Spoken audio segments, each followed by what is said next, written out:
Why stay earthbound when prosperity awaits you in the stars? Come to Halcyon, the only colony on the edge of the frontier, owned and operated by corporations. Like mere minutes, thanks to the comfort and safety of your very own hibernation chamber. You'll wake up in a perfect society designed to maximize your productivity with guaranteed full employment. With only a minor term of service, you will become the master of your own destiny when you go out of this world to the Halcyon colony.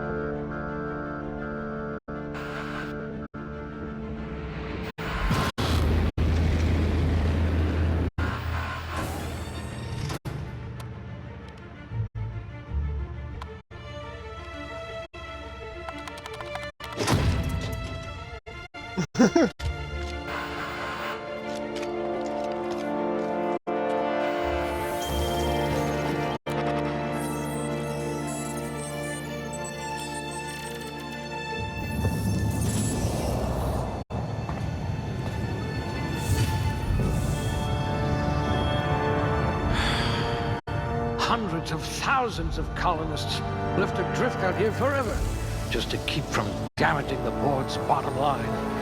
Disgraceful.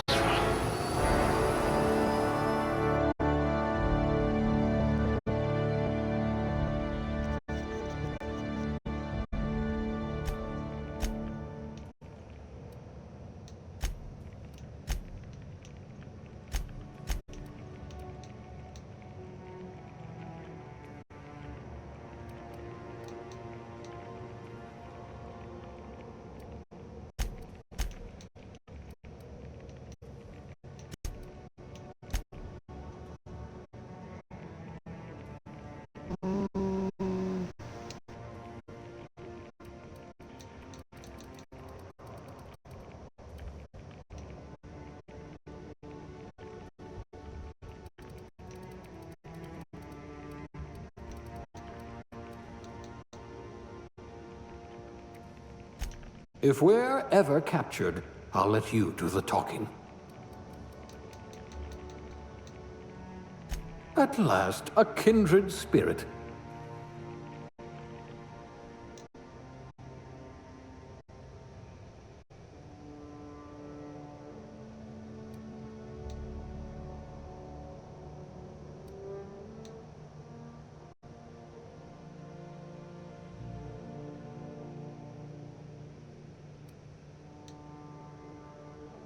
Cashier.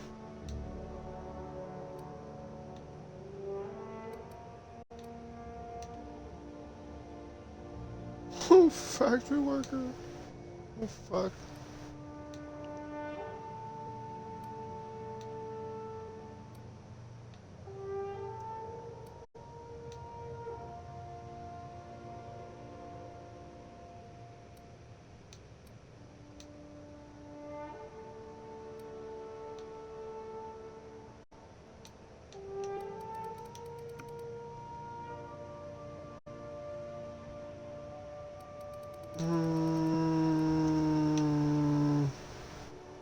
Class A? Oh, right. Test subject.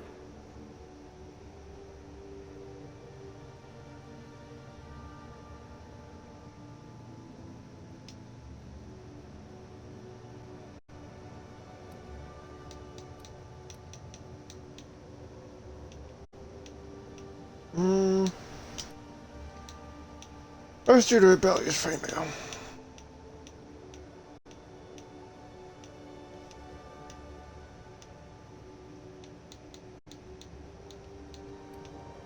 Let's see how long I got. Let's see how long it takes me to get. Let's see how long it takes me to get through the character creation thing.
Oh, let's go with the one I had before, yep.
Oh, dang.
Just a cut over there.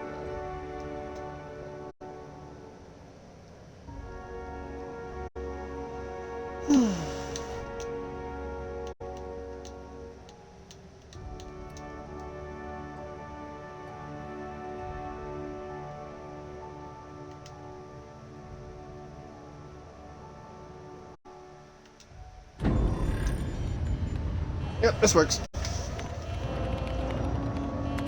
Just didn't spend Looks like to be your lucky day, my friend. 45 minutes. 30 minutes like one game I played.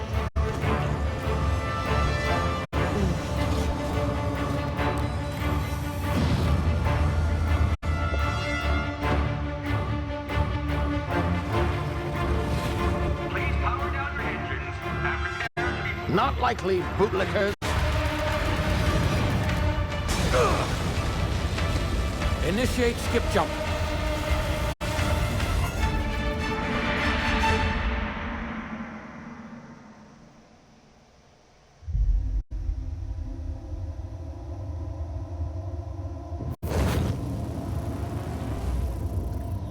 Status. Structural integrity down 25%. Power levels down 10%. If drive Shit.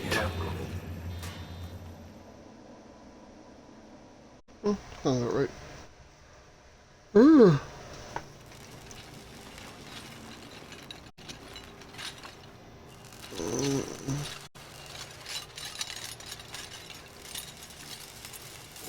Ah, there you are. Wondering what's going on, eh? Bit of bad news there, I'm afraid. Your colony ship was inexplicably knocked out of skip space and forced to complete its journey at sublight speeds. This means that you and every other colonist on the Hope have been in suspended animation for 70 years, give or take. Normally, 70? reviving someone after so long leads to some quite horrifying results. It's called explosive cell death, but it's really more of a liquefaction. Something wrong? Oh, yes, well, not to worry. I've pumped your body full of a special concoction I devised to keep you from dying so horrifically. Hopefully at all, but I guess we'll see, yes? Unfortunately, I used the last of my chemical supplies saving you. I know it's a lot to ask, but I must have your help securing more if we're to save the rest of your fellow colonists. I'd say it done myself, of course, but the board has a sizable bounty on my head. Now, my ship is inoperative, but I've managed to hire a smuggler to help you out. He'll be... Oh, I see we're in position. Good luck! Wait.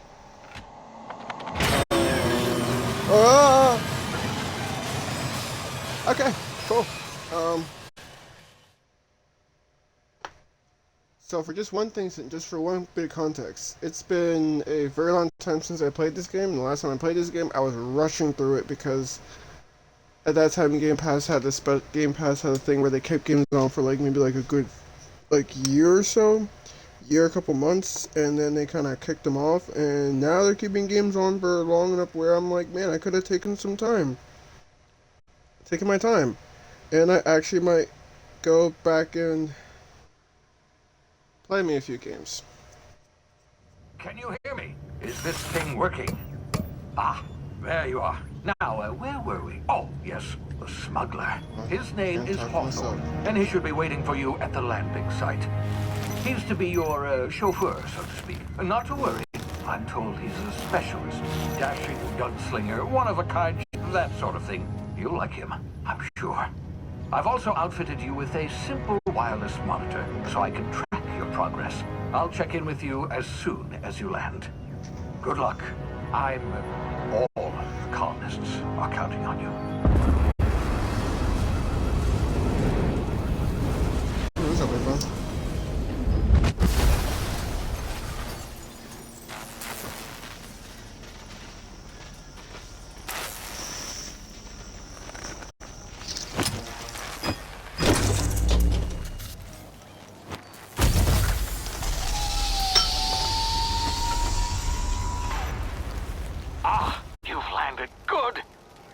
Hawthorne should be close by.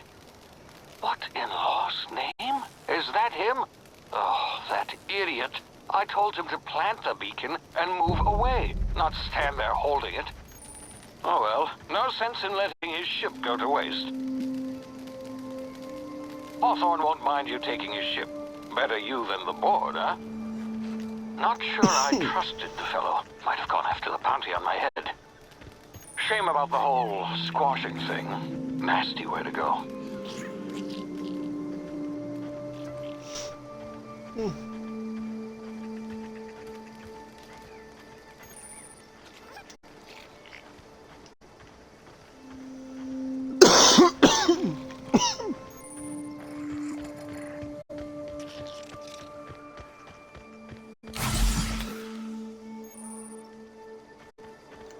Oh yeah, the healing thing.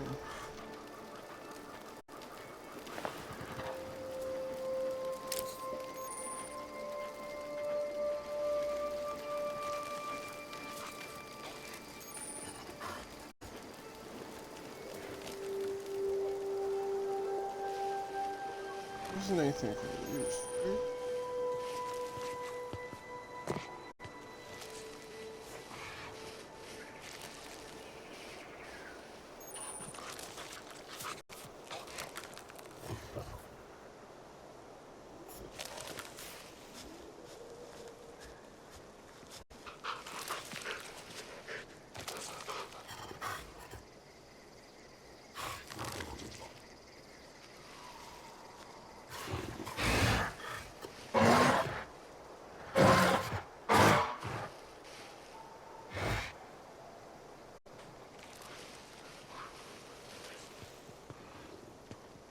This is regular stick.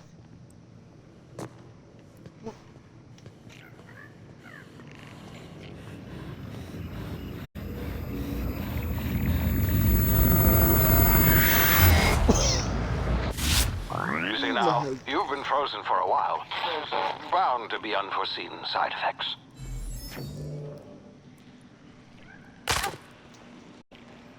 Ow.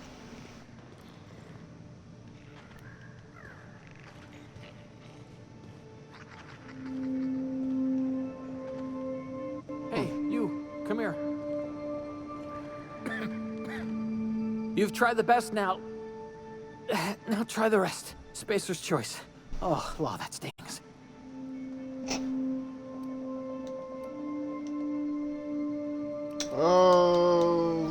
Sister. Looks like the bleeding stopped. I owe you one. Hope you don't mind me omitting this little exchange from my report. Spacer's choice doesn't like us accepting outside help. We were out on patrol. I saw a marauder camp up in the hills. Thought I could take him. Then my gun misfired. Right through my side. I mean, what are the odds of that, right? Just barely scraped by with my life. Crawled in here and blocked off the exit with those canisters.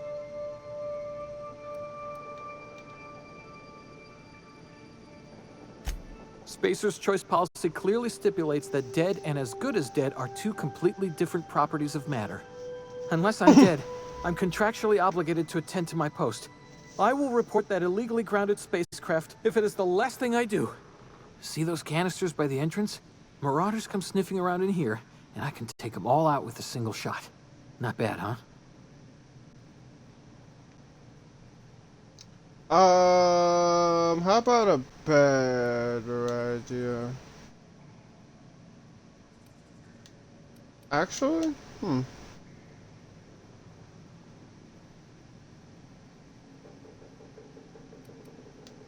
Yeah, you sound a lot like my lieutenant. Here, hope this gun serves you better than it did me. Here, This you can have intimidation my saber works. too, for patching me up and all. All Spacer's choice weapons are now 30% less likely to malfunction. You've tried the best, now try the rest. Spacer's choice. Yes, nailed it that time. You hit your head or something? You're in Emerald Vale.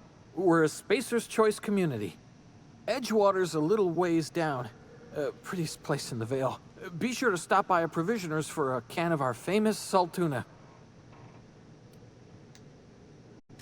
The Hope? Is that some sort of fancy new drug? Are you with Auntie Cleo or something? Don't take this the wrong way or nothing, but I'm not allowed to fraternize with Cleo workers. Company policy.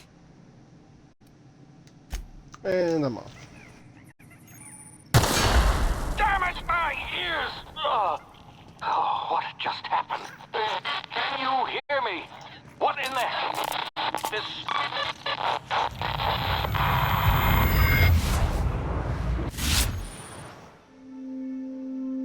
More for time dilation.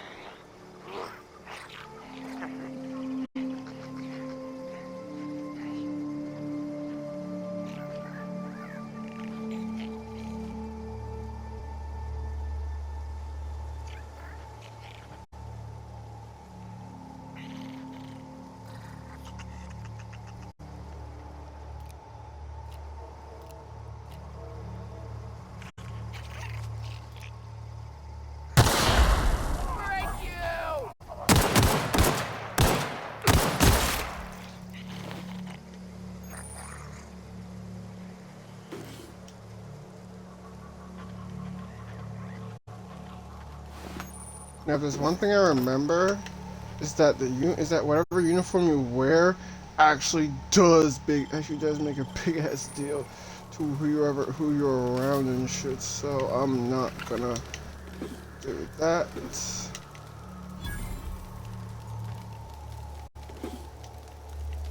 Come on, I need one more mag.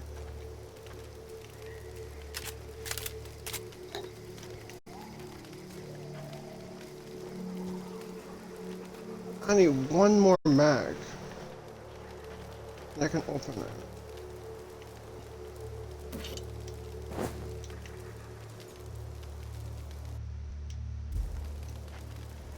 Let me not sleep.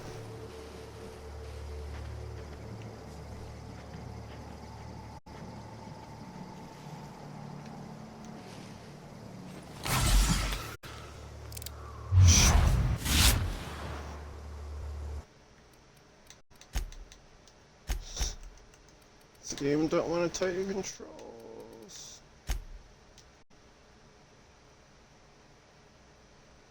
Hold Y.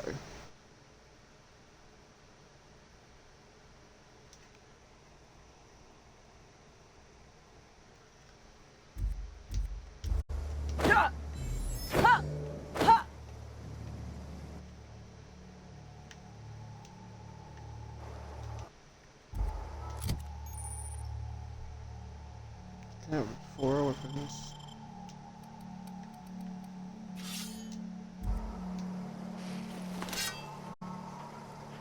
That's better.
Yeah, I'm actually take that pistol.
It'll take me a minute to figure out these controls.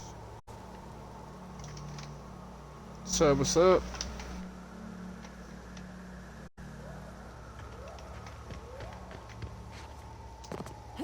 I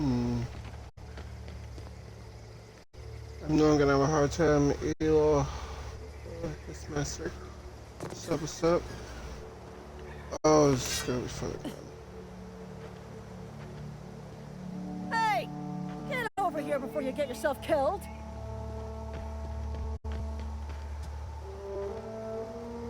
Can you talk? Talk to the lieutenant. She's certified in customer service.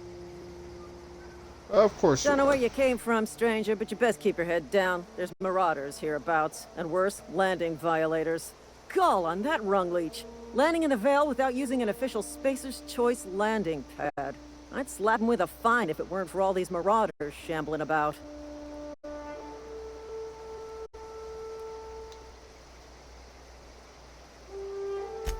Really? How is he?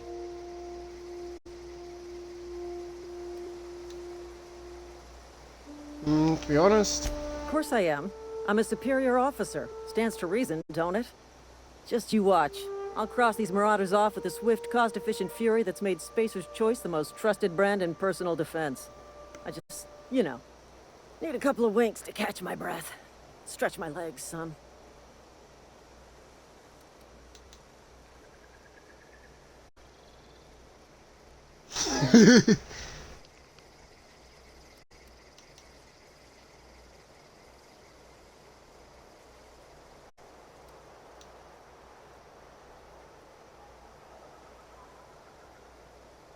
actually, I've never think? tried that one before. Most marauders can't even talk.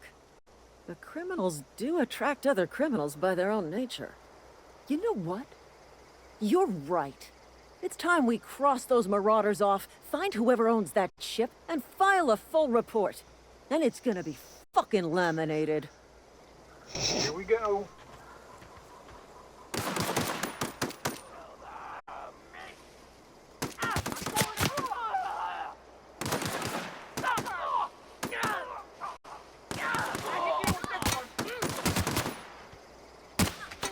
Waste of company ammo.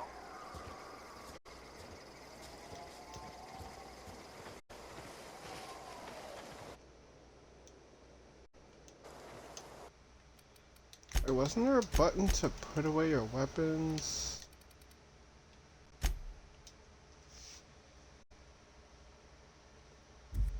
Oh!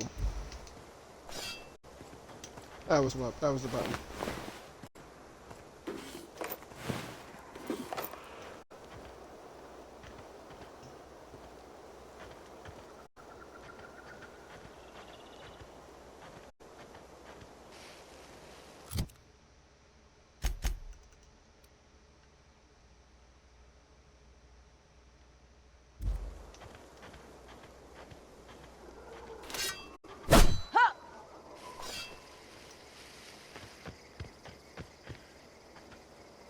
This is gonna take a lot of paperwork.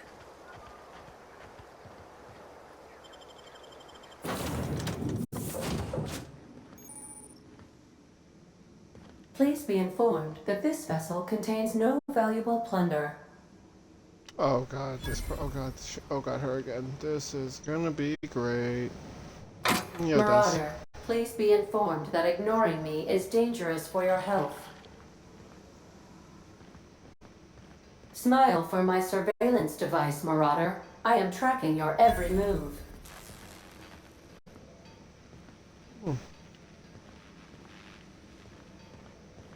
Intruders are not authorized to access the Unreliable's amenities, including the cargo hold's workbench. All doors are on security lockdown. Nice try, Marauder. I've never walked through this place while she's still in Marauder, please lockdown. be informed the ship has no crew for you to murder. Great to know. Is there any food? Oh, there's food. Yoink. Any beverages? I'll take that. Thank you.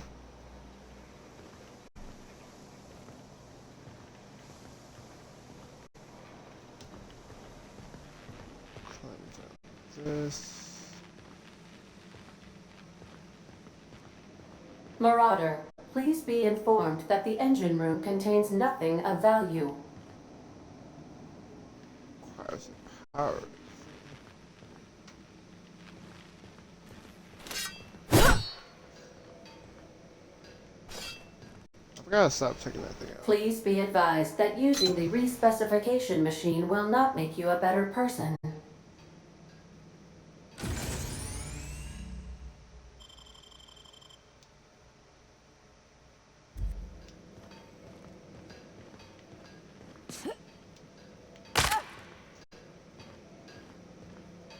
Gotta stop doing that. Ooh.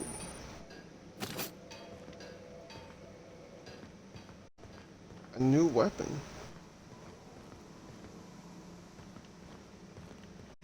Well, Unauthorized access of spacefaring vessels is a crime. Please submit yourself to the authorities. alright. Let's have a little chat. Hello, Marauder. I am Ada, the autonomous digital astrogator of this vessel. Please be informed that I am authorized to use violent retribution against unwanted solicitors. Please return any misappropriated equipment and exit this vessel in an orderly fashion. Failure to do so will result in your immediate destruction.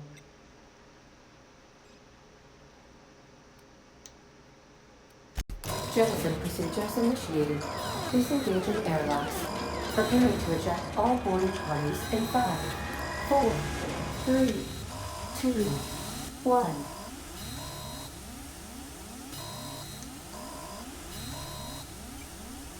You are still here. My deception protocols have failed. I have been programmed to express disappointment.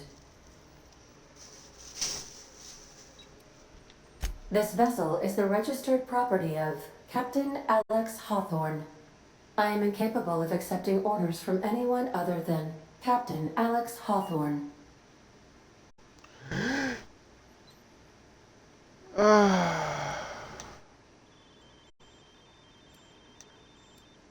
I understand.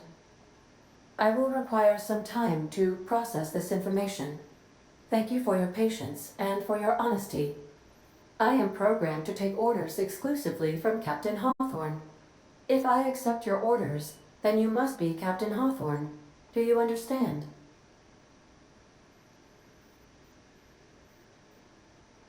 Well done, Captain Hawthorne. I see your powers of deductive reasoning remain intact. Unfortunately, our engine is currently inoperable. Our main drive suffered a critical power failure, and we were forced to make an emergency landing. The main drive's power regulator has been irreparably damaged and must be replaced. Astutely observed. However, the probability of locating a power regulator within a worker settlement falls within acceptable parameters of certainty. High-capacity power regulators are sometimes employed in the electrical networks of worker settlements. I have taken the liberty of printing you a new Captain's Identity cartridge. Please try not to lose it this time. This cartridge identifies you, Alex Hawthorne, as the registered proprietor and captain of the Unreliable. Do you understand? Nice. Yeah, I just about do.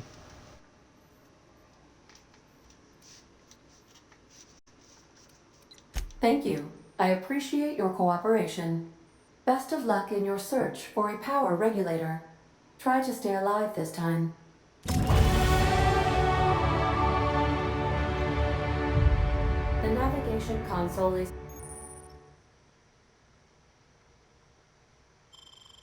offline at this time, Captain.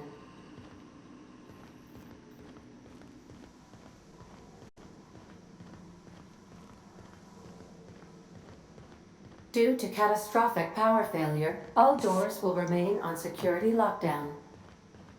Fair enough. If your equipment is in need of repair or modification, the Crux 2000 workbench is at your disposal, Captain.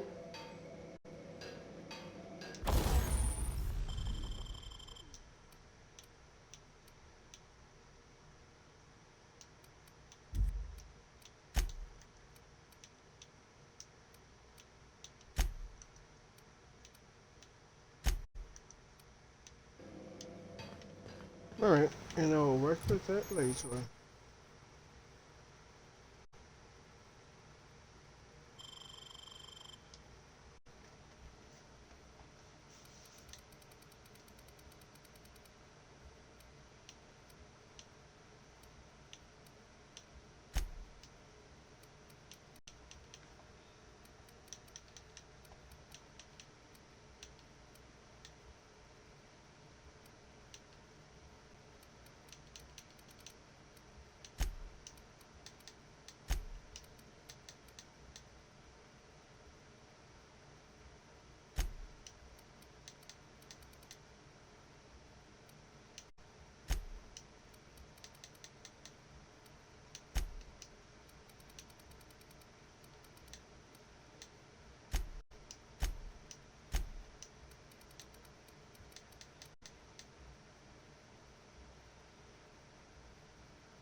And now I select myself my first perk.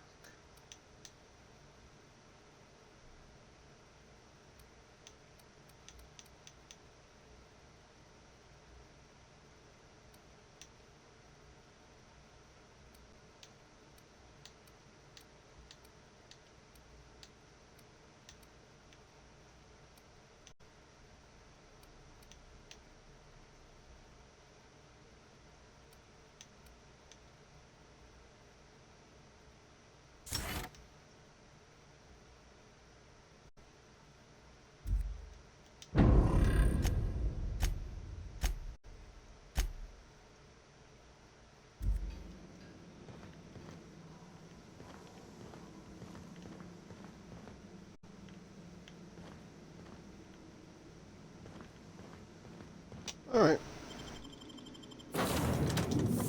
Time to really get things started up. Say, this wouldn't happen to be your ship, would it? Because you sure walked in it like it was your ship. And if this ship is yours, well, ma'am, you owe Spacer's Choice a hefty fine. Afraid we gotta dock your pay.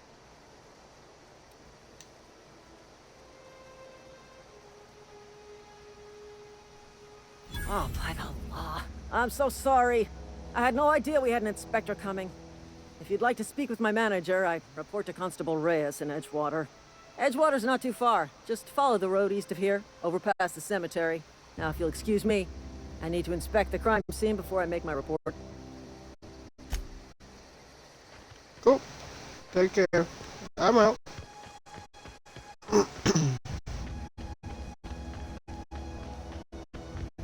Let me actually go and see what this is real quick first before I go down.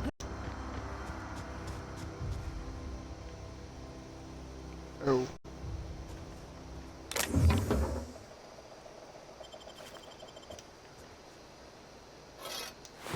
Take that shovel. Guess it ain't got nothing on them.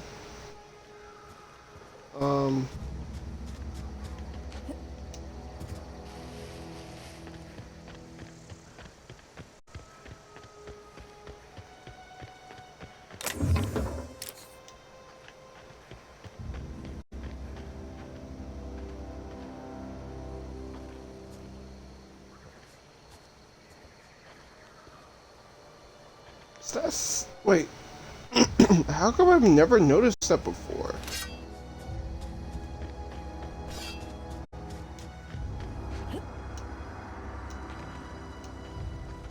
Okay, no, but... okay, there's one thing I did remember about this game is that there was something that happened to me after I jumped off cliffs too many times. It was some kind of heights thing, which gave me problems because I basically jumped off cliffs too many times and was hurting myself off of heights related problems. So I need to actually stop doing that. Whoa, hey, where'd you come from? Don't go ambling out in those hills. That's marauder territory, friend. You talk too pretty for a marauder. Most of them just grunt and yell. Ain't safe out here. You'd best head into town. Avail yourself of Edgewater's high walls and low prices. Oh, fuck. Pleased to make your acquaintanceship. I'd shake your hand, but I've been hauling corpses. You don't want none of that on you. Name's Silas. Junior in humor for the town of Edgewater. We're all part of the Spacer's Choice family. Definitely not the junior in humor, that's for sure. If you've got business inquiries, you should stop by Reed Thompson's office. He's up in the tower above the cannery. Head into town, follow the road. Look, you obviously ain't a worker. What's your racket? You a smuggler? Freelancer?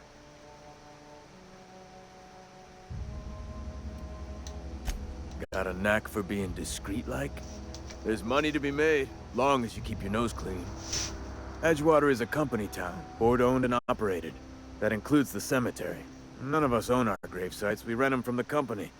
Renting means money. Money means paperwork. Paperwork means signatures. Some of our families become a mite delinquent in paying their dues, you see?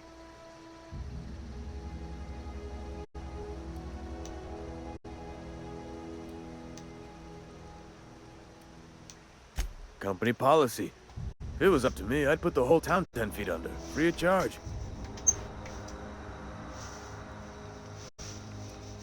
Quotas, mostly. Got a backlog of graves to fill. Bodies won't bury themselves, you know? 4 workers still haven't paid up. Phyllis, Conrad, Ludwig, and Martin Abernathy. He's a special case. You may want to twist his arm a little. He just is. Look, I don't want to get into it. Just make sure he pays up. Conrad's got a barbershop in town. Phyllis works at the cannery most hours. Abernathy... I ain't seen him in a few days. His domicile is near the cannery. You'll find him in town. All except Ludwig, that is. He's over by the landing pad. Yeah?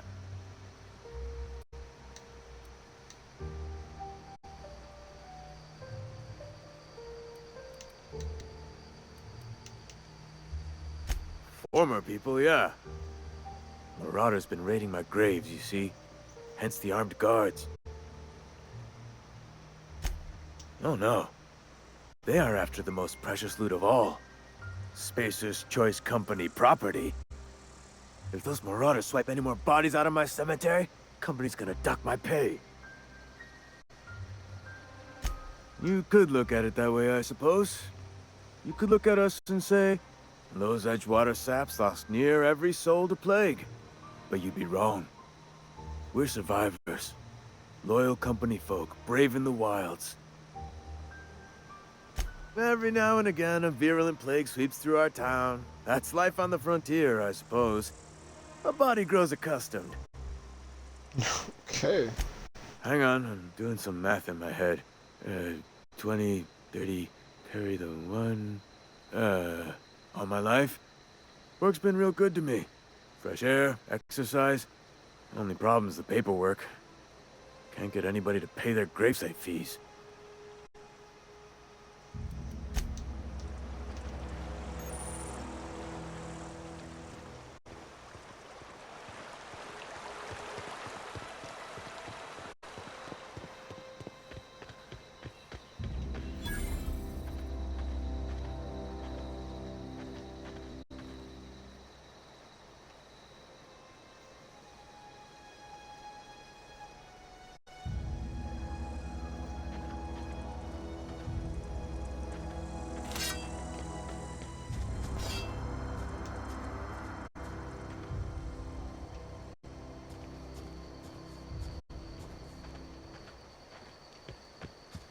Alright, let me get inside and stop whipping out my weapon randomly, because that's just getting a little, not kosher for the right situation, obviously.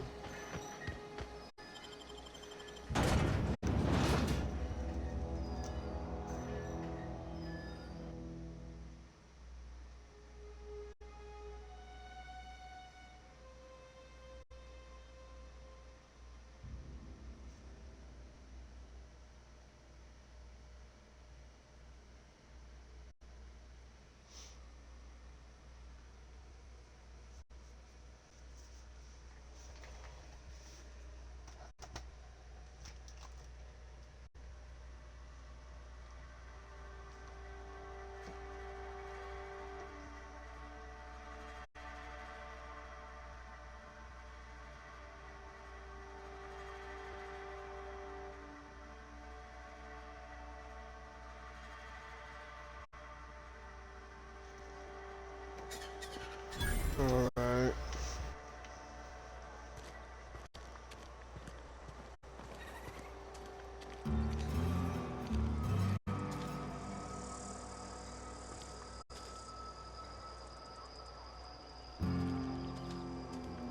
So this is one of the habitable moons around a planet that's already got like 2 rings and a bunch of other moons. Heard something outside the walls today. Nothing for us outside those walls. You ought to know that.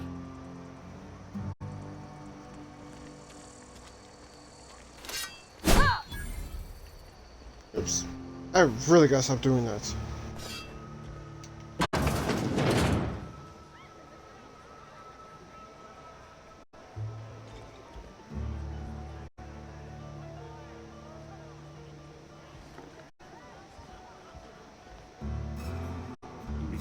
Report? Only the part that said we ain't making our quotas. Winslow. Never seen you here before. You a visitor? Welcome. On behalf of the Spacer's Choice family, let me welcome you to, where am I again? What? No, I'm Winslow. Lester Winslow. Says so right on my permanent record. Oh, it's fine. I'm only on my 3rd bottle. I don't start heaving up my guts as long as I can count to 3. company lets me imbibe as much zero-G brew as I can afford. Even gave me a discount on account of my injury. You jealous yet? Yep. Got my mitt stuck in a rotor wheel. Shredded my wrist up real good. Conrad went and sewed up my hand, but I couldn't do much about the pain. Boss was real generous to me, though. Got myself a 5% discount on zero-G brew. After the second bottle, the only pain I feel is emotional. Okay. Hey, Conrad's a surgeon. Well, he's a barber. That's like surgery, but for your hair. I'm gonna leave you to that one.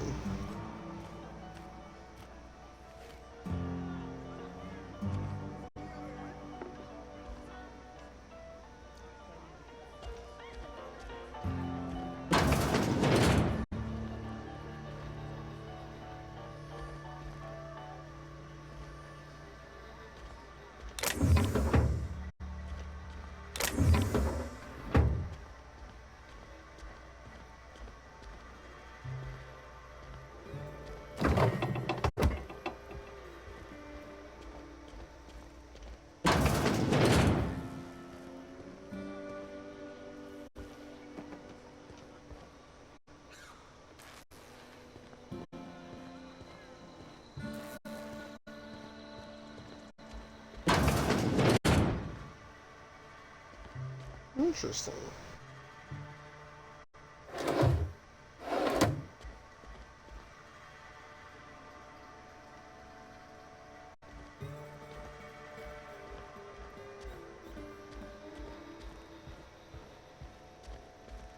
Oh, I'm not gonna stay on. It's not. Oh, I'm not gonna stay on. It ain't gonna do me no good.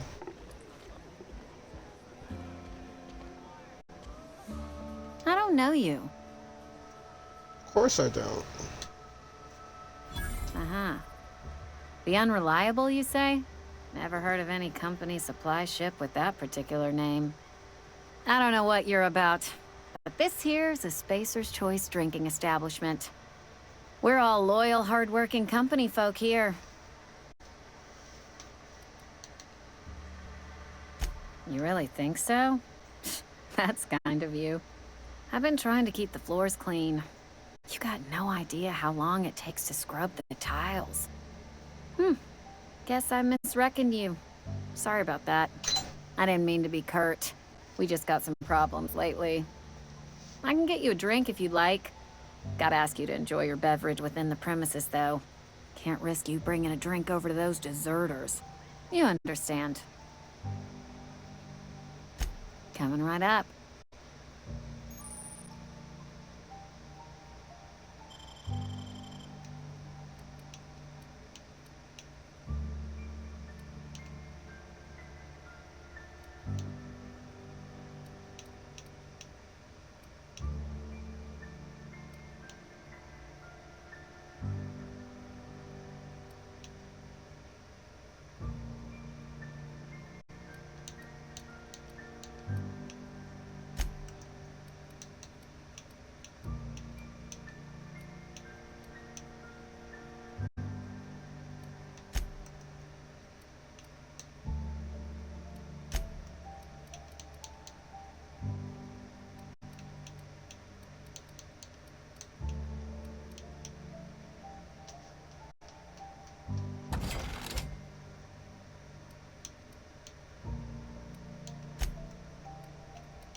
Oh, I almost forgot. I'm contractually obligated to recite company slogans to any visitors.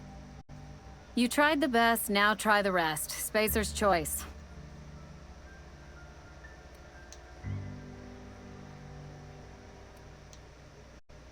Go ahead.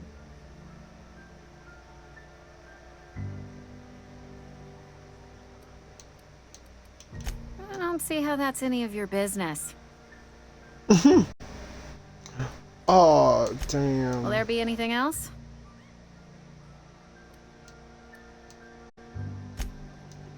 Plague got you feeling woozy? Get yourself boozy with Spacer's Choice. Do you now? And what makes you think Mr. Thompson wants to talk to you? He's a busy man. You want to talk to Mr. Thompson, try ignoring your duties. He'll summon you up to that great big tower atop the cannery, and you'll get yourself a proper dressing down.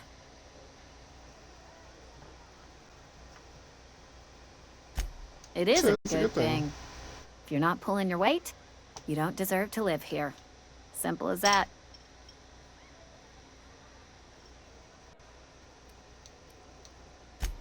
Let me go now. I can see I'm obviously not getting anywhere with you. And my perception and speech skills are just a little bit too low to get through. Damn. I will be back.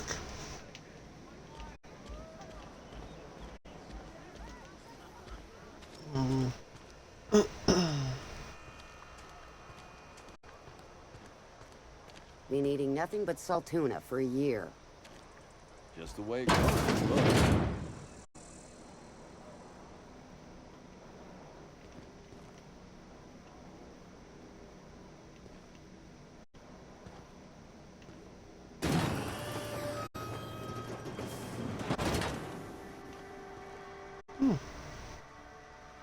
Welcome to the Spacer's Choice Constabulary. We are Halcyon's leading brand in frontier justice. The office is writing up promotion. Purchase 3 criminal investigations and the 4th one's free. Know how to carry yourself in a fight? I've got bounties out for these 3 marauders. Cross them off and bring me their fingers. Just 1 per marauder, please. I'll dust off the old fingerprint roller. As long as your questions fall within the acceptable margins of curiosity. Acceptable margins of curiosity? If this is a setup to a joke, you should know I've never found anything amusing in my life. I don't serve Edgewater. Edgewater and the entire region of Emerald Vale serves Spacer's Choice. Flattery won't get you anywhere with me. The bureaucracy is a noble profession, but not all of us are gifted enough to serve in it.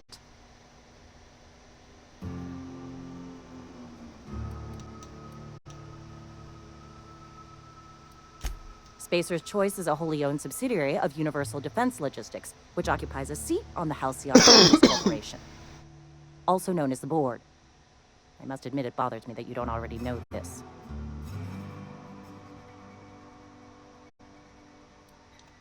Something to report? Nope. That was it. Thank you. Wish we had some better Nothing over there. Nothing I can do about that.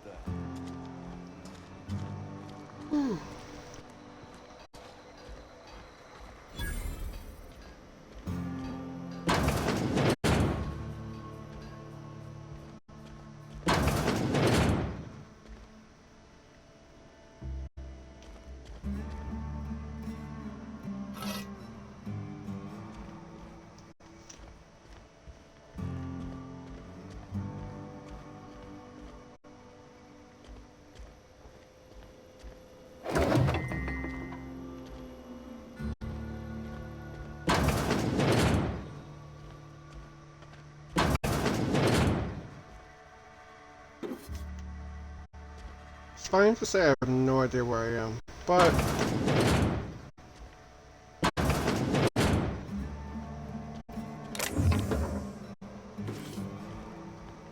as long as there's something giving me negative karma on grabbing shit, I'm just do what I can.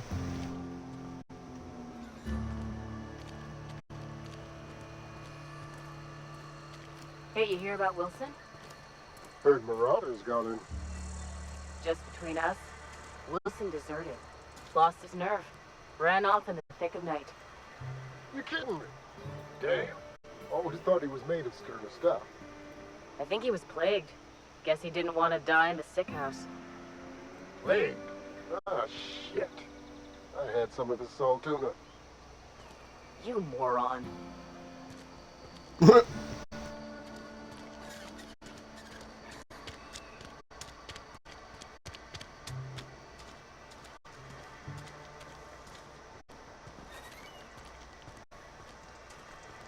I'm sorry. I'll just be a minute. You had a minute. Next one comes out of your head. Ease off the threats, friend. I'm going. Boss's orders. We all got quotas to meet.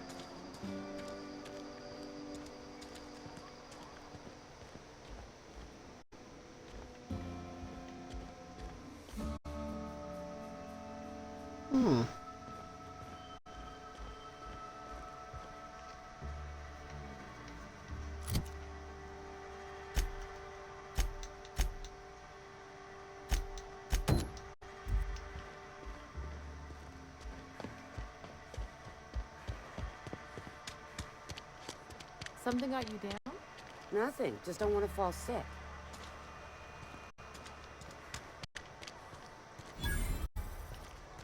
Ooh, a travel store. I'll definitely be back.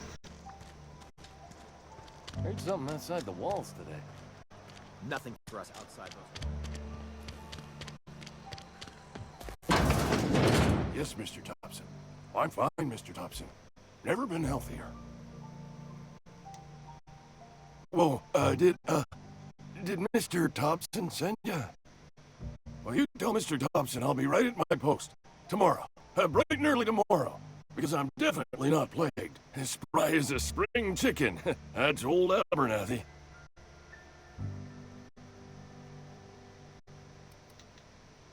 You some sort of wandering alienist? Walking into a man's own domicile, pestering him about his mental state?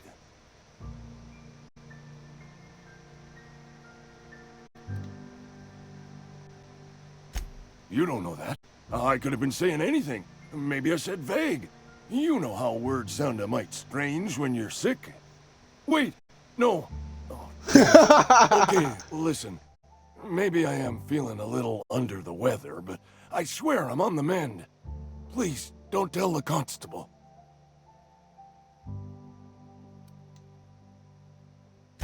She'll toss me in the sick house. I would have confessed before the good vicar. Get some ablutions for my spirit. Just never found my courage is all. Hey, you're hale and healthy and possibly for hire, ain't ya? Do a good turn for an expiring old man? Couple hours out of your day and some light second story work, that's all. There's a cache of anthracillin tucked away in the old community center. Powerful stuff. Stronger than what we got anyway. I need you to break in, nab that medicine, and bring it back to me. I'll do what I can. I tried medicating myself with Adrenatime. Didn't do much for me, as far as I can tell. Anyway, I can't just buy medicine.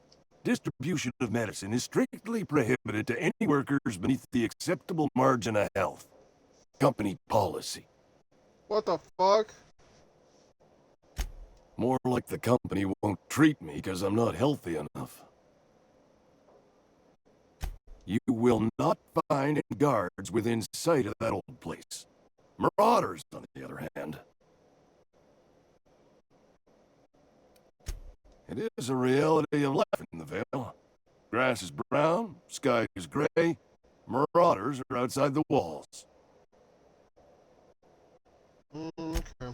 So you'll do it then? Fine, I'll do it. You oblige me with your haste. I think I feel the plague spreading. Oh Lord, it's in my spleen now, I can feel it.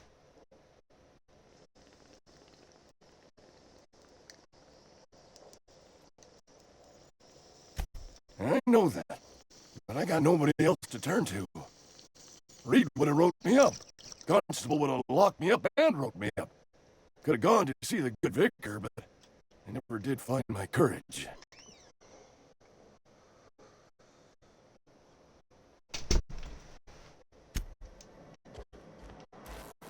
You're making a mistake working for Abernathy.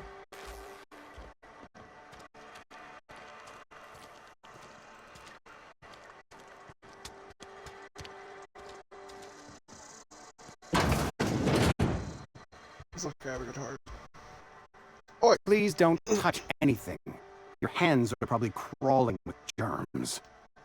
Physical hygiene. Recapitulate oral hygiene. Cleanliness is next to lawfulness. Yo, shut up. No, thank you. That's quite all right. I've seen enough body parts in my line of work.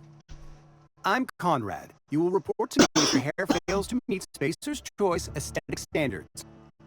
You will also report to me in the event of your death, whereupon I will clean and prepare your remains for interment.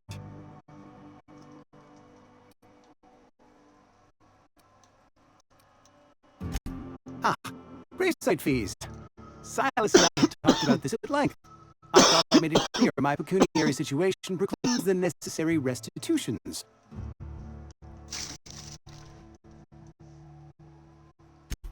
As broke as pie crust, friend. Pitiless, indigent, destitute. I simply cannot afford it. I am a blemish on the prosperity of our fair settlement. When I expire, I expect Silas to toss my body into a ditch.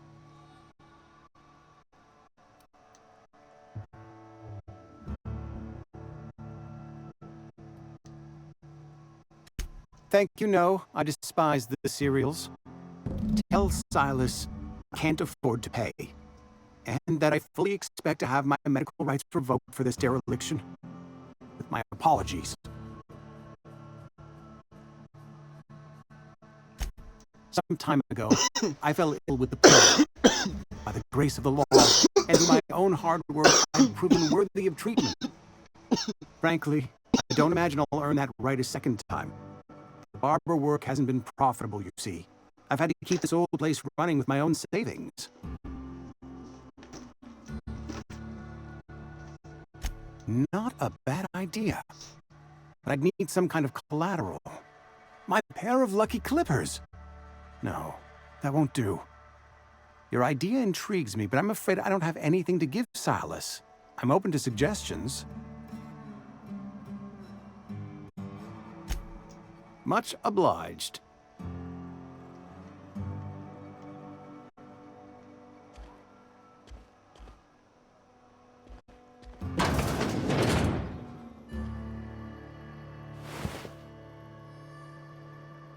What the fuck, dude?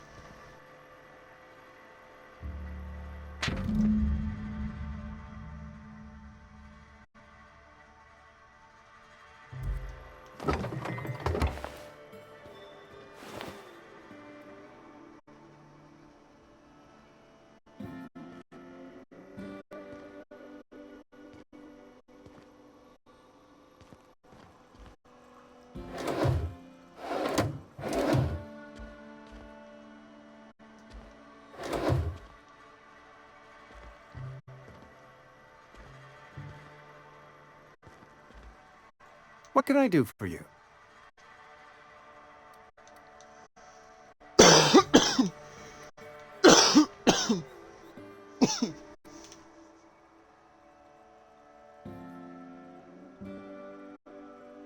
You know about Eugene? How?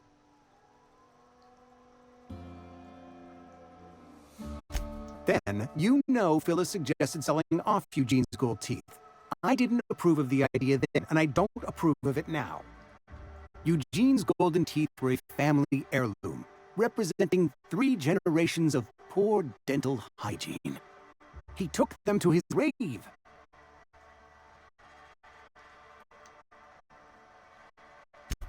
More than a few. Those teeth were his personal savings. I can't ask Silas to dig up a man's body and pry a few teeth loose from his jaw, just pay my bills. Can I?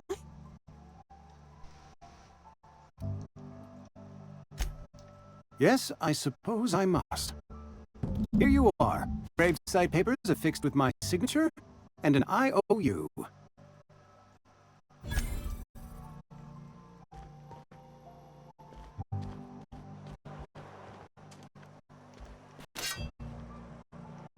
God damn it, I gotta stop doing that.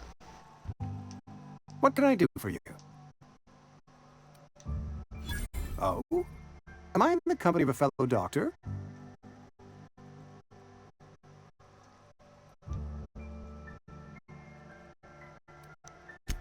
Experience was my teacher. Experience and So, you want to be an embalmer, brochures 1 through 5, courtesy of the Spacer's Choice Department of Career Development. A ship? Dear me. You seem to have lost the ability to distinguish between reality and fantasy. This is what happens when you let your imagination run wild. I don't approve of fantasizing. It's a dreadful habit, corrosive to the mental faculties. You ought to let the vicar take a look inside your head. Your vicar? Vicar Maximilian, our man from the OSI, here to spread the message of scientism like a soothing balm upon a feverish head. Or so you'd expect. You'll find him in our local church, probably neglecting his duties. He doesn't seem to like us much. The vicar has not been with us long, and in his relatively short tenure in Edgewater, gives off the distinct whiff of superiority. I should go.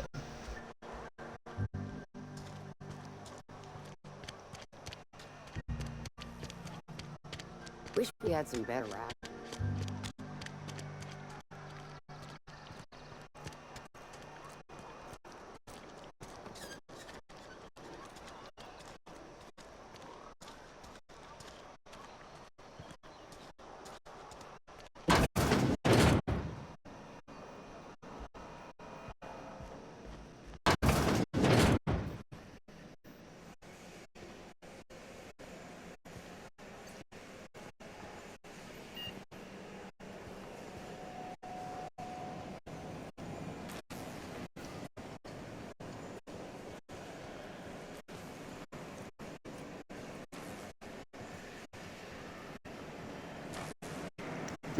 Doop.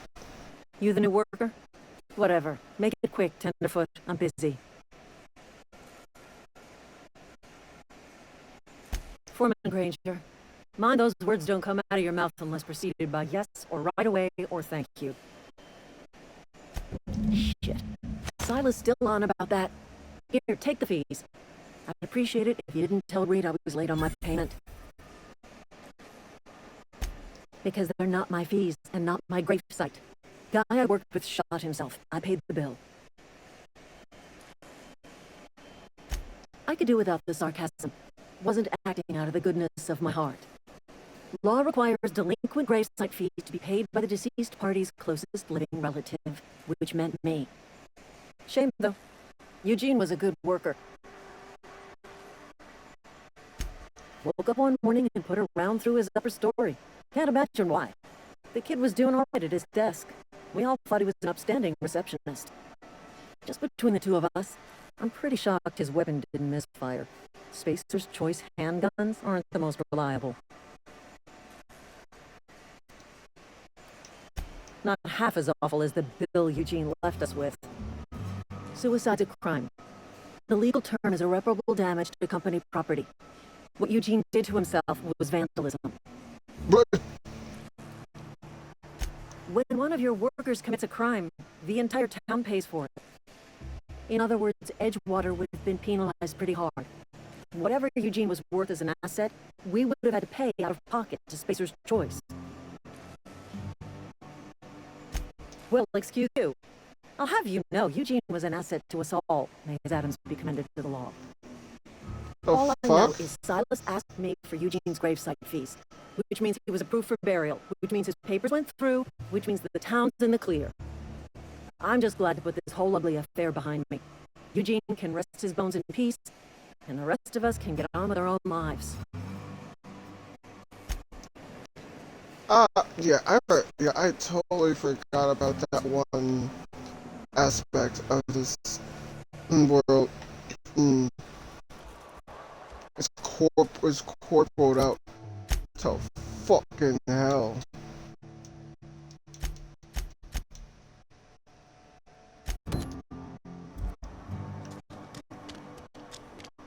Corporate out to fucking high hell, which is a very interesting thing.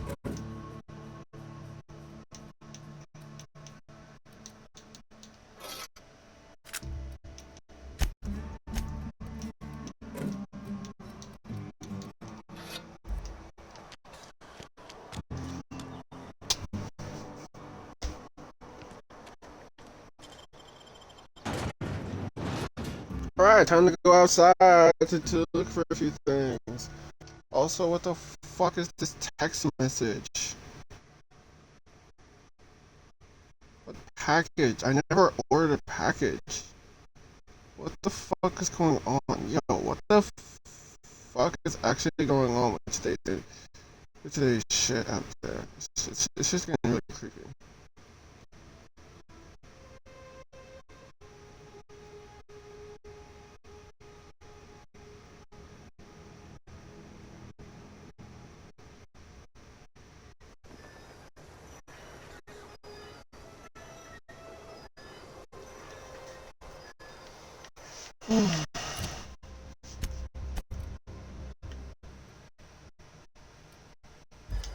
Alright.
How are you not fucking dead?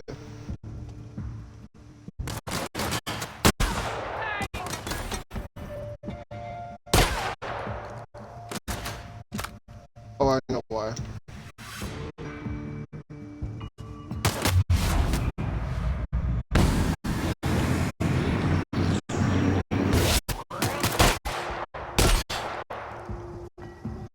It's just a shot. It's just a shotgun.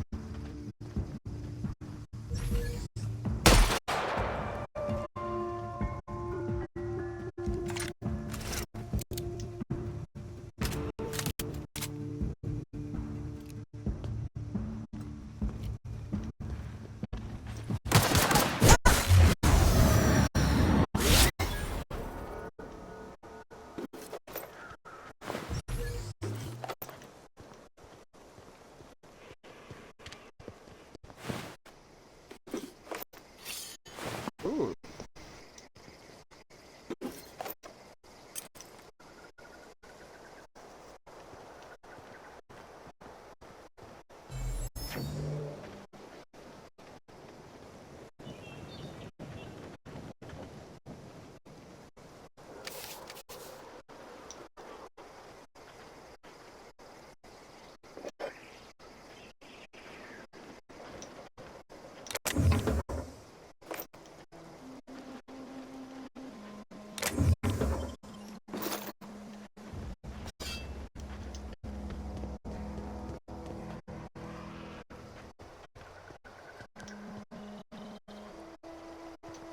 Oh shit, can I go flash into there?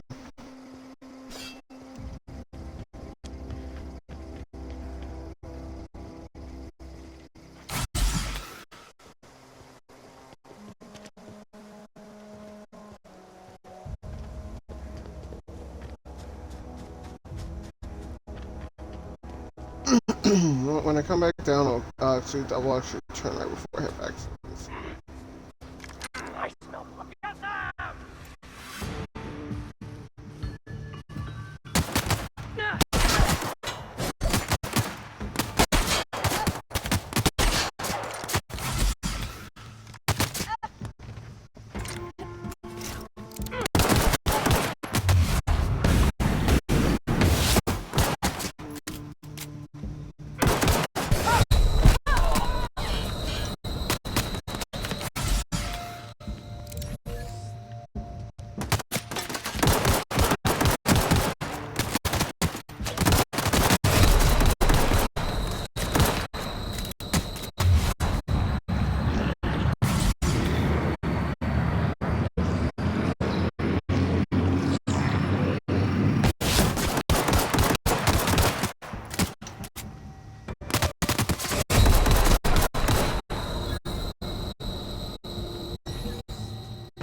Chaucers.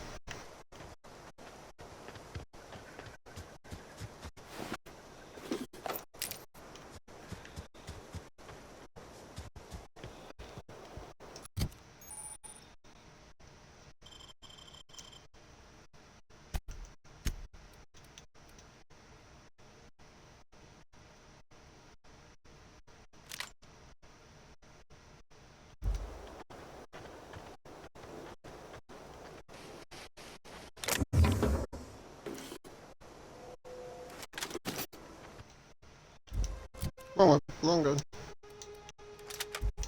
Perfect.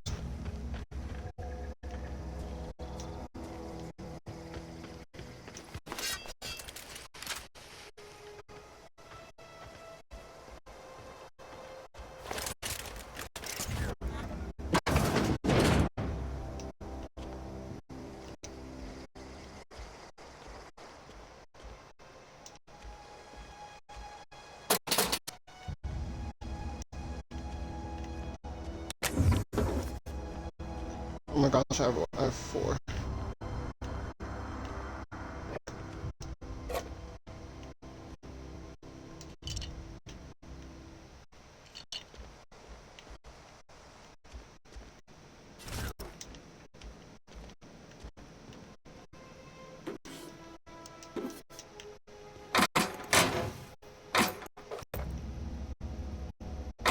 No.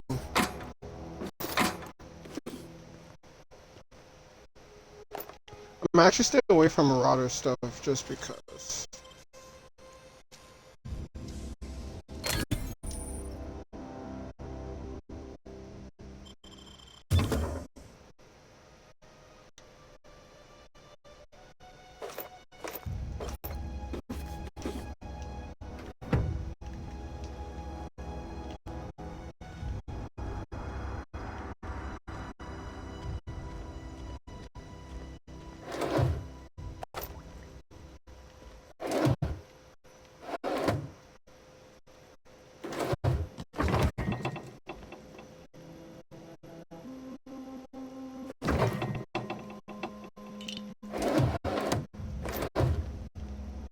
Besides, how is what I'm doing bad? I'm missing Marauder shit.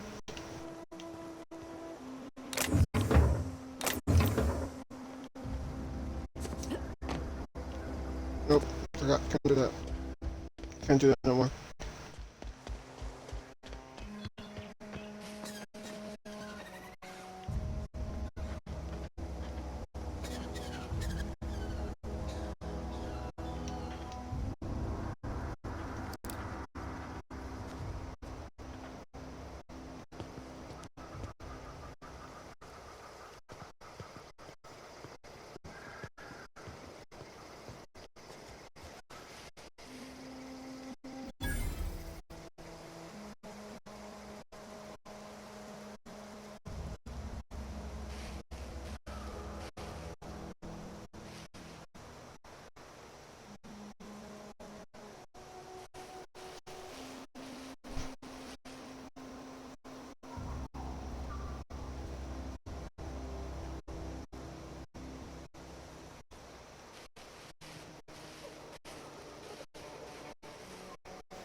Noted. An owl.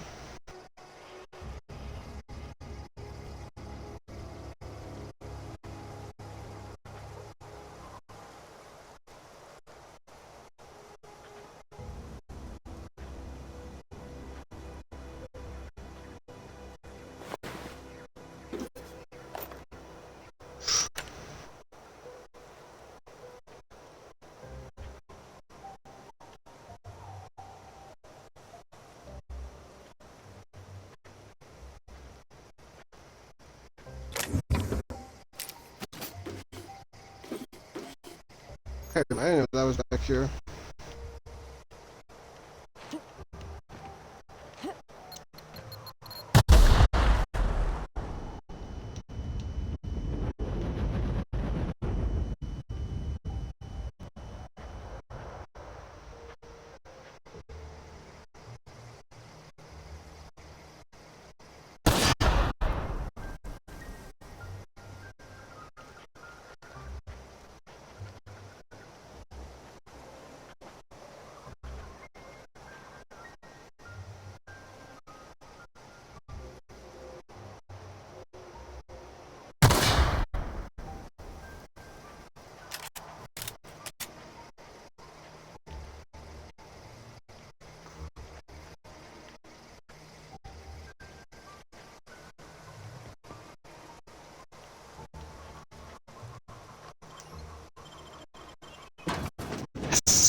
Made my way in my way.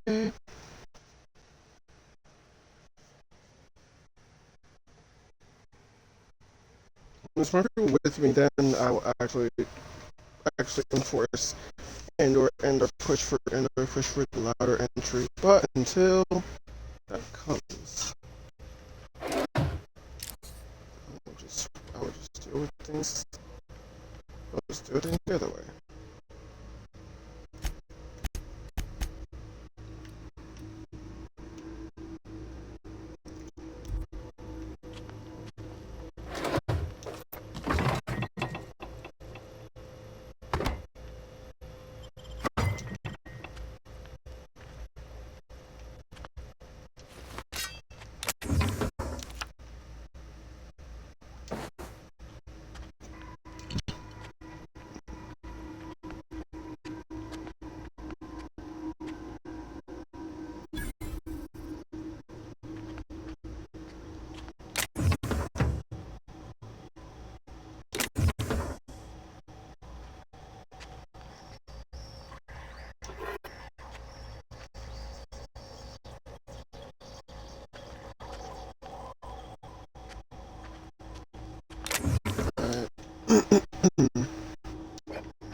It is wild how much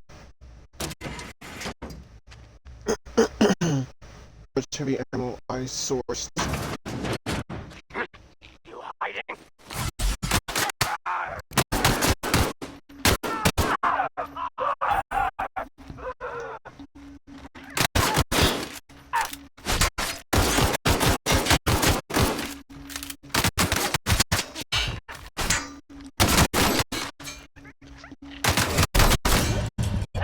Shit! Weak! So weak!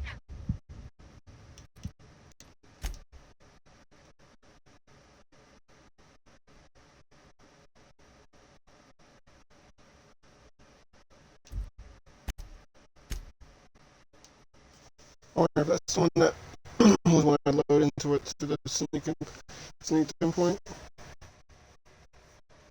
So that was the only thing I was not. The only thing I knew I was not gonna be ready for. And that was a fight because the fact that I knew for a fact that they were just gonna bust and just start and just do everything they can to try and shoot at me. And I didn't know one of them would just run right past me, and just get behind me, and start firing from behind immediately.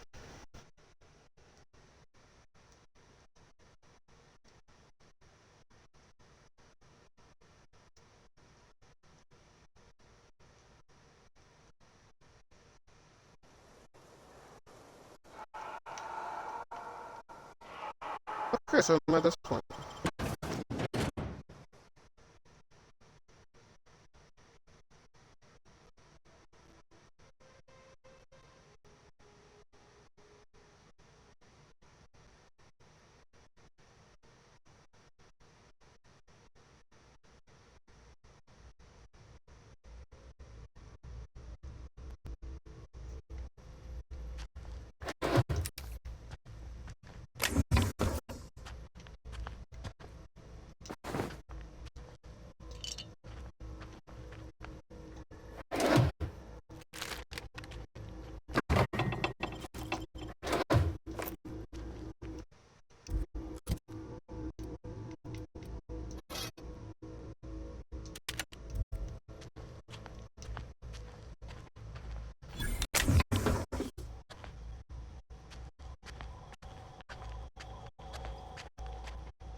Nice.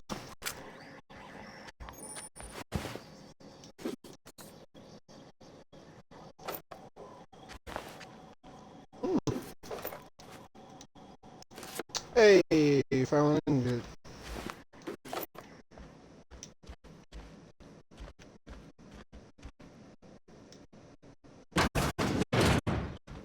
Perfect.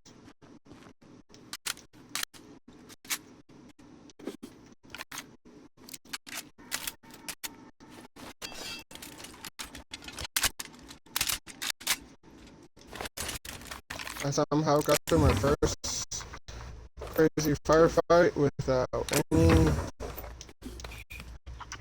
complications on the second toe.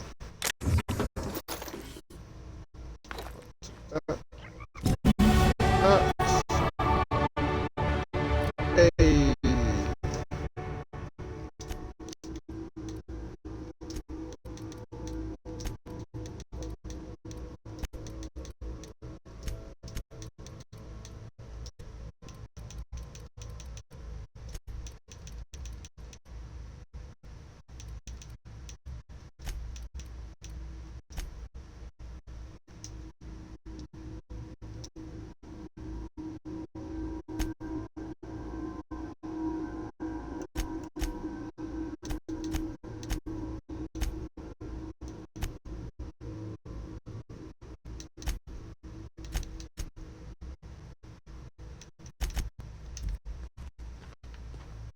Yeah, I've never done a side quest before.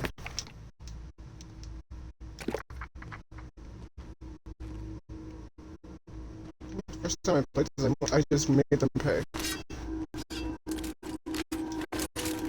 I'm going to get softer with my words and my expressions, but in the beginning I was very forceful with pretty much near everything. So.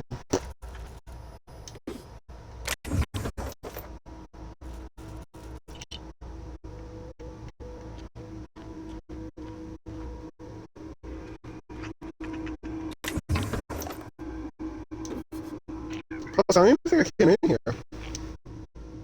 But the oceans and rivers of the heart and veins of Emerald Valley and the Sultan are highly profitable blood. These meaty fish live in the oceans and migrate upstream during mating season. Saltines are pristine, are polymer, which means they perish after a single reproductive episode. That's when our saltines from harvesters scoop up their corpses to be cleaned, processed, canned, and delivered straight to your dinner table. What the fuck? Bro.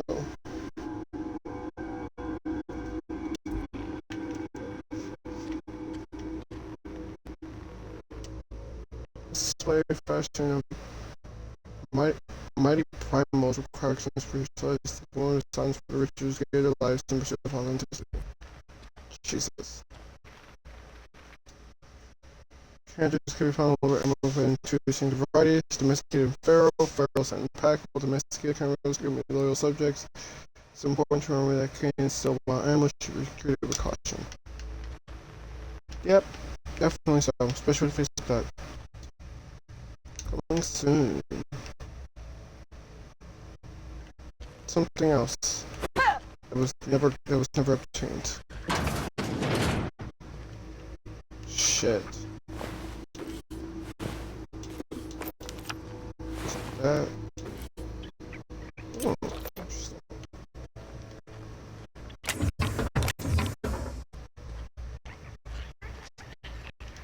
Never ever overlook getting ammunition, stocking up on shit early.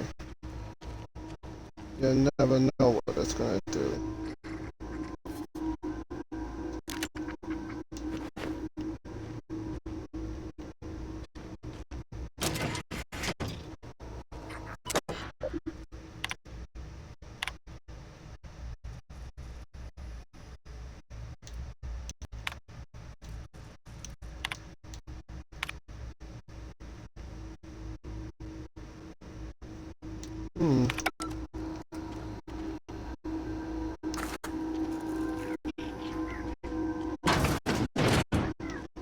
pretty sure I killed everyone, so for the most part, everything's fine.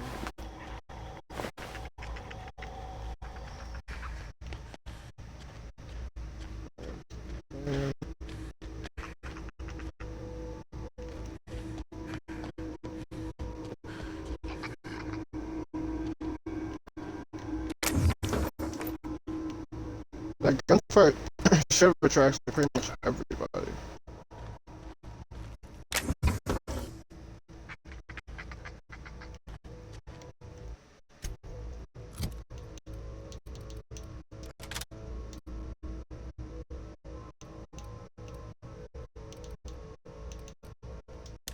Oh, it's a oh my gosh, I've been using a shotgun.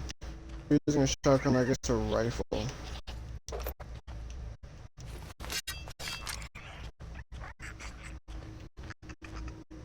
I feel like an idiot.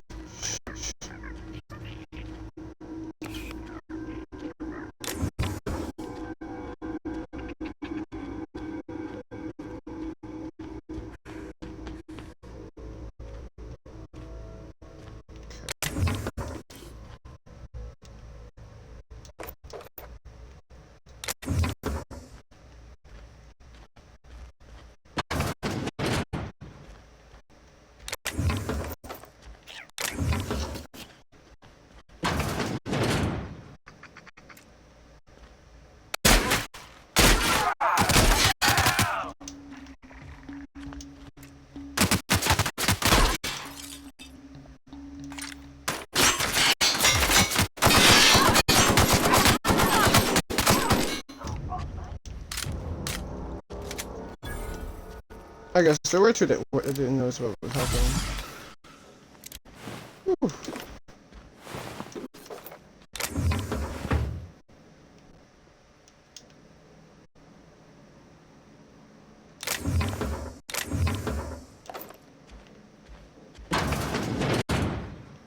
Bruh, wait. They were...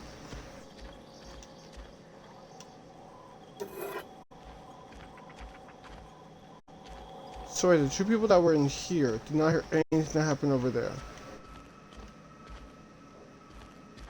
That is wild.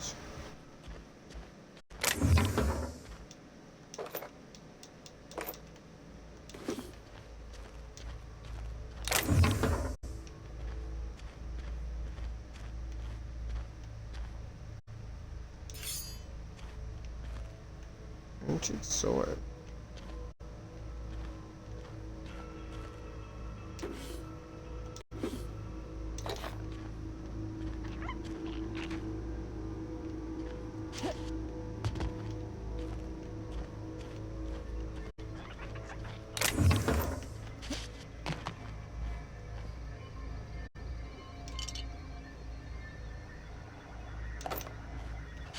So I just helps to look.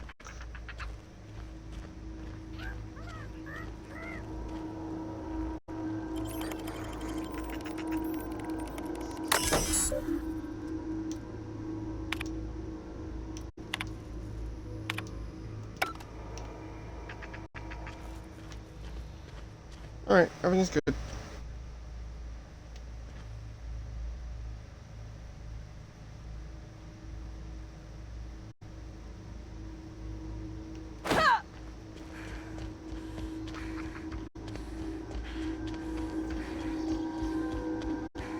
You know what, let's go out the back door, because if I go out the front door, I'm gonna have a problem. Borschtwurst is not the worst if it's not Borschtwurst. Never say that again. Whew.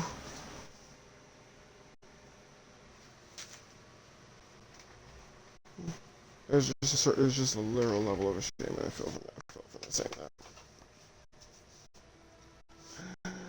Anyways, oh, that's right, it just hit me.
Nah.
Oh, no, but I came to explore. I didn't come here to fight, but I didn't fight for shit.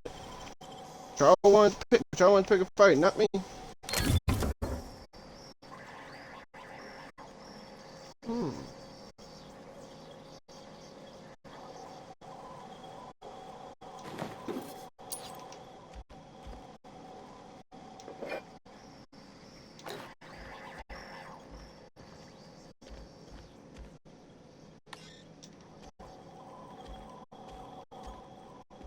Oh, those things get used up. Excuse me, sorry.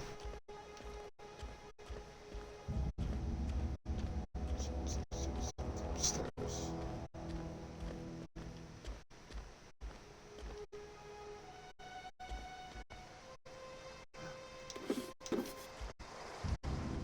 What do you know?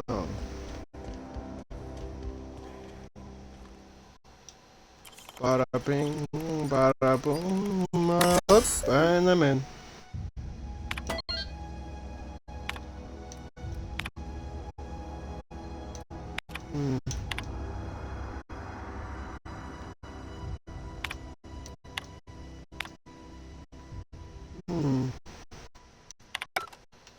Interesting.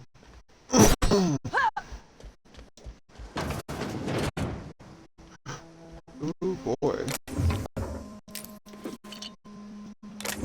That one's empty.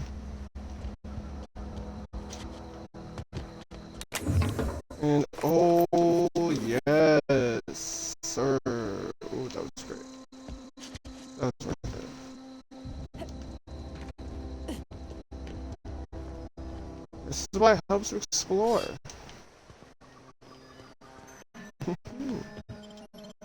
It's always good to find out this shit.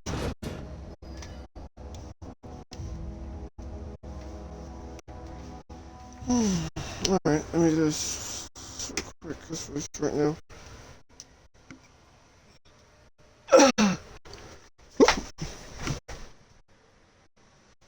Thank you, game, for doing that.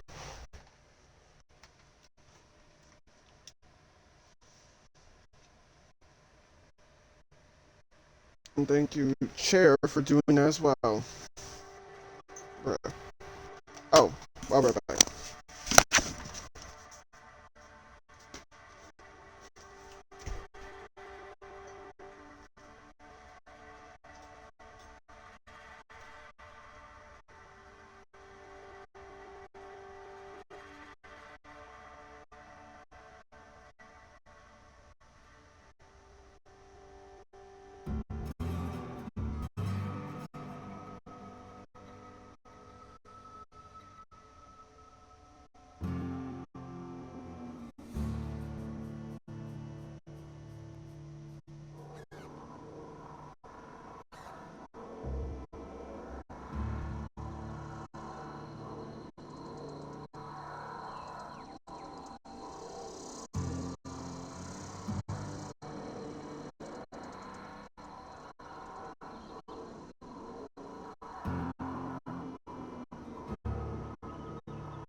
Why do I look like a fucking murderer or something?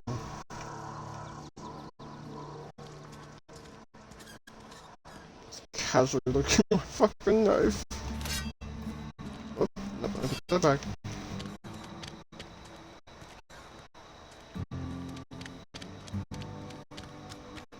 Been eating nothing but salt tuna for a year.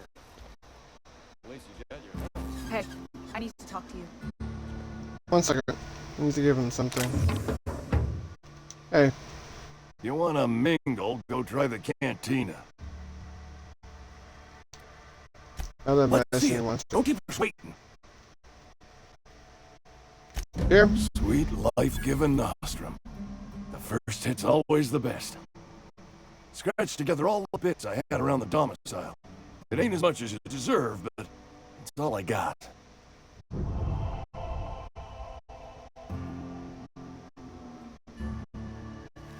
You're wringing the blood out of me. Here, you can have whatever's in my pockets.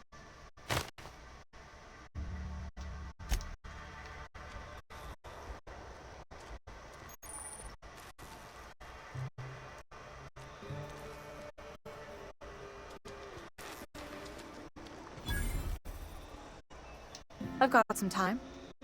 What do you want? Oh, I'm an actuary. That means I keep tabs on a worker's living expenses. How much it costs to feed, clothe, shelter, bury, and replace your average human worker. Technically, I'm employed by the Spacer's Choice Department of Human Resources. Interesting kind of resources. Oh, I'm an actuary. Technically, I'm employed by the Spacer's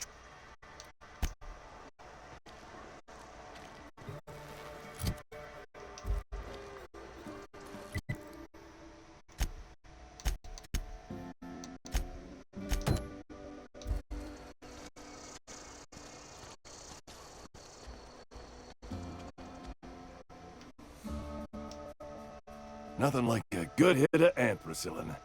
Feels like warm, liquid sunlight running through your veins. Silas knows, doesn't he? That's why he sent you. That's why he wants me to pay up. He knows. I put a few bits aside for my grave. Not that I'll be seeing the inside of it anytime soon. What with being on the mend.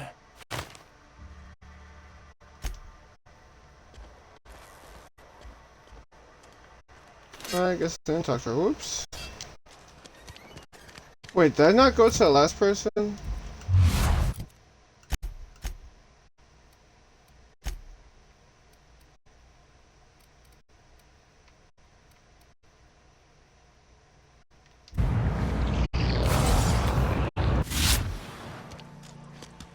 Man, I'm gonna waste this stuff so much. I'm gonna waste this stuff so much, actually pressing the wrong buttons every single freaking time! Oh, and I'm gonna hate those things. I hate those things so much.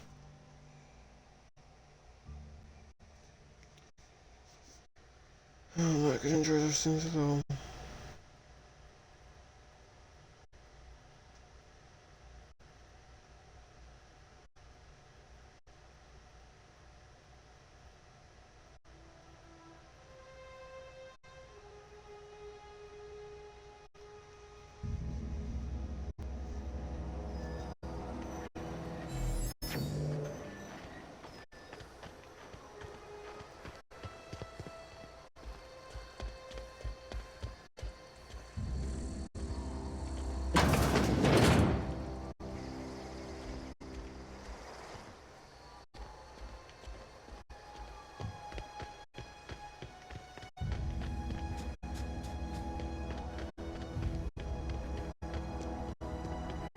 I'm just running on the whole back end.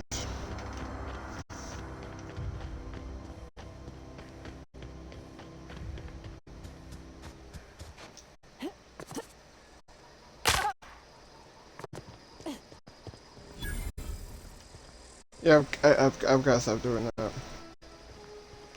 Oh, shit, this dude.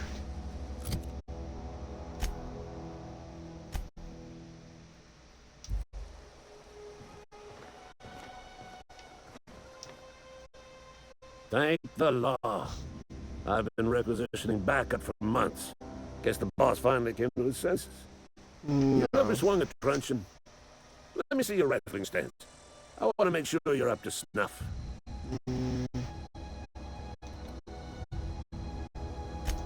I told Silas I paid my dues if he agreed to join the resistance. Guess this means he's finally heard the calling. The war. The coming apocalypse. Man versus machine. I'm talking about mechanical soldier.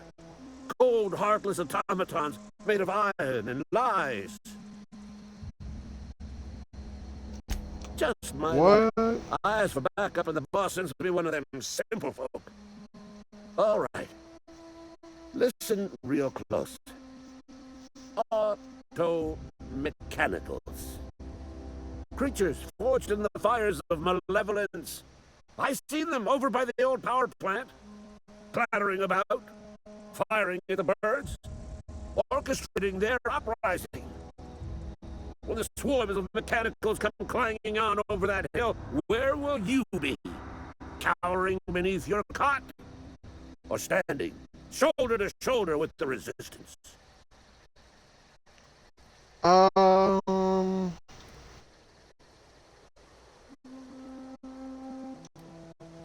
remember this one. I've been gathering up a war chest over the years. Saltuna cans, mostly, some Spacer's Chaw, a few bit cards. I'll reward you for your aid. Enlistment fees. Yeah, I suppose. Wouldn't want to give the resistance a bad name. Yes. They have sent a scout, prowling around the junkyard just behind our beloved town. This scout must not be permitted to return to its base of operations. Cross it off, then report back. Mechanicals got a weak spot in their midsections. I think the technical term is, the blue glowy square thing. And no.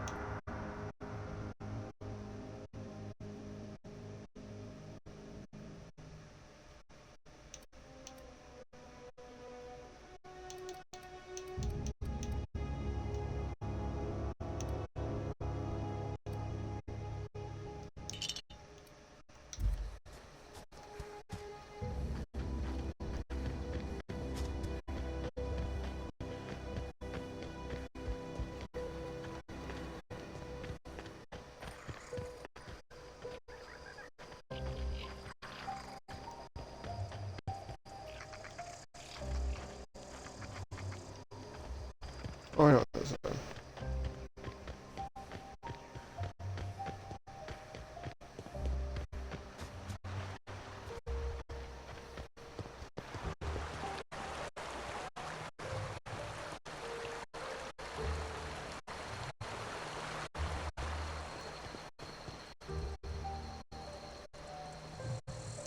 Fancy threads.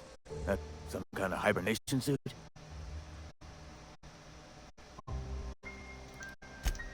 Yeah?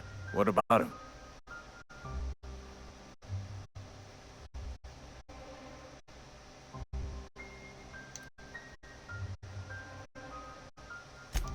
Yeah. Funny thing, Eugene's body ain't where it's supposed to be. The night we were supposed to commend his body to the earth, I had his grave all dug up and ready, right? And so I thought, I'll just rest my eyes a bit. When I woke up, his body was gone. Spirited away. Vanished. The footprints nearby suggested that Eugene was stolen by marauders. Or he rose from the dead. Let me know if you find anything. You run into any trouble? Reliable work from a freelancer. That's gonna take some getting used to. And I'll buy you a drink sometime. Suppose you've earned it. One good turn deserves another.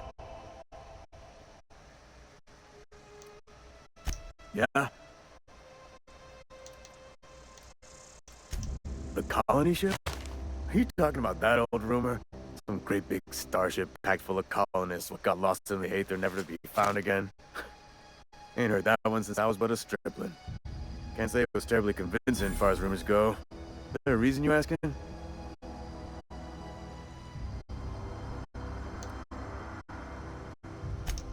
Alright, easy now. No need to get your hackles up. Maybe you've been out in the sun too long. Why don't you head over to the cantina? Get yourself some zero-G brew.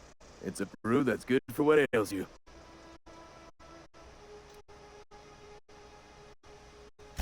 Look, I don't know what's got you caterwauling about hope this and colony that, but you need to stop, or there's gonna be trouble. Trouble's in the asking. Or don't much care for folk running their mouths, spreading hoaxes and the like. Frankly, neither do I. I guess I'll just leave you be.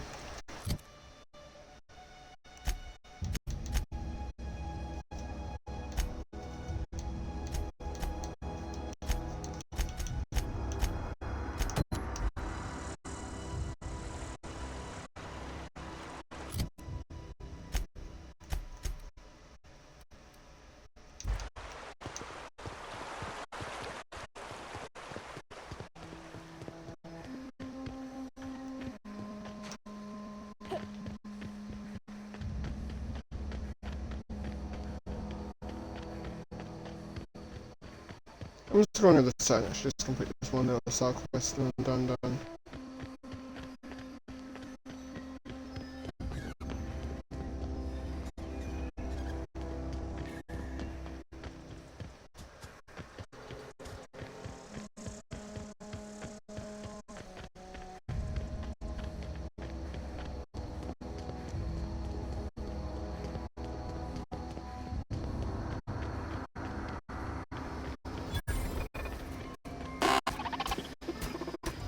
Searching for repair bay.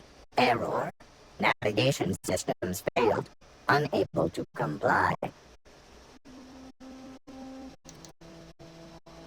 Navigation systems have determined this location as Spacer's Choice, designated mechanical repair bay. Attempting to misdirect or confuse a Spacer's Choice mechanical is a punishable offense.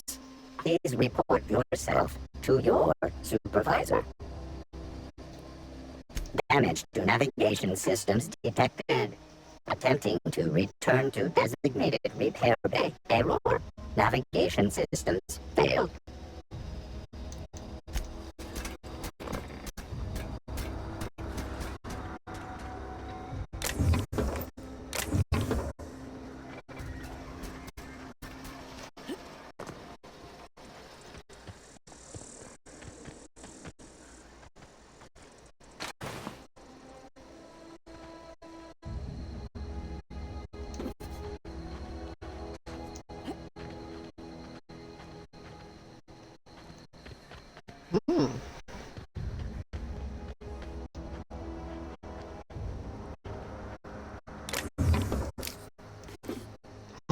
A plasma cutter? Ooh, ooh.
I'll come back to that one.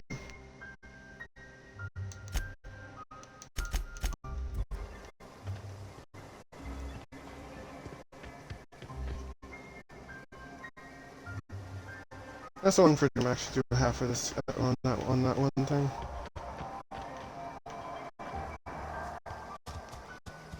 It's gonna happen. It's gonna happen so many times soon.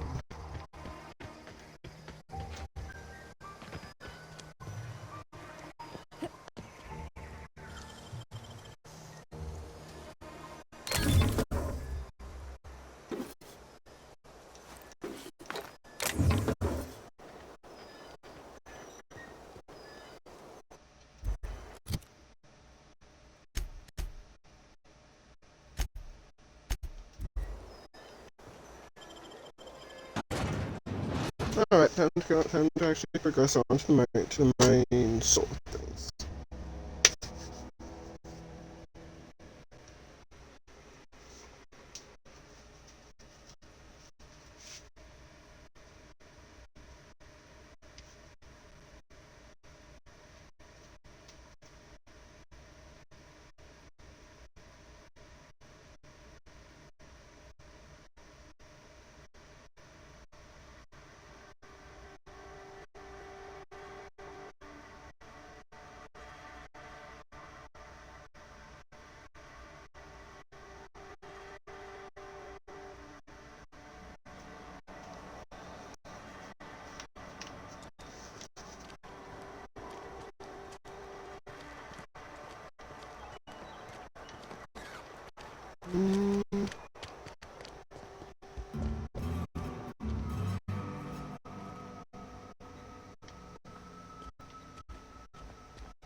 Hey there, Mary.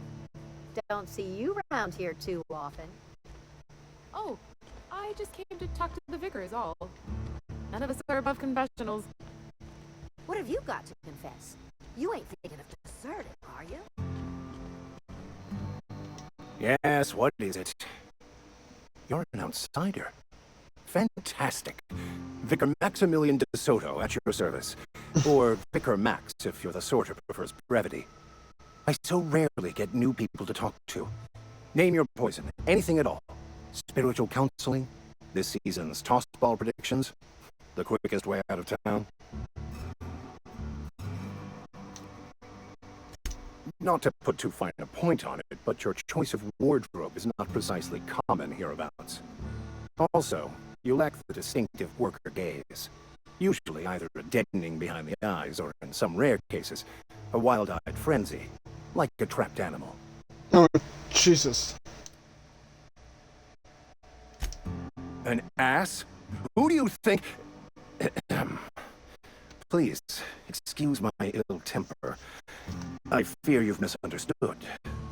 I'm simply bemoaning the level of spiritual awareness in this town.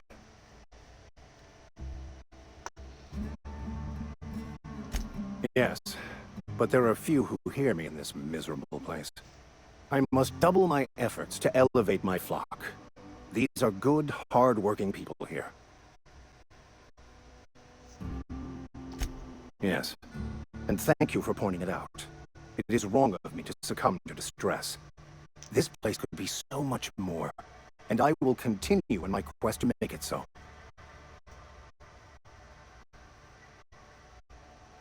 Mechanical tomfoolery is well out of my purview.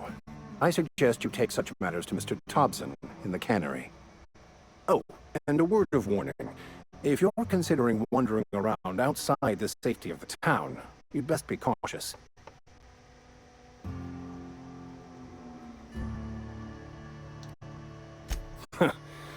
The marauders I met when I ventured outside the walls might agree with you. Bastards snuck up on me while I was dutifully hunting for a banned book in a collector's library. Barely escaped with my life. But you see, one of the reasons I transferred here was to get my hands on that heretical text. If you managed to acquire it for me, I'd pay quite a handsome sum for the book.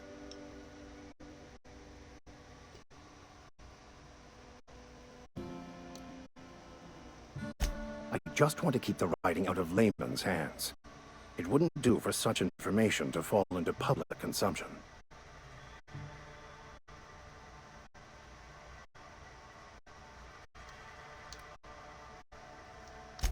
On the contrary, My position means that I am one of the few legally allowed to possess such items. But do not worry. You'll be safe since you are acting on my behalf.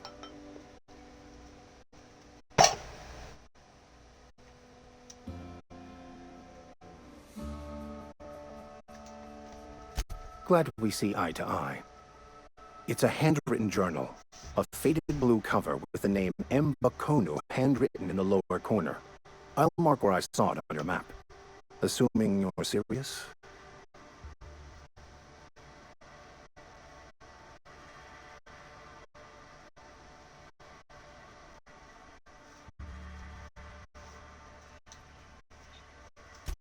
It is not only a beautiful relic of a bygone time, it's also the thoughts of an early thinker on the nature of man's place in the cosmos.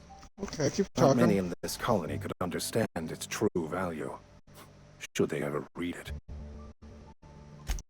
Thank you. Okay. If you retrieve it, you can always find me here.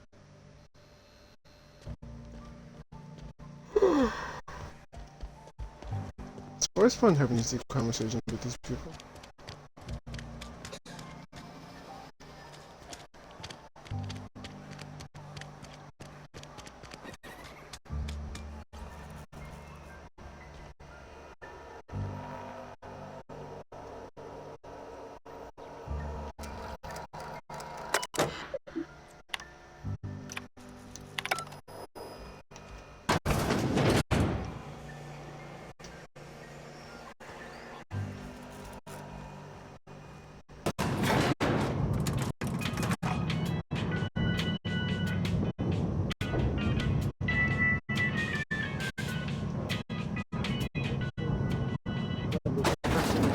The grease monkey, Argo?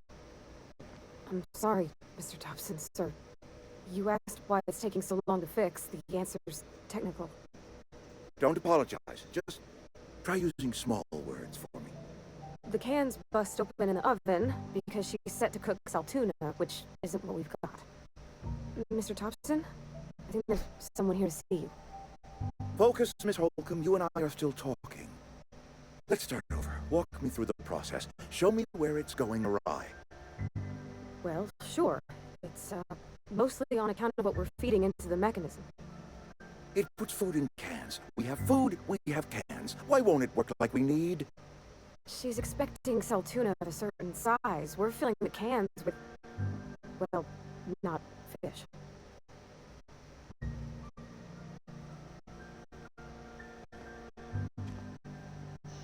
Seems we've got a guest.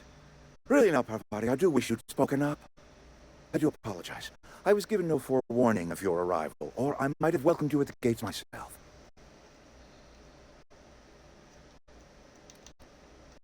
You were saying, Miss Holcomb. It's just what Bess needs is a proper refurbish. I can bandage her up and what all, but she's just old. Sorry, I'm sorry. I'll do better. And I do wish you'd stop referring to our cannery as Bess. Personification of company property is strictly contrary to the Spacer's Choice Code of Conduct. My apologies. I am not in the habit of allowing my guests to witness such a row.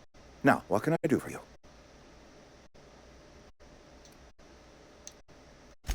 I'm Reed Thompson, Outpost Administrator. I cannot help but notice you are not in uniform.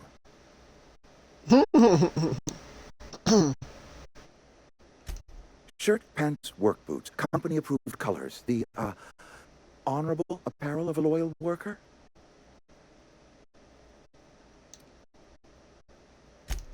Yes, so it dawns on me.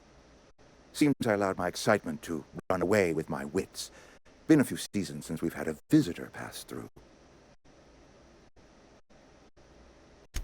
Only regulator we got is hooked up to the town transformer.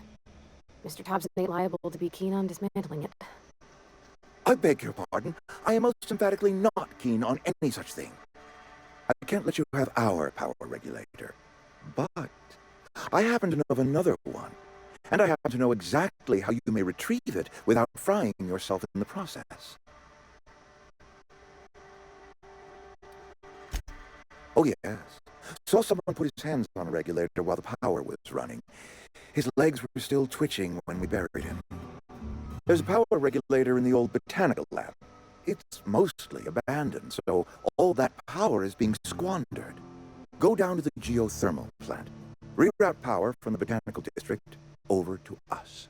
Once their power's shut down, you can have their regulator and be along on your way.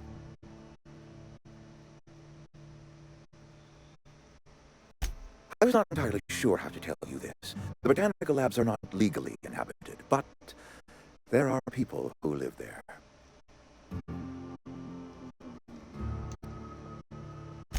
I am not trying to pull one over on you, friend. You were bound to run into them sooner or later. The people living in the botanical labs, they're deserters, former workers. I need them back at their posts. I need them to come home. Edgewater is struggling.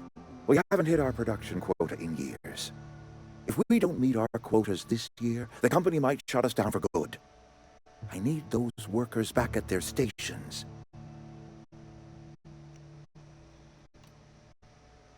So, I will be honest with this current incarnation of myself, and I'm gonna just go with this answer. It's our problem, not yours, but I'm asking for your help. If those workers don't come back, Edgewater is going to collapse. My hope is that by cutting off their power, you will convince those deserters to come back to town. Before you go to the plant, I want you to stop by the botanical lab. Speak to their leader, Adelaide. Tell her the power's about to go, and that it's time her band of deserters came back to town.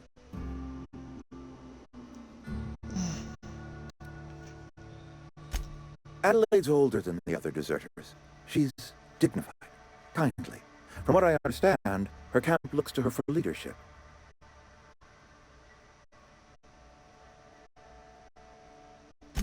That reason was me. I asked too much and pushed too hard. But I am ready to make amends if they are willing to return to the fold. We belong to one community, the Spacer's Choice family. If we dissolve into factions, then we will all perish separately. Adelaide will understand that. Of course, I understand completely. Here, let me give you the passcode to the geothermal plant. A sign of good faith for so politely listening to me as I ramble on. Are you setting off for the Vale? Because I know my way around. I mean, in case you want a guide. I mean, if that's all right with you, Mr. Thompson. Sir. I hesitate to part ways with Miss Holcomb, but I cannot deny that she is talented and may prove useful to you. Great! I got my wrenches and diagnosticators and hairpins and engine tape, so I'm all set. Well, I am glad to hear that. Best of luck to you, and thank you again for your help. It is a lot to ask of a stranger, I know. All right. Let's get going.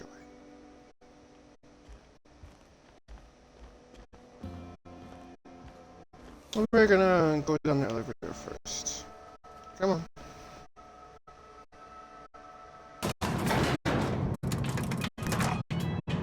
We better clear out of Mr. Thompson's office before we talk. Oh, most definitely good.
Hey, ma'am, can we talk? Sorry. Let's talk when you're free.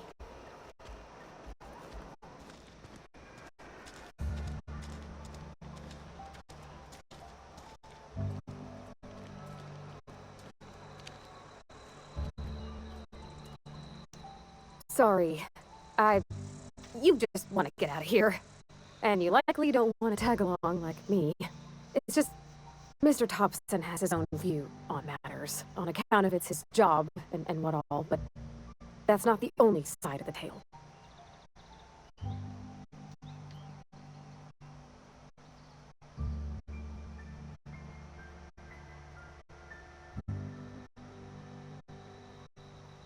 Oh, he ain't a liar. He believes every word he says. It's just, he doesn't always get where other folk are talking from. To Mr. Thompson, a person's a gear. It does its job quiet-like. If it squeaks or stutters, it gets replaced. The deserters are decent folk. I knew some of them before they left.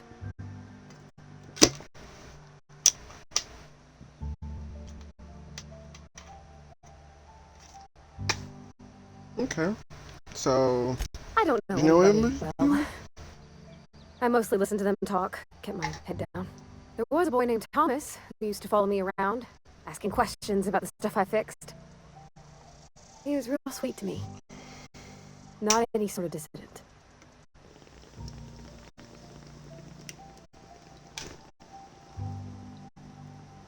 Life's hard here, especially for them that don't fit in so well. We're one big Spacer's Choice family, but every family's got the one the rest whisper about. Mr. Thompson's aiming to take away their power. They'll have no lights to see, nor heat to cook. They'll be at the mercy of marauders, or worse. I think you should talk to the town's vicar about it. Max, his name is.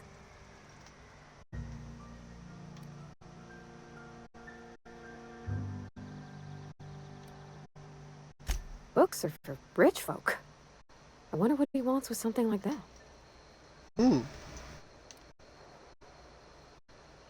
About if what Mr. Thompson proposes to do is upright. Leaving Miss McDevitt's folk to their fate. Their neighbors. Kin. And maybe he can think of something else to try. Something we ain't. He used to go walking outside town. Maybe he found something that'll help. It's just an idea. That's all.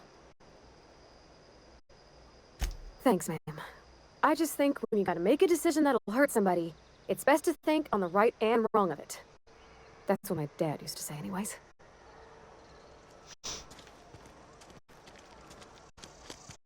Alright, and in due time we will peel back that onion. I've always felt weird. It's too clean.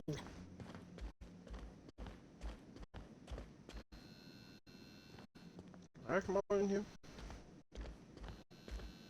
Any progress on that matter we discussed? Ah, Miss Holcomb. How rare to see you out. And with a complete stranger. Curious. This here's Vicar DeSoto.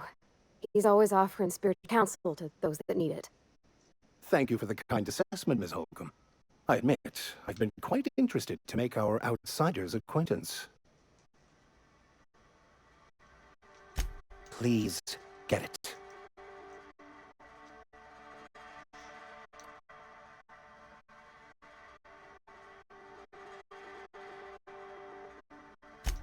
What would you like to discuss? What? I thought you would talk to him. You wanted to speak to me, Ms. Holcomb? Every time I've tried to engage you in conversation, you look at the floor, answer in single words, and slink away.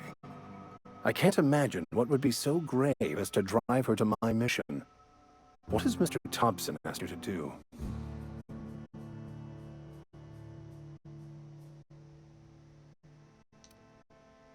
Depriving them of safety from the marauders and wildlife. I can see why that troubles you.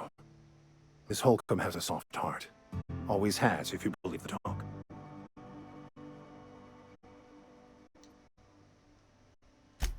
They rejected the order of society and live beyond the walls so thoughtfully provided by our Spacer's Choice patrons. Does that strike you as a responsible life choice?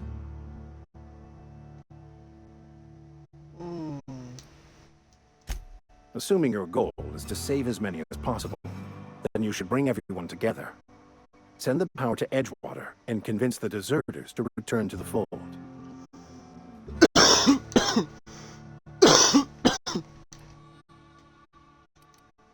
Not if things are left to stand as they are. They who are not satisfied with their work are satisfied with nothing. No. How about, work fortifies the spirit. True exhaustion awaits idle hands. Selling? No. It is free for all who seek it. I'm sorry you don't find these tried and true words of wisdom to your liking.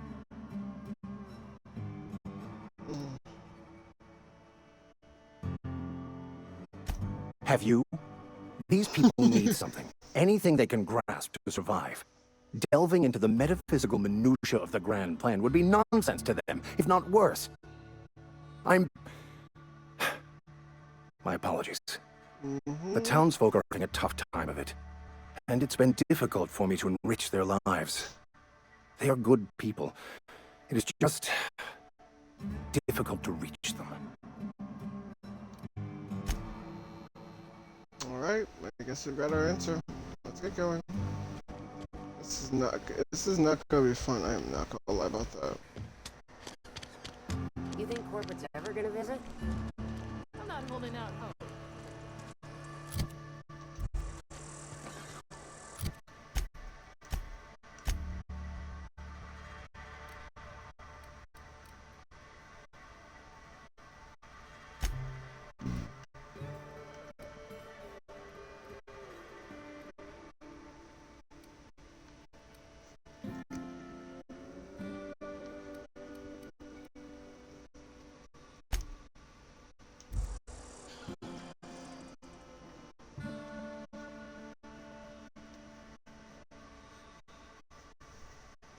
Oh my god, you actually have to buy windows, my goodness.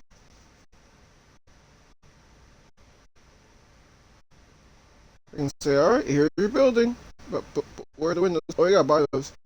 That last person bought theirs and they took them with them. Shame. I mean, again, everyone can. When you buy the windows, you own them. So, when you move, all your stuff goes with you. Wait, but the things are so nice too. It's like they kind of were.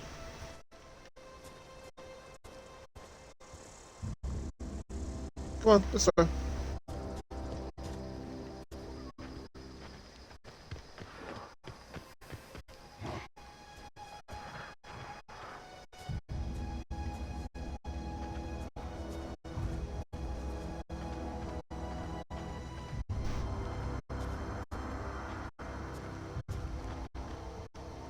Where are we headed? You mean about the mission being too clean? I know, but Vicker says the universe is a machine, that it runs by law. Real machines have gunked up oil, scratches, and worn bits. You can tell they've seen handling, been used by folk. The machine Vicker sees is one that ain't never been run. It's not for people to live in. It's something on a museum shelf, under glass.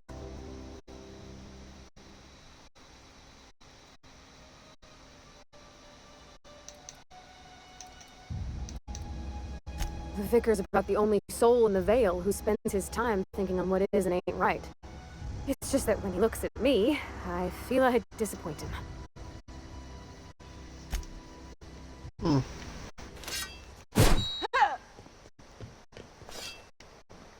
Good to know.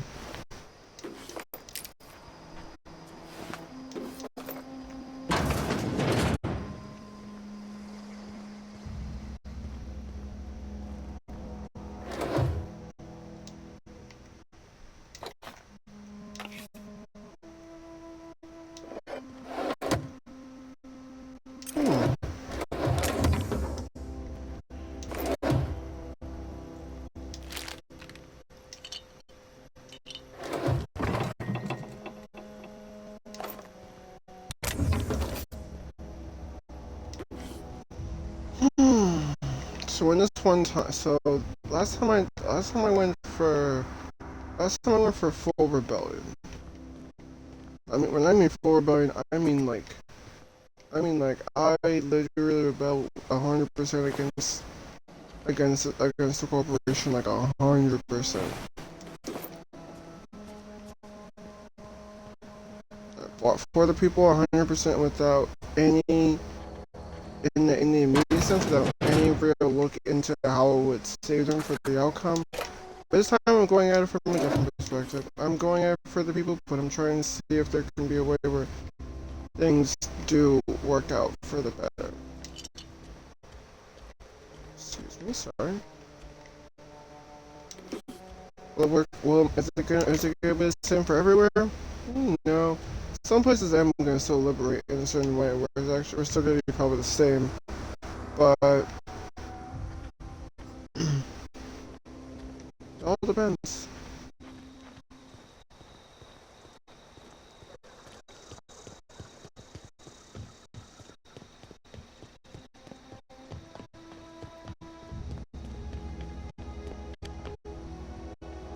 I need to go down there one day, because I've never been down that way to see what's over there.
One second. I gotta talk. I don't know you. Whatever you're looking for, it ain't here. Move along.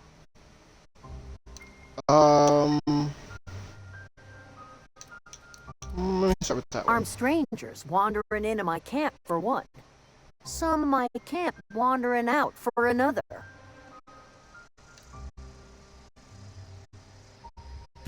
Got anything in you besides questions? No, I'm sorry. That was unworthy of me.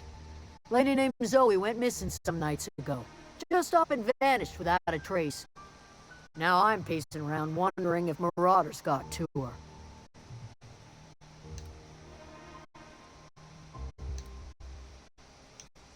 I go looking for Zoe, I leave the camp undefended, seeing as I'm the only one of us who knows her way around the gun. Hence my dilemma. Vex me. If she told anybody, they ain't telling me. I'd check her room, but I got yelled at for snooping once already. Little ways ago, she was always obsessing over her serial dramas. Wanted to see what the fuss was about. Could be. Dangers aplenty out there. No telling why marauders would steal somebody like Zoe. Got no useful skill as far as I can tell. Marauder gang just moved into the districts a little ways east. Their numbers are growing.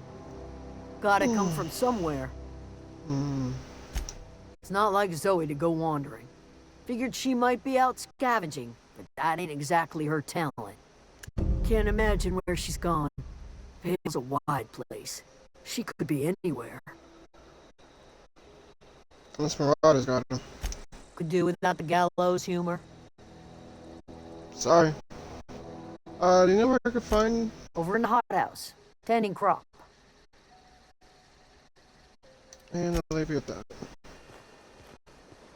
Come on.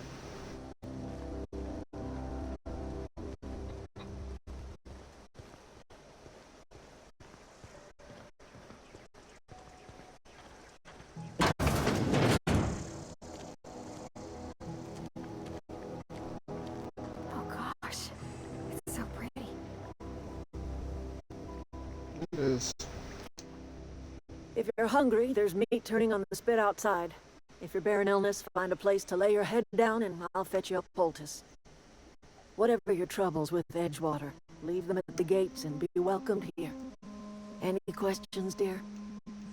Oh, it's gonna hurt. I have been called that, among other things. Green Thumb, grandmother, the strange old lady who keeps flowers. But yes, Adelaide will do just fine. Excuse me, Miss McDevitt? Sorry, it's just... You got such pretty trees in here. Why, thank you. You're Robert's girl, aren't you? I remember when you were but a sprout. Thomas speaks of you often. Are you staying long? You should try some of my tobaccorn tea. I brew it in an old spittoon, but it's been cleaned. No, dear. The garden belongs to us all. Life is the gift of the universe, and the universe yields its bounty equally, absent of prejudice. The soil around the Vale went sour years ago, but I found a way to sweeten it back up. The secret recipe is a little bit of elbow grease, a dash of love, and a heaping pile of special fertilizer. A home for anyone who's ever turned their backs on Edgewater. A home for those of us with nowhere left to go and nothing to lose. So, like the spores of the puffball, cast on the wind and alighting on fresh soil, we put down new roots. It is an unpleasant story, dear.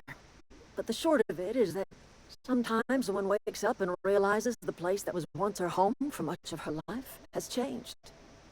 The home in which we spent our lives has left us behind, and so we must move on. And that is as much as I will say on the subject. Reed Thompson, you here on behalf of that cold-eyed reptile? Let's hear it. What's Reed's idea of peace, then?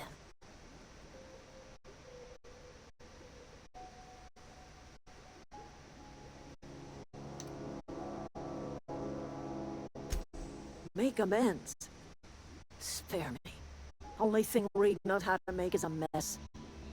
Like everything else that comes out of Edgewater, that peace offering is canned. I and my own are living just fine out here by ourselves.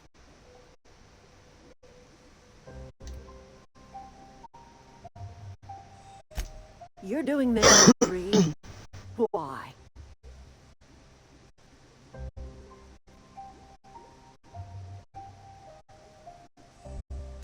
Cannery's got a regulator. You want ship parts, you ought to rip them out of the cannery's guts and leave us be.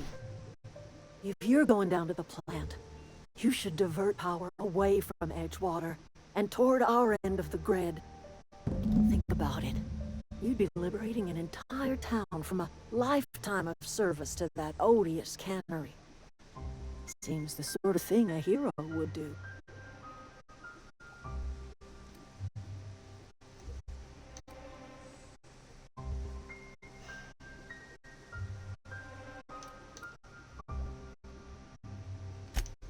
Well, if it's all the same to you, then you ought to divert power over to us, shut down Reed's cannery, and scrap it for parts. You've seen that miserable excuse for a town with your own lamps. Hollowed out workers laboring their lives away at the cannery, living off whatever scrap Spacer's Choice throws them. You know that's true, don't you, Miss Holcomb? Your father died of overwork.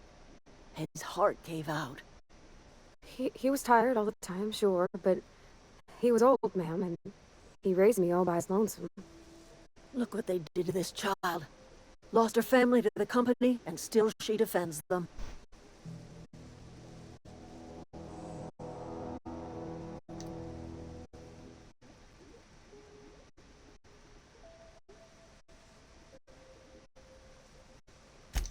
I'm all right. I ain't so fragile. That was unkind of me. I'm sorry, dear.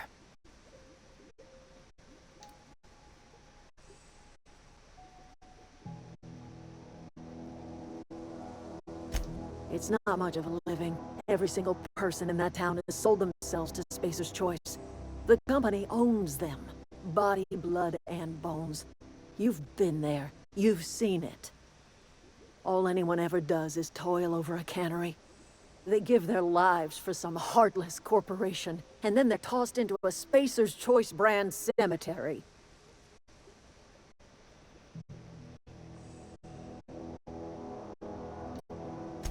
Life in Edgewater grinds to a halt. The cannery shuts down, workers desert in droves, and our own little camp grows and thrives.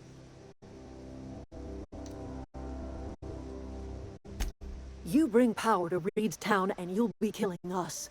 Reed knows it. He's counting on it.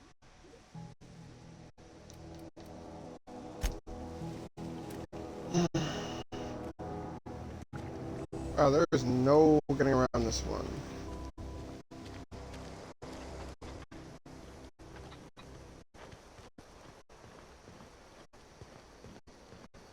Oh, that's Thomas. He used to follow me around before he left the cannery.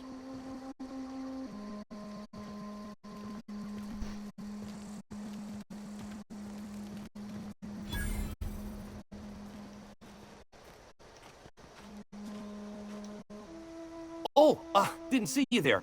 I was just occupying myself with a little engineering. Whoa, Miss Parvati. You're, what, how are you? Hi, hello. Are you, are things safe out here? How are you keeping? Great, just great. I've been trying to keep stuff running, just like you. Only I'm not so... Wait, they didn't kick you out, did they? Oh gosh, no. I'm just along with this lady here. Are you from town? I mean, you don't exactly look like you're from town.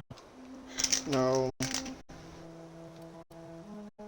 Never heard it phrased in such a way before. I guess we're all trying to get our ships off the ground, ain't we? Sorry, I just wasn't sure if you were from town or if you were one of us. Something's been chewing at me, you see. Fact is, I've been, well, lying. To everybody here. Camp thinks I'm a mechanical genius, but I couldn't fix a busted chair. I'll take all the help I can get. I set my mind to learning the craft of the engineer, you see. I want to make something of myself. You ever heard of the Young Spacer's Guide to Mechanical Engineering? Comes in a set of 3. If I had my hands on one of those data pads, I could teach myself the ins and outs. Those are good. My dad kept a copy with him when he was working in the cannery.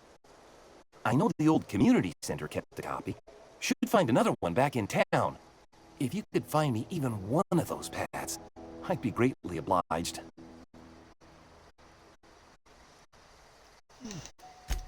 I wish I knew.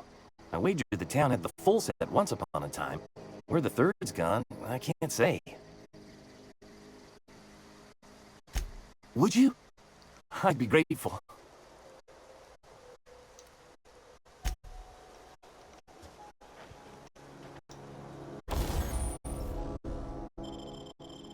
Cool.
Fancy duds. Do the tubes get in your way?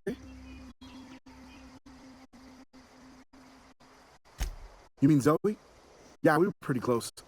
Not like her to go loping off.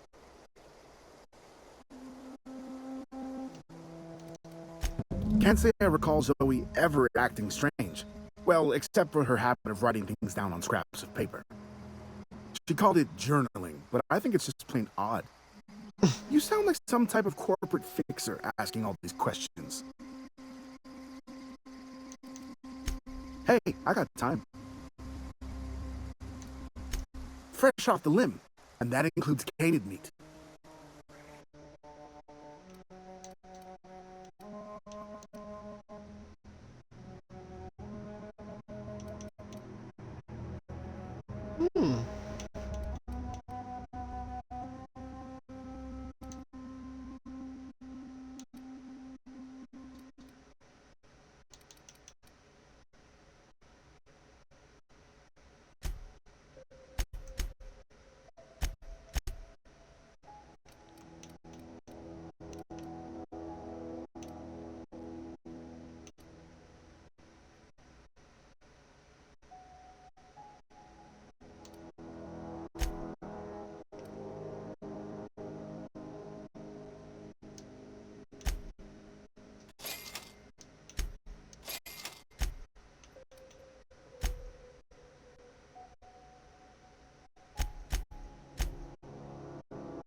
You hungry?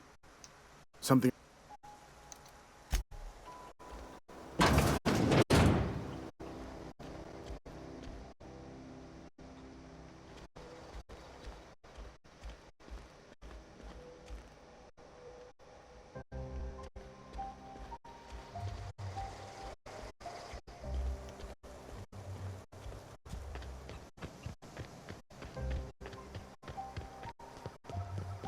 Alright, let me do this one thing before. What is it? I'll tell you what I can.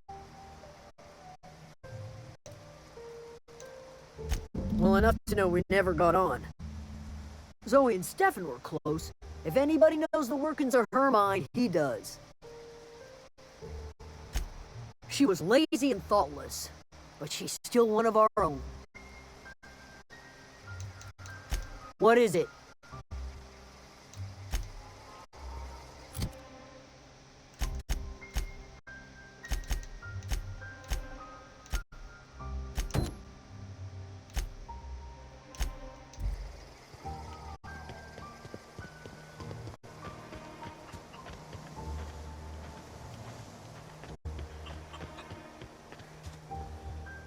Something I can help you with? I'll help if I can. Zoe was always obsessed with this cereal. Masked Marketeer. A scion of Byzantium turns to banditry and teaches his marauder companions the wisdom of free market economics. Shame she up and vanished when she did. What's up? I had a surprise lined up for her.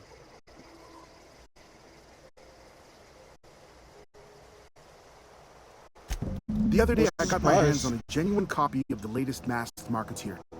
I was gonna surprise Zoe with it, but she was gone the next day. Dang. Zoe and I were gonna watch the serials, as is our custom. She never turned up. I looked around, but she was nowhere to be found.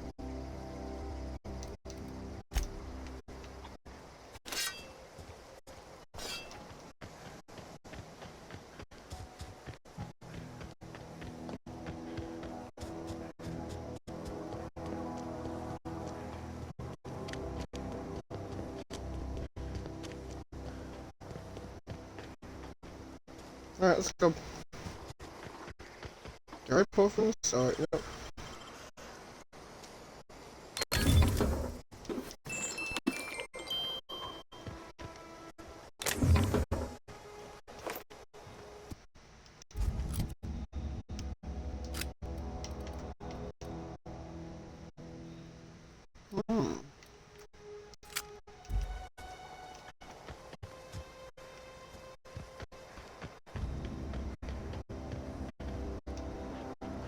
Inside voices.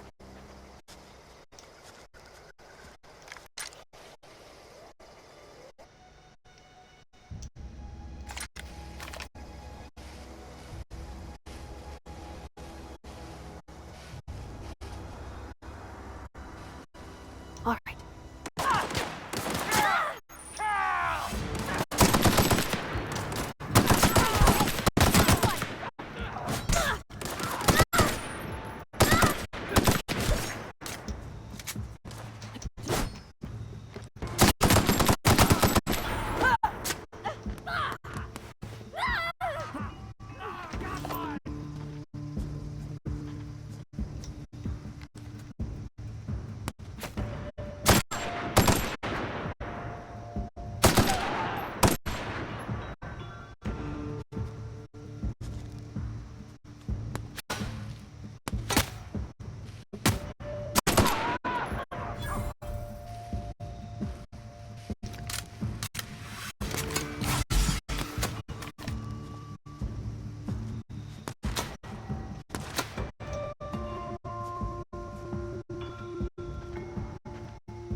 Something you need?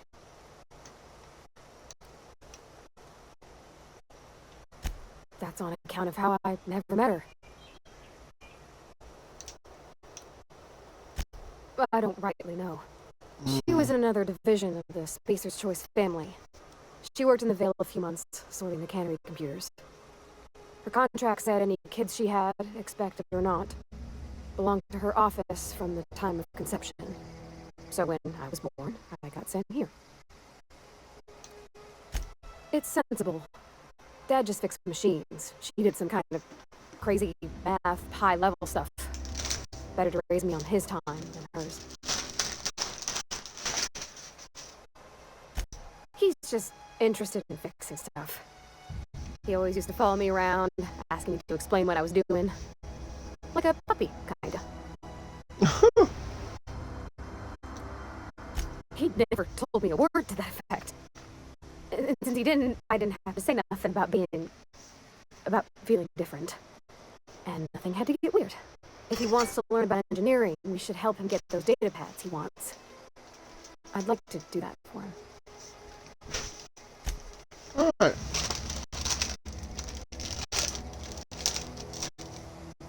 That's one thing I just do like about these games. Get to flesh out conversation with these. Flesh out conversations.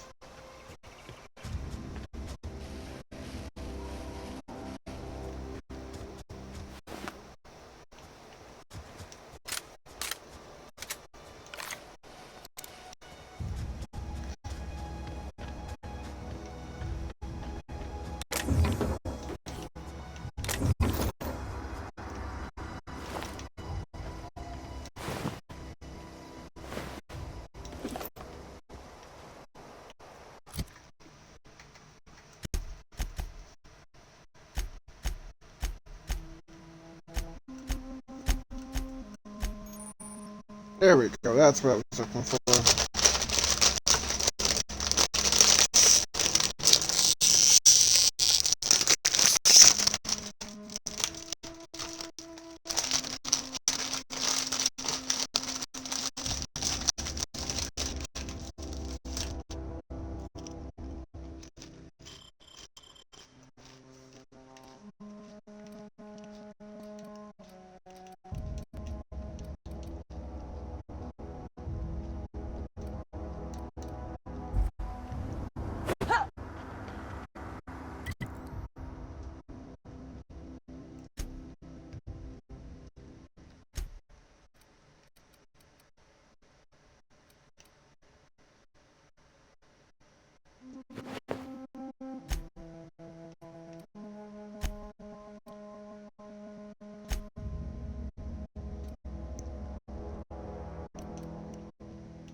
God damn it.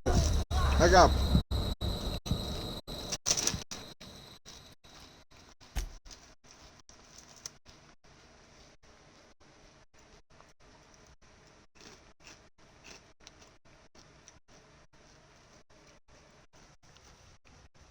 God damn, I got pelted from afar.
Bunch of stuff I'll come back for later.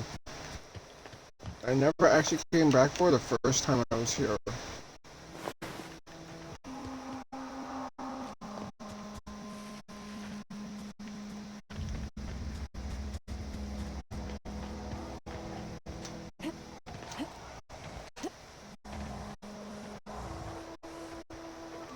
Back up means run back, cause I'm not strong enough to fight any of that. I don't know anybody who ever came out this far.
My goodness.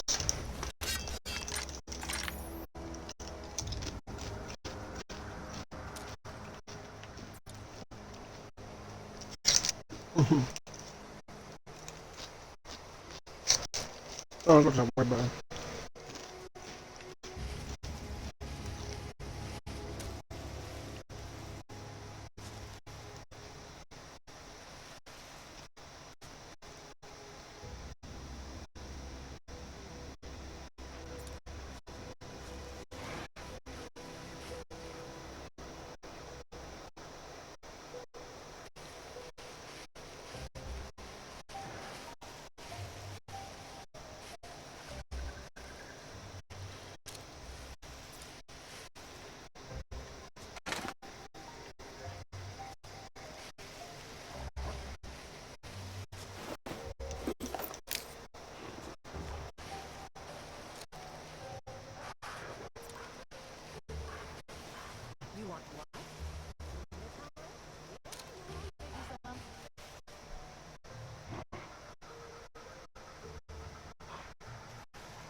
this is due to resolve to nothing. And there was this thing.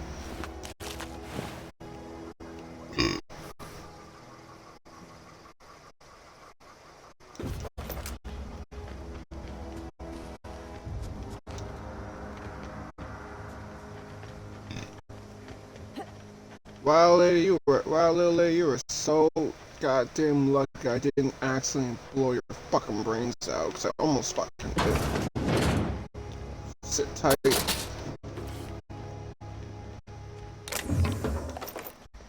Well, so everything from in here.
Alright.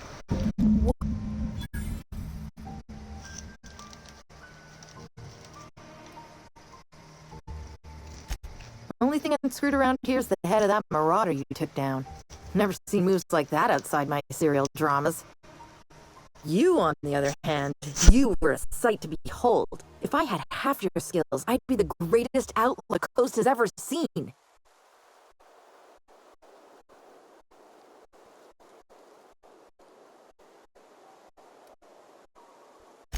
I'm great at clarifying.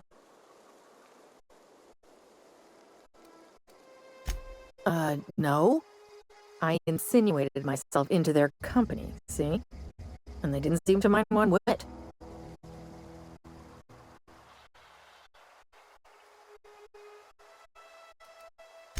I got kicked out of Edgewater on account of falling sick with plague and stealing some medicine to treat myself. I'd heard some outlaws set up camp in the botanical labs. I decided to throw in with them, seeing as I always wanted to be an outlaw myself. Instead, what do I find? But a bunch of former workers camped out around a greenhouse. I couldn't just go back to the cannery, so I was stuck with them.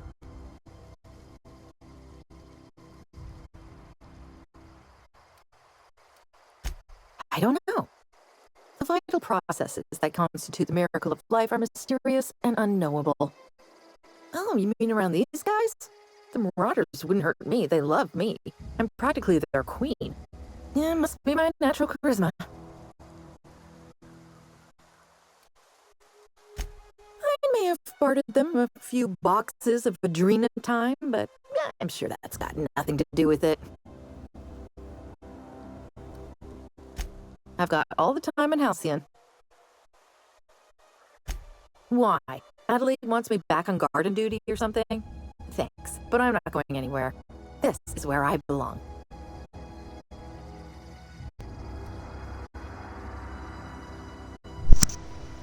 Ma'am, I don't think you heard me the first time. Go back to camp. Yeah? Or what?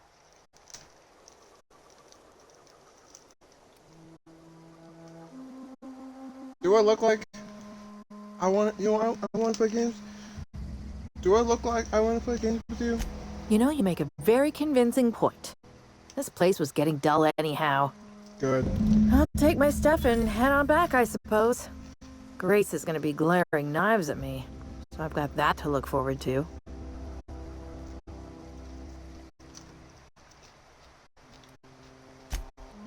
Bye.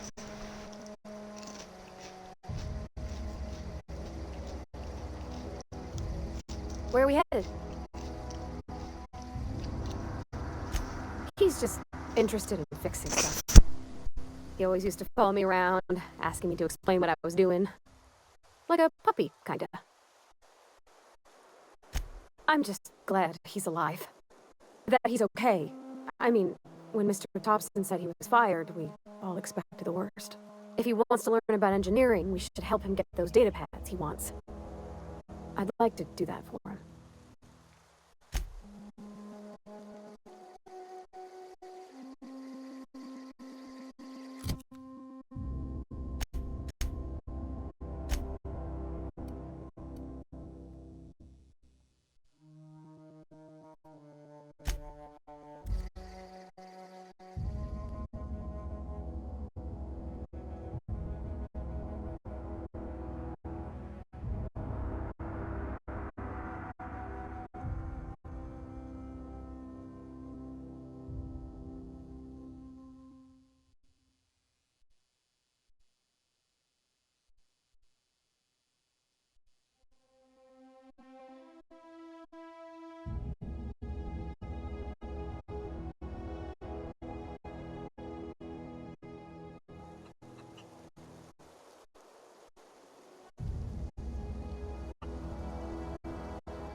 What is it?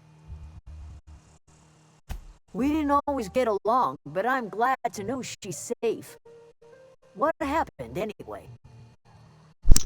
Well... You pretty much did my job for me. The least I could do is pay you for your trouble. Let me know if I can do something for you.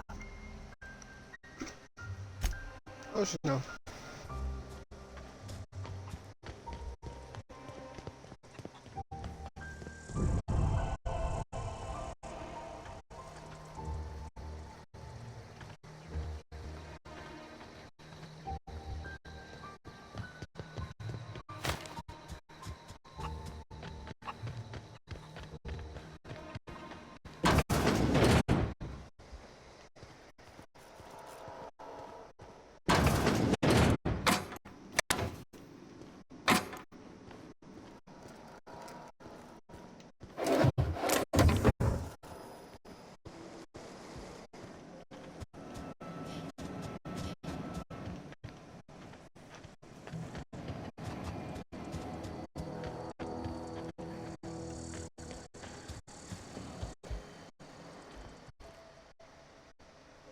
Nice.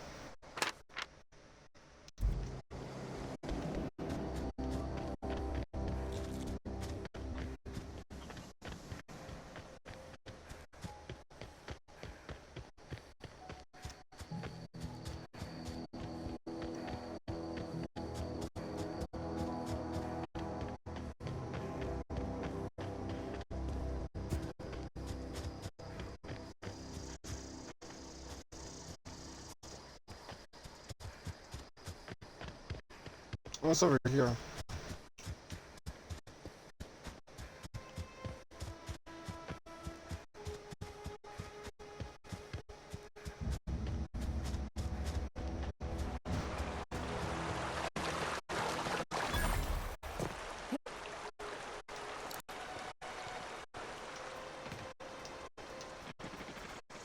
Keep her quiet. I always wanted... I'm on it.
See if anyone's supposed to try the way in or something.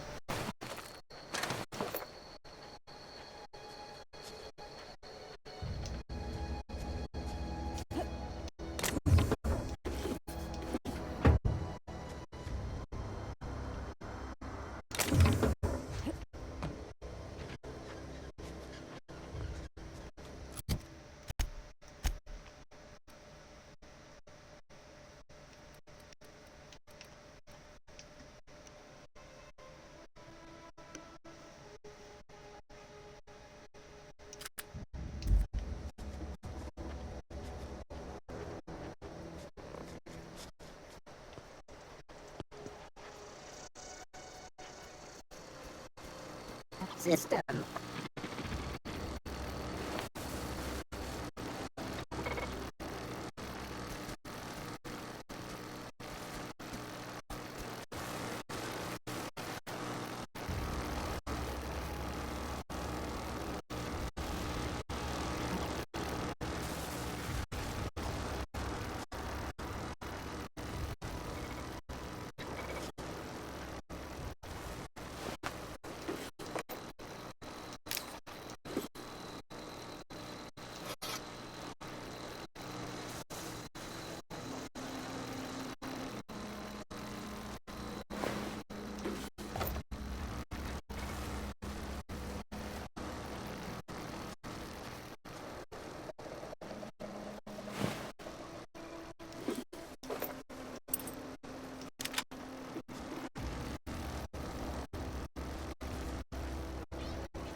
System alert.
Adjacent automatic.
Just go here and just disarm that. I'm gonna do that. And okay.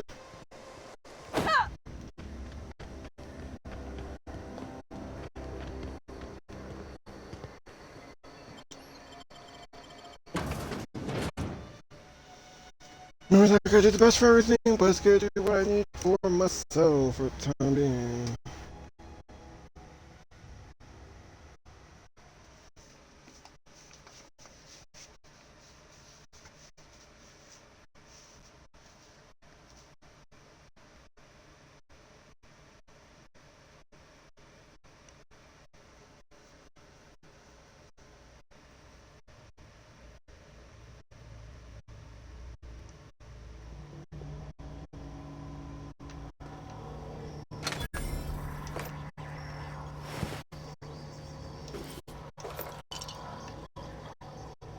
The control room should be off to the right.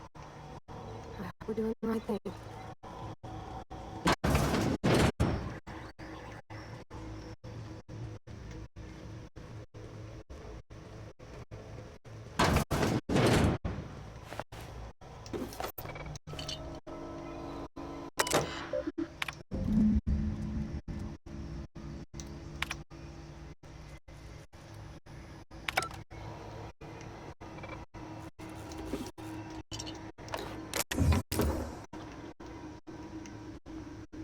Anything?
Oh.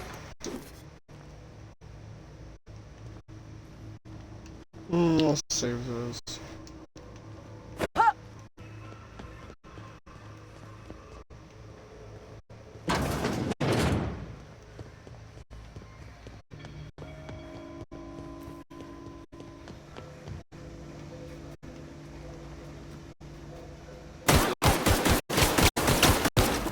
Unexpected.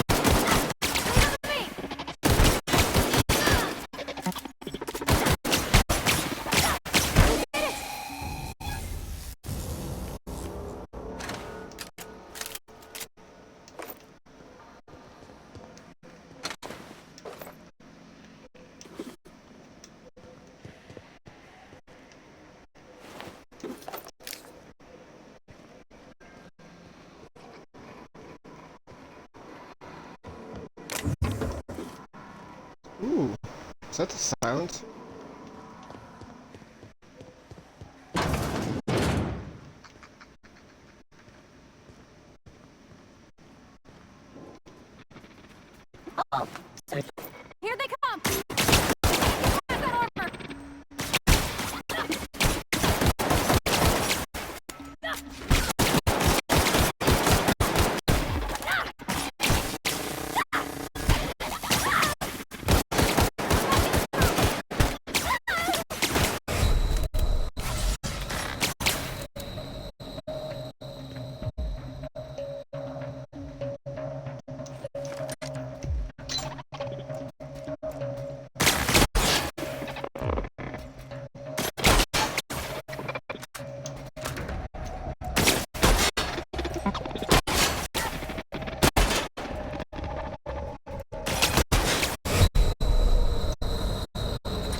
No, that's not what I...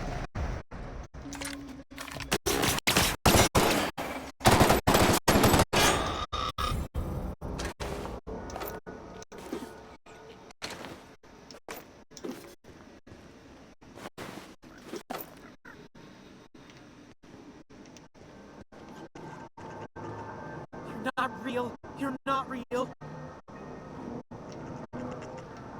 Oh, God.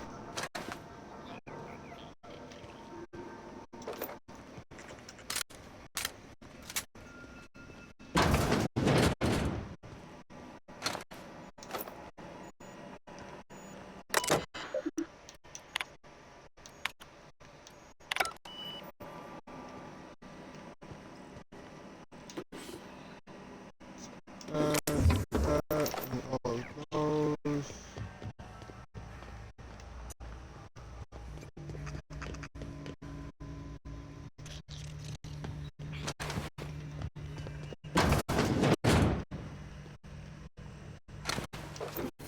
I saw someone up here for a second there. Oh, I did. There's some in there.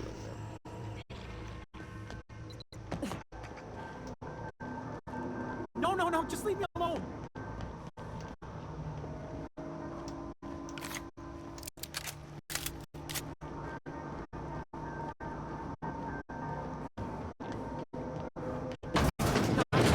You're not real.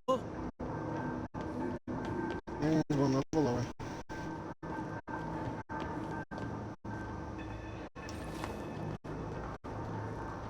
You're not real. You're not real.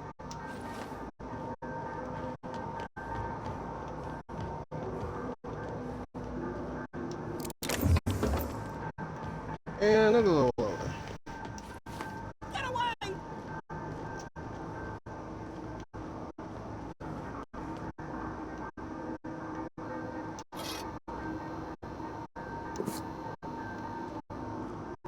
You're not real. You're not real. Get away from me, Phantom. Shoot, scram!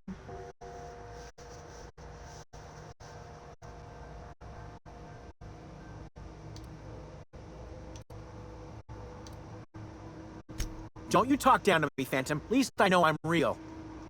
See, Higgins? This is why you must always boil your sprats before ingesting. Of course. Do excuse me. I experience brief flashes of mania during which I am visited by the phantoms of my imagination. Chester D. Higgins. The D stands for definitely not insane. I use it as a reminder. Hard to say. By my reckoning, Higgins has been here somewhere between 2 weeks and forever. My recollection's a touch fuzzy these days. Oh, Higgins has been many things over the years.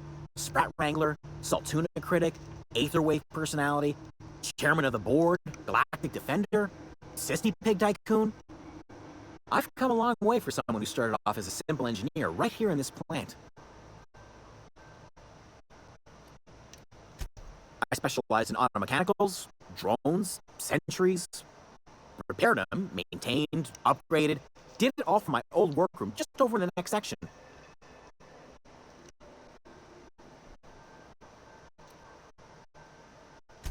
Oh, definitely before. Sissy Pig Tycoonery was the apex of my long and storied career. Look, I don't want to fall into any trouble with the mechanicals. If they wise up to our plans, they will come for us. With prodding irons.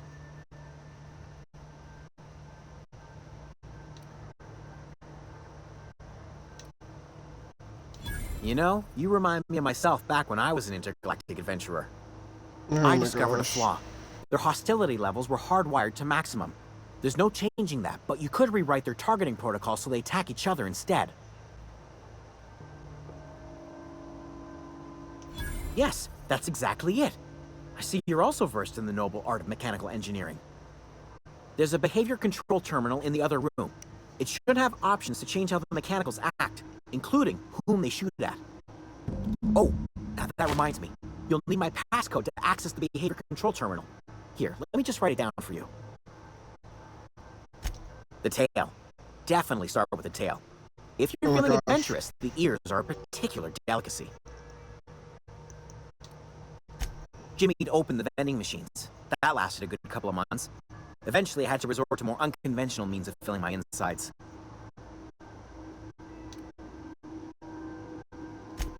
Braised, boiled, charred, skewered.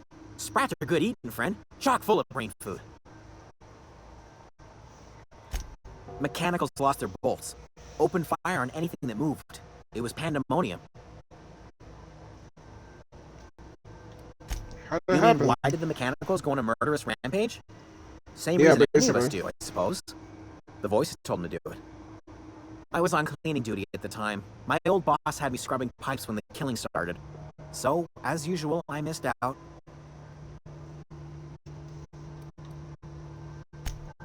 Okay. Oh. Pretty good down here.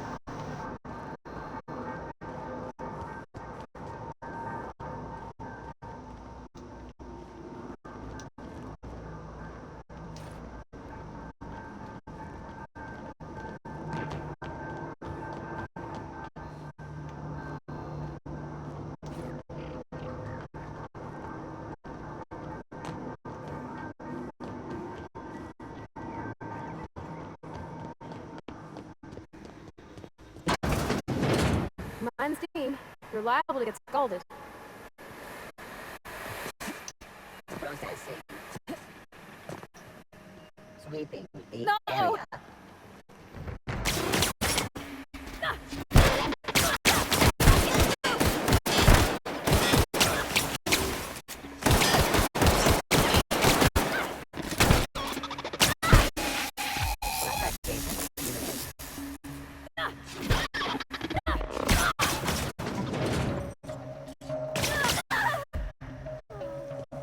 Pulse. Beginning sequence.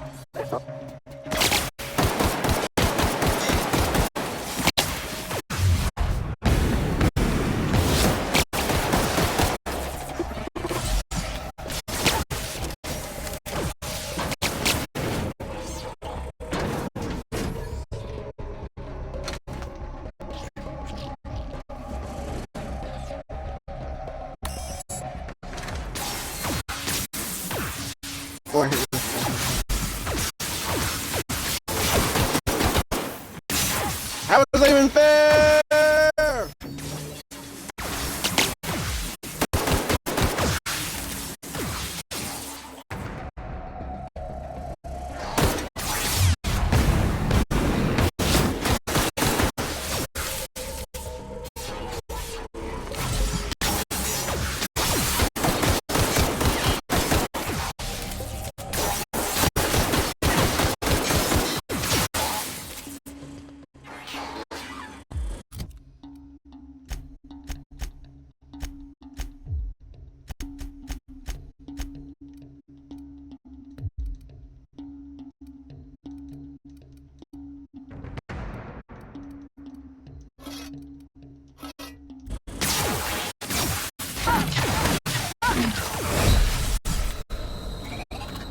Not cool. What the fuck? How they?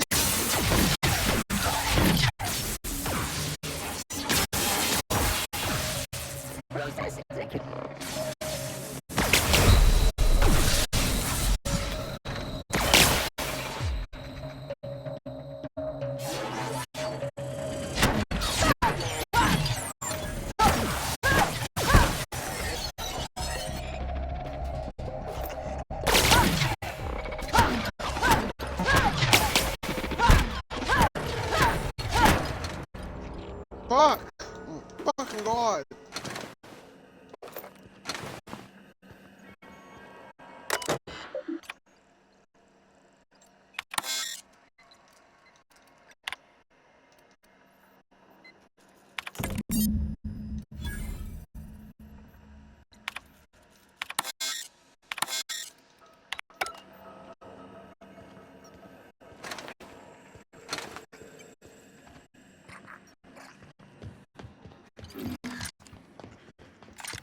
Gone quiet.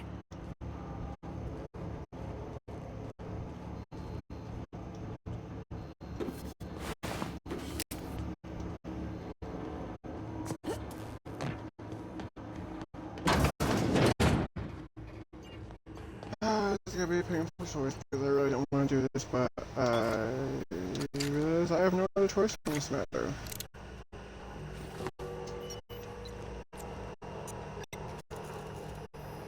Something you need? That's on account of how I never met her. But I don't rightly know. She was in another division of the Species Choice family. She worked in the Vale a few months for the past years. The contract said any kids she had, expected or not, belonged to her office from the time of conception. So when I was born, I got sent here. Well, I don't know about normal. Dad said she worked under some kind of special contract. It's sensible.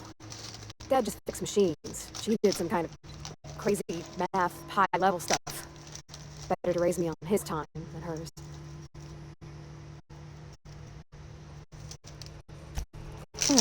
Okay.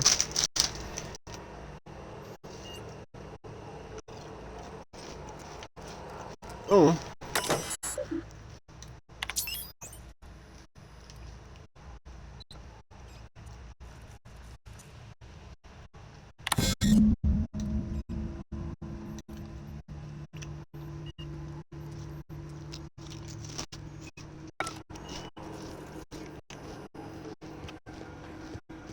Three switches. That'll be easy enough.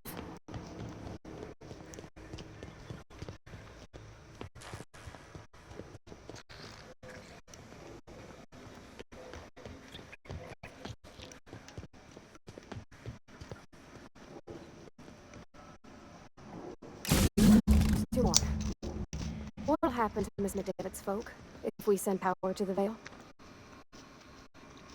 Yeah, huh?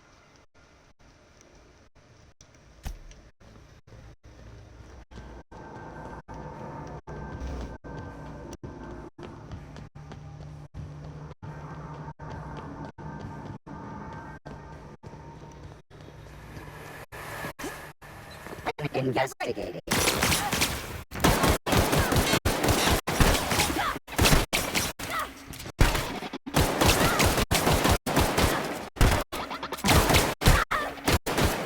That's the last of them!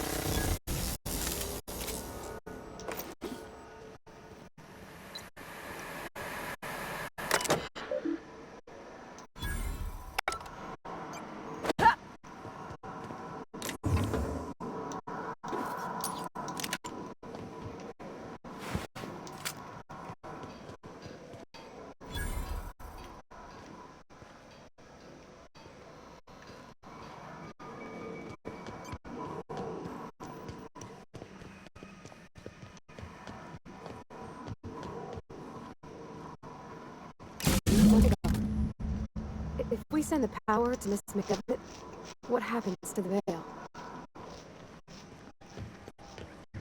System. Here they come! Ah! That armor!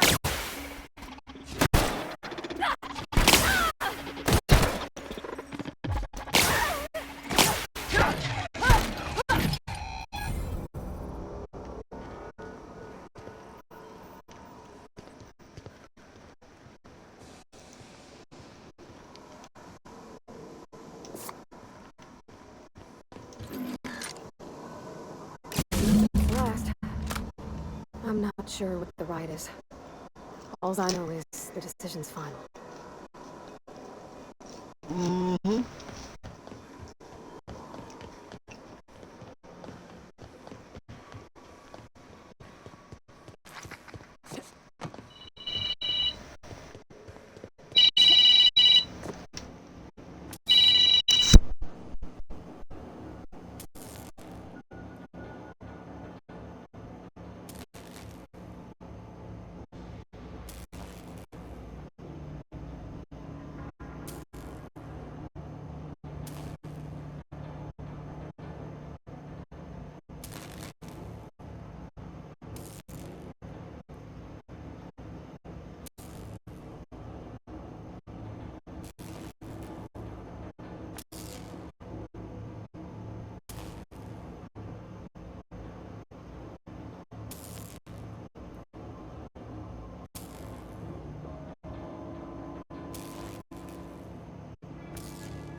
Ready when you are.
Well, there ends that Once we do conversation. this, there's no going back. Excuse me, ma'am. Look, I know you want your power regulator and all, but I just gotta ask you. Do you understand what you're about to do?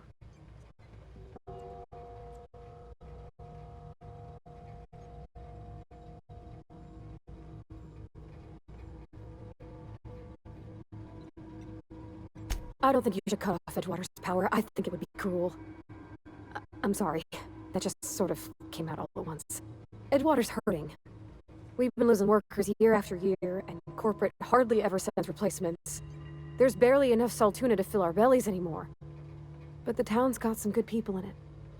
Decent, hard-working folk just living their lives the only way they know how. They don't deserve to be punished.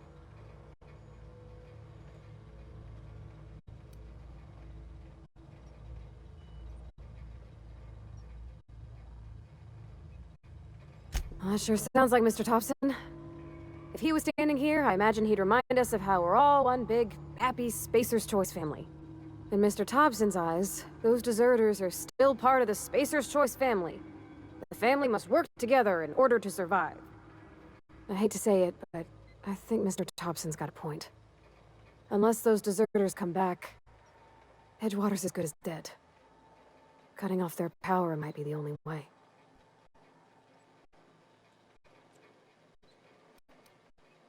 Sorry, I didn't mean to babble on like that. I felt like I had to say something.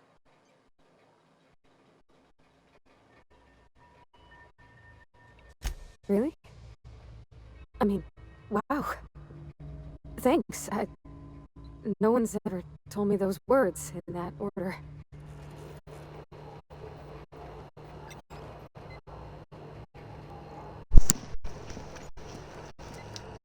Should hear your voice more often.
This is gonna be interesting, because those guys could definitely come at me completely hostile.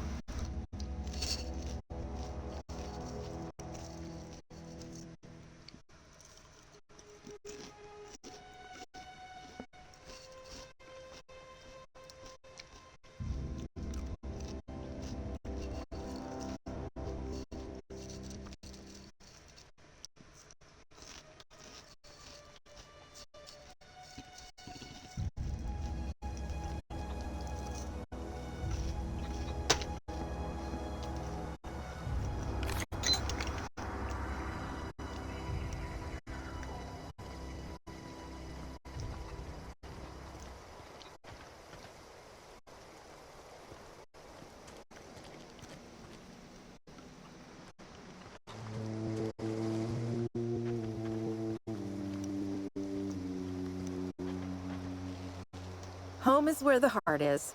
Marauders took that saying a little too literally.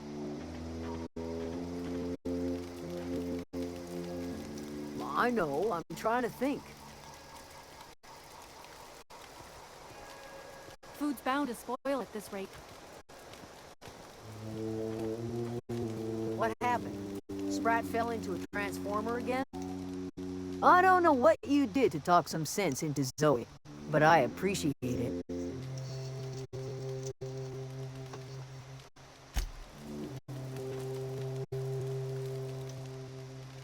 Zoe says she fought her way out of a marauder camp with her own bare hands.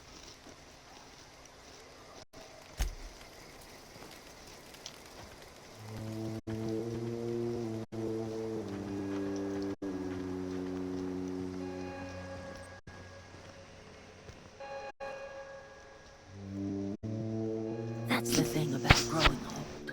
Your eyes start to fail. Elsewise, I would have seen you for the snake that you are, chopped you into pieces and roasted you on a spit. This is all you're doing. Cutting off my power, killing off my garden. Without refrigeration, my food will spoil, and my flock will starve. I want to ask you this in private, away from the eyes of my flock, so they do not see me lose my temper. Tell me, why did you do it?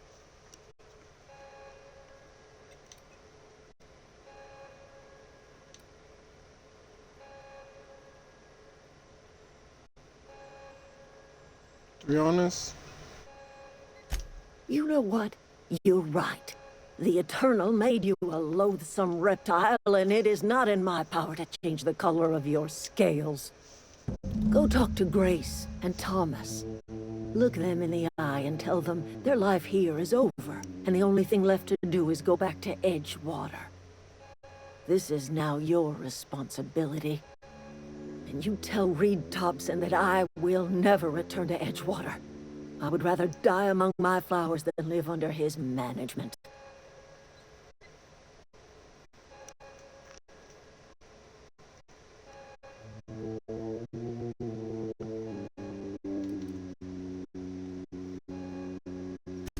My son worked in that cannery. When the plague started coming, he was one of the first to fall sick. We had a store of medicine locked away, but Reed refused to treat him. Said my boy didn't deserve treatment. Said the medicine would have been wasted on him. So I buried my boy in the cemetery, gathered my belongings, and left. That's as much the story as you need to hear. You offering to cross Reed off, huh? This some sort of twisted reparation for what you've done? Or are you just looking for a chance to sow some chaos? Kill Reed if you must, or talk him into leaving if you can. He and I are not sharing the same four walls together.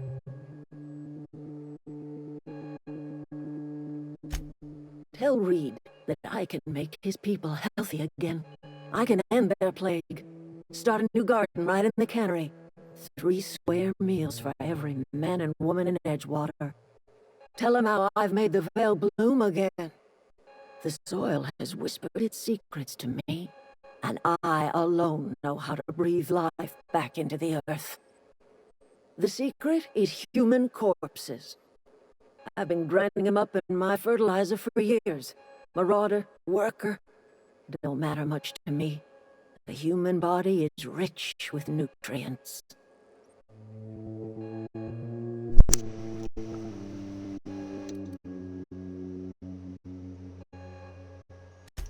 Edgewater Cemetery's got corpses aplenty, enough for a generation's worth of crops.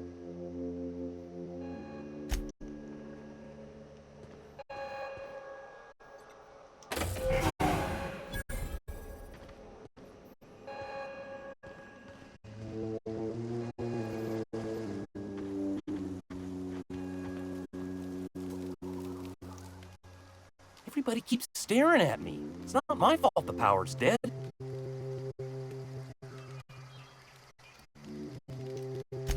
I've been thinking about going back. I'm not much use to anybody here.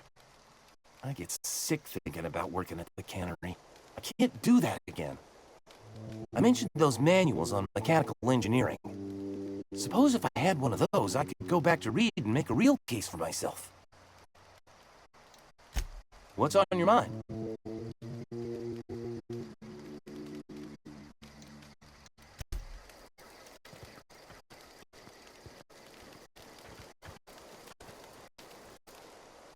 Marauders can't see us in the dark.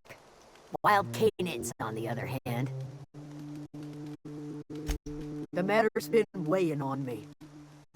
Zoe came back, but I couldn't keep her from slipping out in the first place. Who's to say I could keep marauders from slipping in?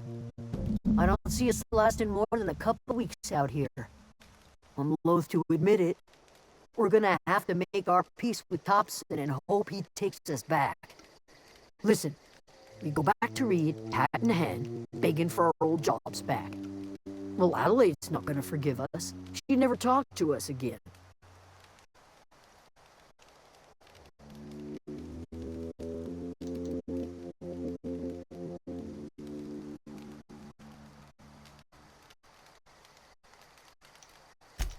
Edgewater's not just a town to Adelaide. It's a symbol of everything that's wrong with this colony. A big, heartless machine of metal and gears grinding workers down to dust. We're the closest thing Adelaide's got to a family. We go back to Edgewater, she's gonna feel betrayed.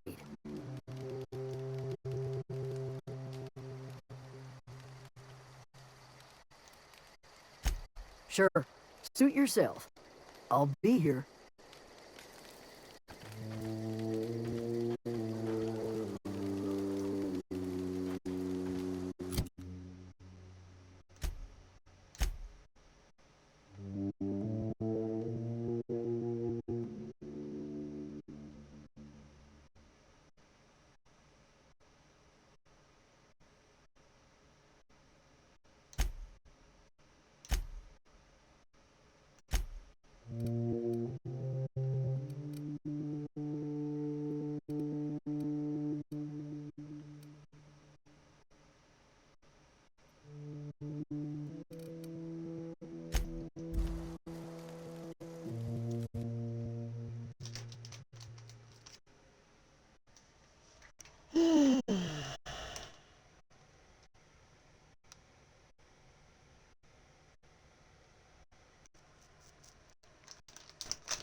Well, time to touch the minute talk.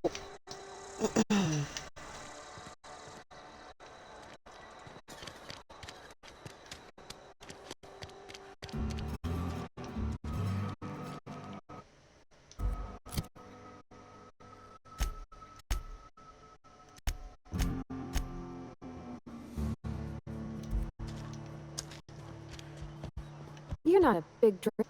Abernathy's got some bounce in his heel. Must have heard some good news. Go ahead.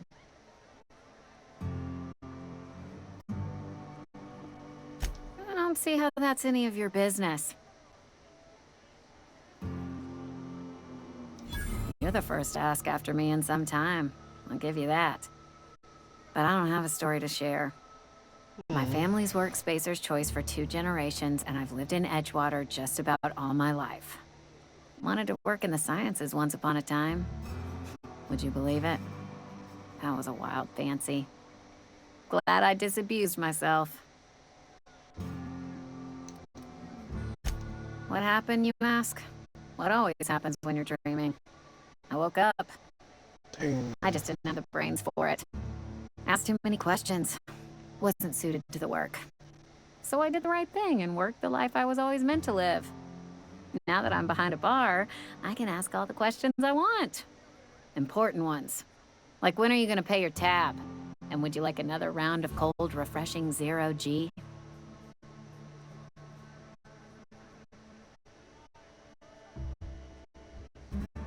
Don't talk to me that way, please. Spent many years disabusing myself of that notion. Don't need you putting it back in my head. Lab work ain't for me. Never was. Never will be. Spacer's Choice put me where I belong, and for that I am grateful.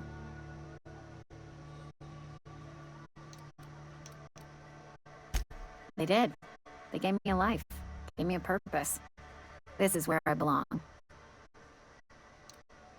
Not so fast. I told you about my life. Your turn to tell me about yours. Ooh. So, what's your story?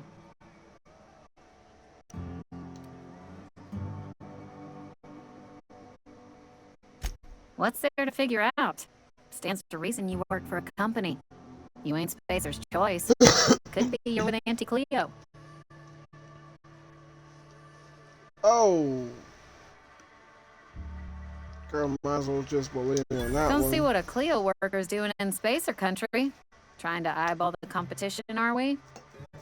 Well, good luck trying to figure yourself out. Sounds like you'll need it.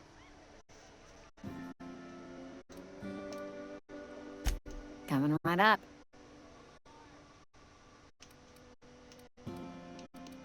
Wait.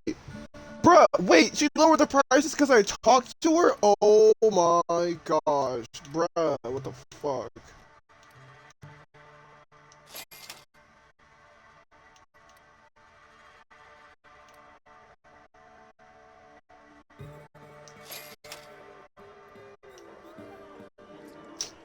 Girl, I literally we talked to her. Bruh, what the fuck? That shit crazy. Somebody's been running around town raving about a colony ship. Plague must have gone into their brain matter.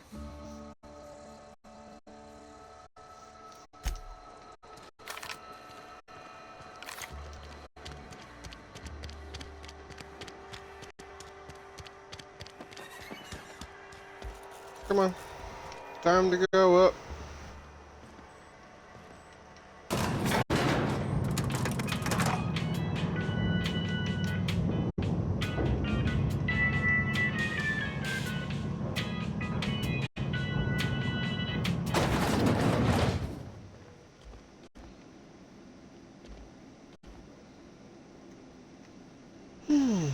Now before we talk,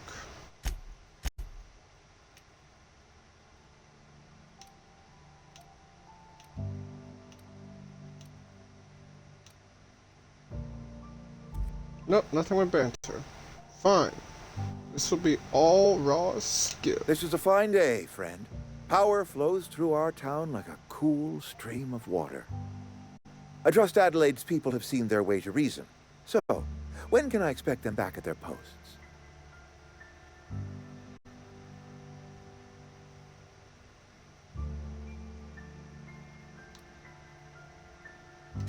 I expected as much. I've been thinking about it. I could use Adelaide back, but if she's being obstinate, try to talk her followers into returning. We need the extra hands. Then we are at an impasse. Stewardship over this town has been entrusted to me by Spacer's Choice. I am not perfect. I have made my share of mistakes, but I have done my best for this town.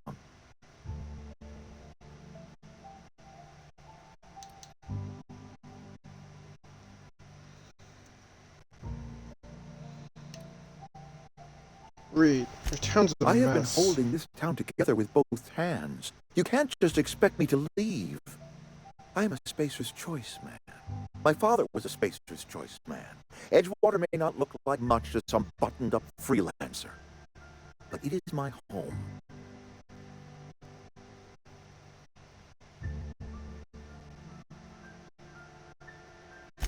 I don't believe you. Plague's a reality of life. Best treatment is a good work ethic.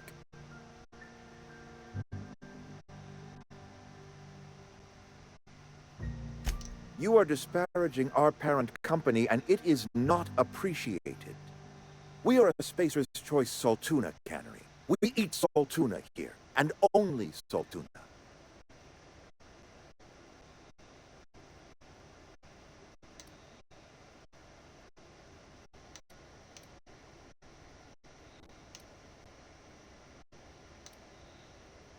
Processed, liquefied, retextured Saltuna rendered in a chemical bath, of course. Well, mostly Saltuna. We've been experiencing a Saltuna shortage, you see. So we've had to improvise. We've added wood chips, some mushrooms, bit of sand, tossed some canid bits in our processor once. It all tastes like Saltuna in the end. Couple years, give or take, right around the time the first wave of plagues hit the town. Now listen, I do not know what pretty rhetoric Adelaide has fed you, but plagues are a simple fact of life.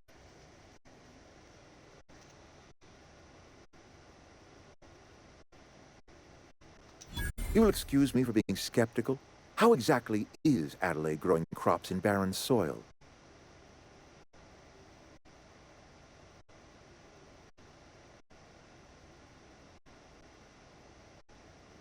If Adelaide's found a way to feed her people and cure the plague, then she deserves this office more than I do. I won't stand in her way. My life here is ended. Give me a little time to settle my affairs. Holy shit! Or Adelaide will be glad to see the back of me. Wait, I actually... A couple months ago, I might have put in for a transfer. It's a big colony. Spacer's Choice has other towns. Now, I couldn't show my face in any of them. No such thing as an honorable resignation. Suppose I could find a place outside the walls, or put in for early retirement. I do. Adelaide's found a cure for the plague, and she knows how to tend a crop. She's what this town needs. I've always tried to do right by my town. It has never been easy. Take care of my dude. God damn. Wow. Wow. Damn. Looks like we have a lady to talk to. Holy shit.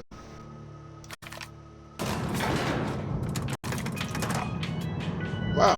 Holy shit.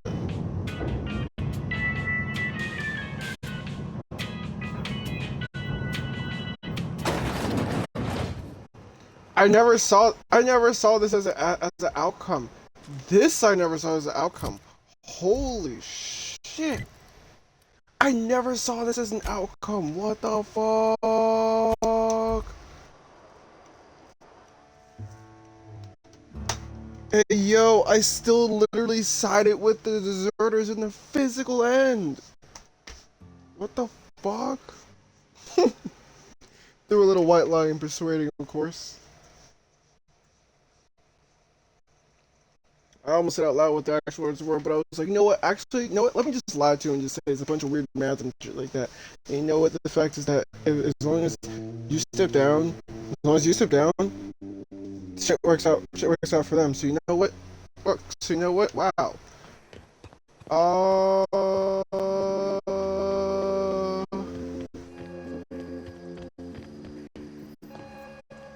Guess what, you old bitch?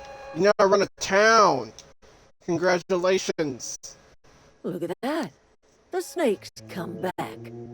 Shut the fuck up. I never thought I'd see the day that Reed Thompson abandoned his post. Suppose we all have a breaking point. Suppose it's time our flock made our way back to Edgewater. We must tend to what remains of the town and carry on with our lives as best we may. You're vexing to me, you know? Injuring us with one hand, helping us with the other. Here, I'm giving you something to leave us be. It's a ransom, you understand, not a reward.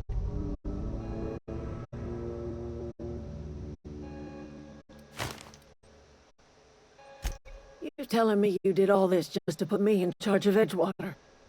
Stranger, you are some kind of twisted. I might turn that old cannery into a garden. Got ourselves a whole cemetery bursting with bodies. I need some time to gather my personals. Long walk back to Edgewater. Got a considerable burden to carry.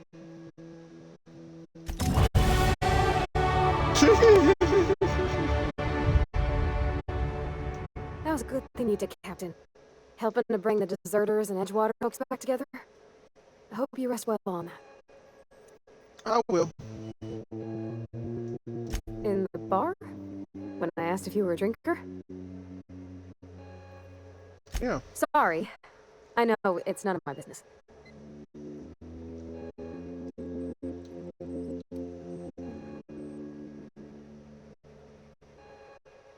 It's not like I think it a failing, mind. It's just I live right across the road. Most nights I watch folks out my window. When they come in here, they might be happy or sad. Mostly they're tired. When they leave, they're mad at themselves. Or they stumble into the alley and I listen to their hearts breaking. Ah, man, I'm not perceptive to say the words.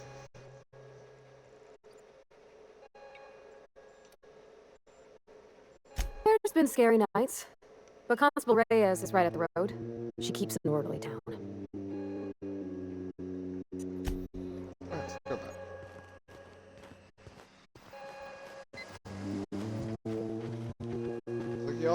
Looks like everything's working out for the better in a really, really interesting way. do do do do do.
And we will go get this book for him right before we leave.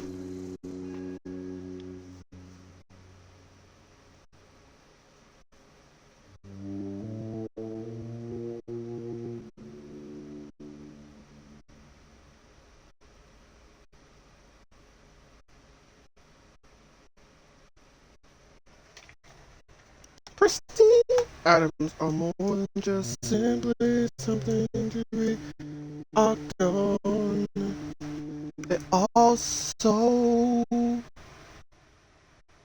are much better overall. Alright.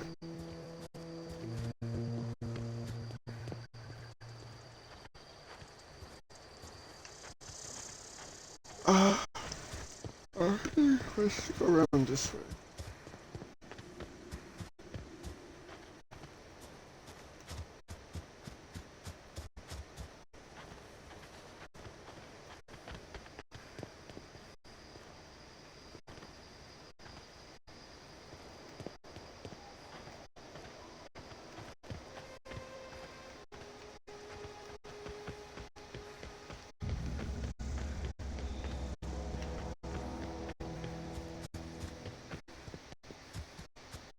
I only have local expressions. Why is it all Marauders? I mean, like 100%.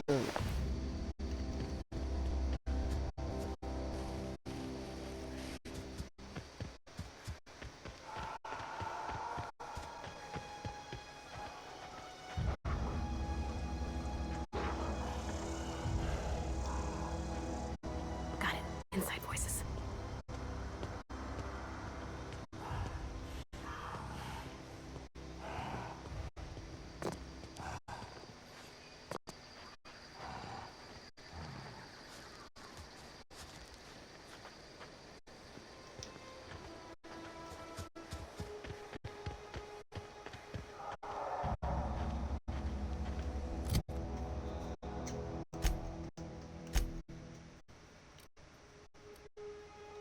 Abandoned industrial zone?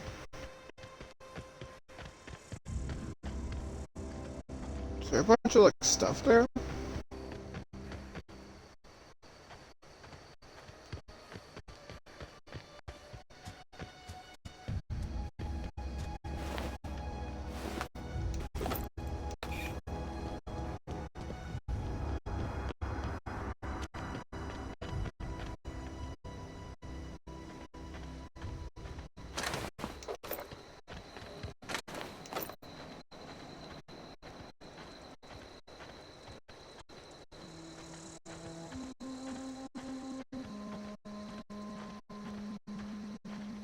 Oh.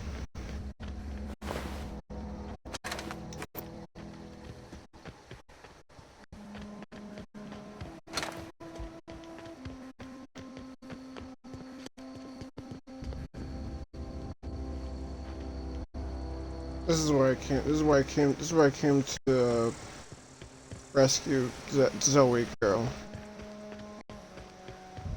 I'm just coming at the place from a different angle. Anyways, time to get ourselves a book.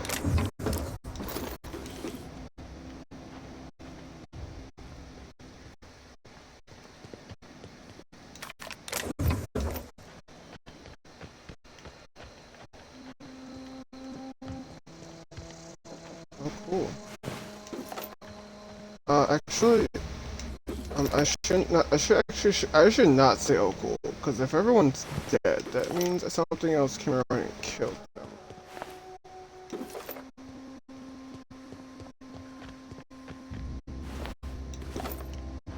Definitely wasn't me.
I mean, the funny thing is, when she said human corpses, I went, that's not too far of a stretch.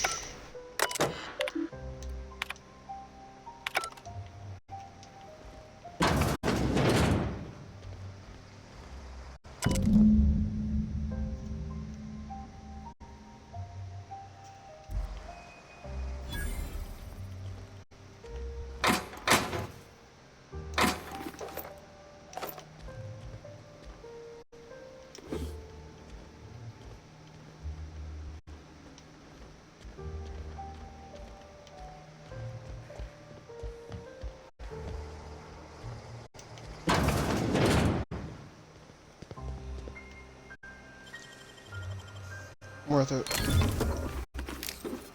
Fucking not worth it.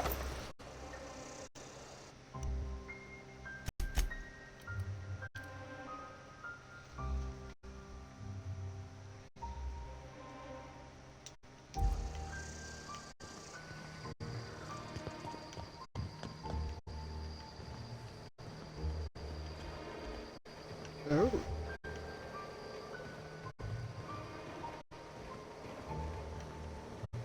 Oh. Wait, where did it?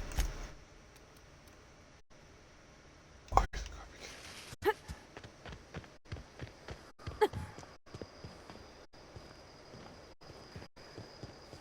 I'm sure you're alright.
You're fast.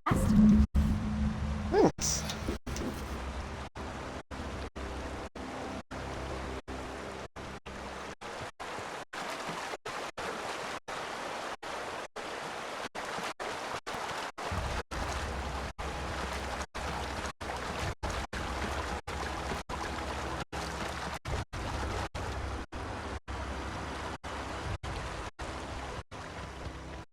Okay, good shit. Alright. And we should actually make it back to Edgewater with enough time and enough time in the game to maybe see the new lady in the new lady in her office. Or maybe not. We'll see.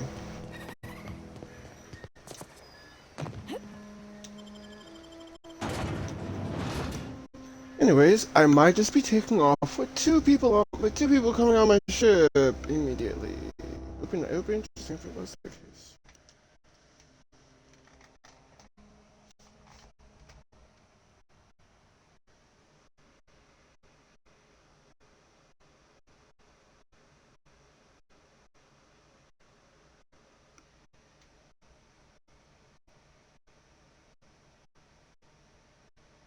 Oh, this was. I can't even spoil that on the end of my campaign. It says that because I liberated the camp and destroyed the cantina by taking their power reactor, I actually killed the entire planet. Because not only did not everyone to go over to the refinery, go over to like the refinery and stuff like that. Actually, not only did a greater half of everyone, when they left the cantina, they didn't even go to the camp. But it's also on the other side too that basically, yeah, those in the camp also all died and shit. So, oh yeah, you're leaving. I forgot. This would be like wait.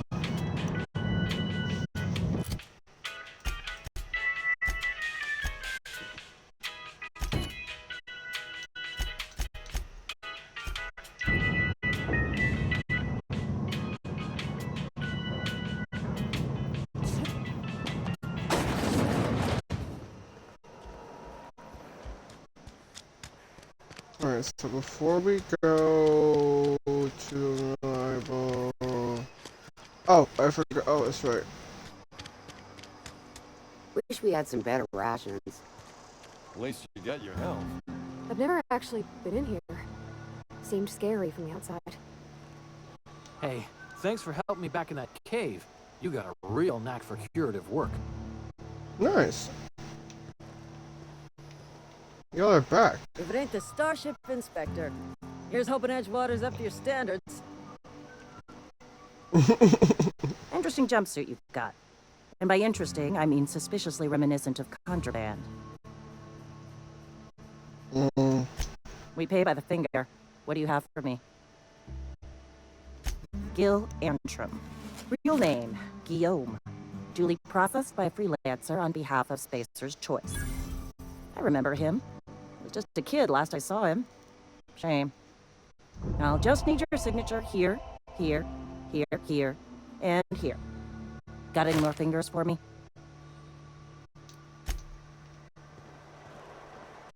Wish we had some better rations.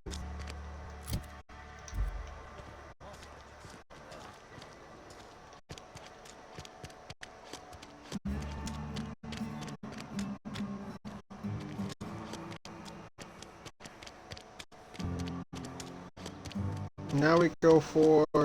Yeah.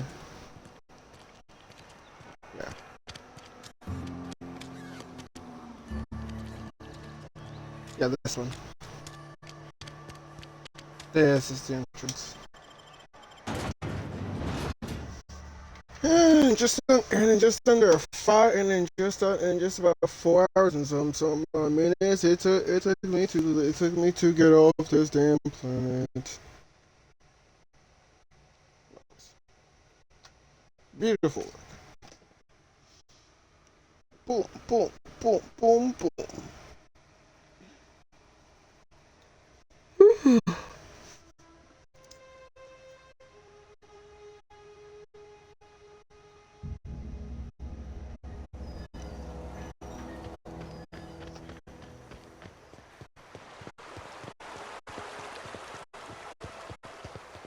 Hey, Miss Parvati.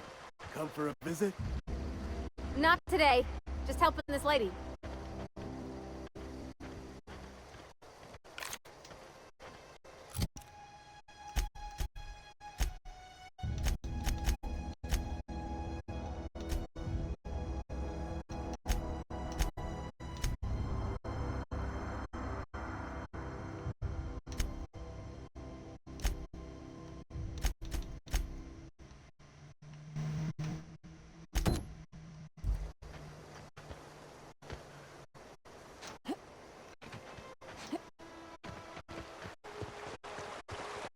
I took the book, walked in here and didn't even walk back to the dude directly. Oh my god!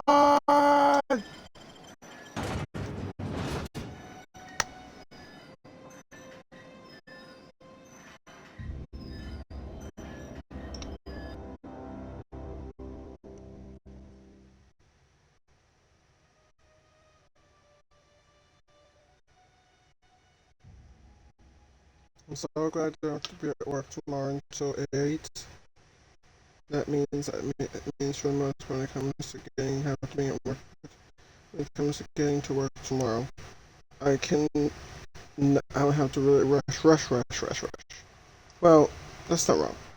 When I wake up in the morning, when I usually wake up in the mornings for Sundays, I just stay with the same alarm system, but it's just the fact that I don't leave the house until like almost 6:48 or something like that, which is probably going to be the same case tomorrow morning, since tomorrow morning I'm probably going to stop by somewhere before I go in for work to get something to eat.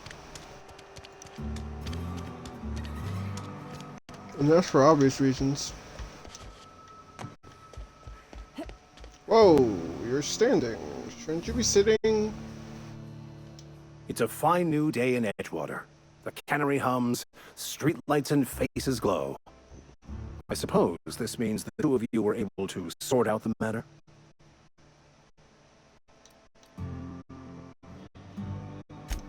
I am somewhat taken aback by that, given the heat between her and Mr. Thompson. What deal did you strike with her, I wonder?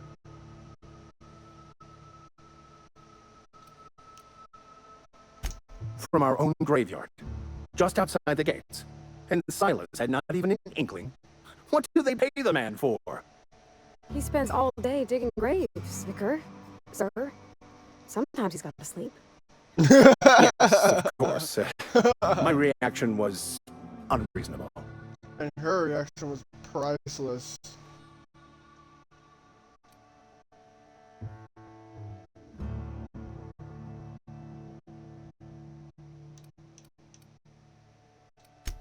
Flowers grow well enough, and creeping ivies, and the fuzzies that grow on rocks, but we don't eat none of that. It is my understanding that none of the local life, plant or animal, is edible. Earth crops are grown in farms, not isolated cannery towns. Once the spark of life is fled, the mortal form is but unanimated matter, comprised of the same elements as the rest of the universe.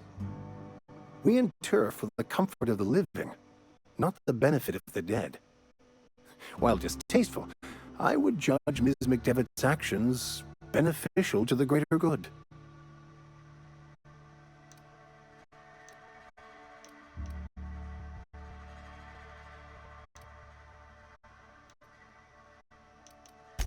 Only to the feelings of the living. The dead are no more concerned with their corpses than a snake is with the skin it shed. The greater good is to tend to the needs of the living, not the dead. Oh yeah, by the way, got your book. Wonderful. This is fantastic. Well worth all the sacrifices I... Wait. What the fuck is this? Is this French? I can't fucking read French. It's a law-forsaken joke is what it is. French. Ha! I was so high and mighty, preaching to the yokels about following the plan, while fighting it at every turn. Oh my god, it would be the most moronic thing ever to have this game setting, that have the game chat setting in French, and say, oh god, French! I cannot read French! I'm sitting here going, bro, you're speaking French. How the fuck can you not? Never mind.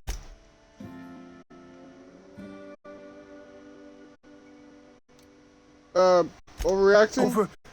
Overreacting? Do you have any idea how many years I spent in... No. No. You couldn't possibly know, could you? No, I've don't. spent my life searching for the keys to unlocking the secrets of the universal equation that underlies the plan. I had hoped this book held some of those answers. I became so desperate, I even got myself assigned to this plague-ridden backwater to find the damn thing. All the time and suffering I've spent. Wasted.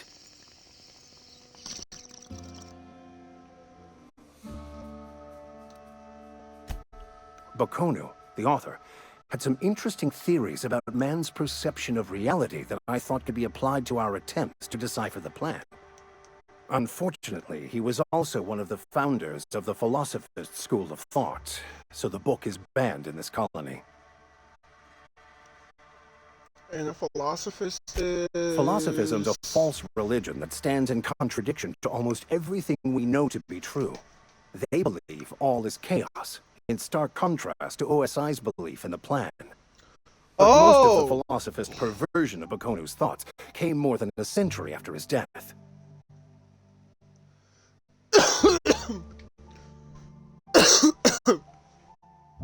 That makes me a philosophist, because I believe in the order of I believe in the order of natural chaos. Nothing is balanced. All will happen with open reason, open compassion. There's gonna be some organisms that are gonna strive and live out to become the prime version of prime specimen.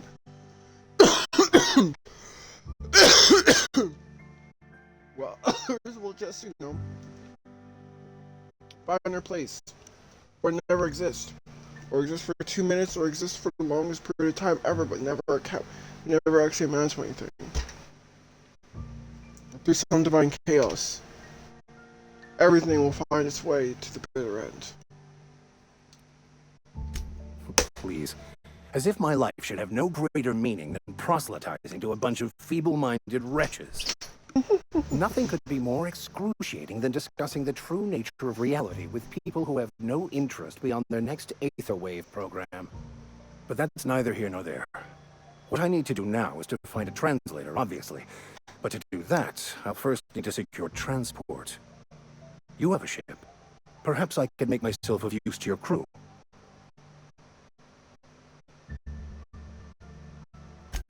Certainly. I already gave you most of my money, but I can offer you free spiritual counseling, and I'd be happy to watch your back. I'm pretty handy with a tossball stick, or any blunt instrument, really. I'm also a passable gun hand if it comes to that. I can usually talk my way out of conflict, though. Oh, I'm fairly competent at hacking computers as well.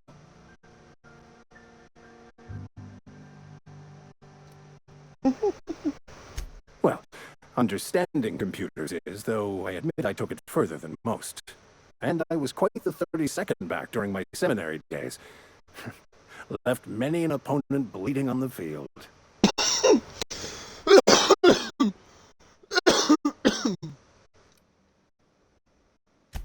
Of course, I'm a vicar who is dedicated to his calling.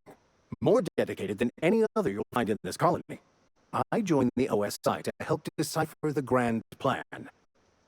But instead, I ended up the vicar in a prison due to ignorance and politics. Then I came here. Satisfied? Actually, yes. Wait. 1 second.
Most lay people are not aware of this, but we've not discovered any new insights into the plan for a long, long time.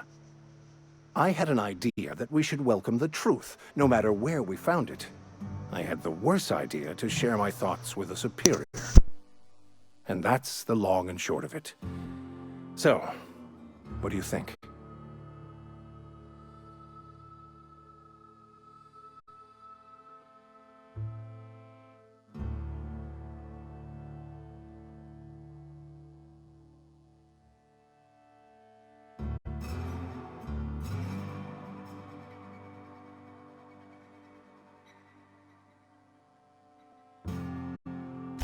Fantastic.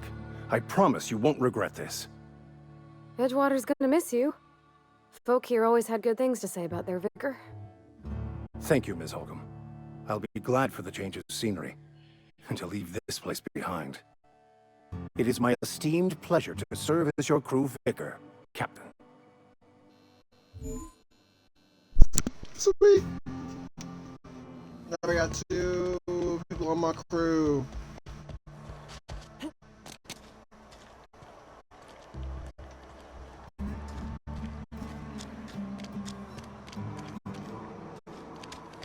Oops, wrong way.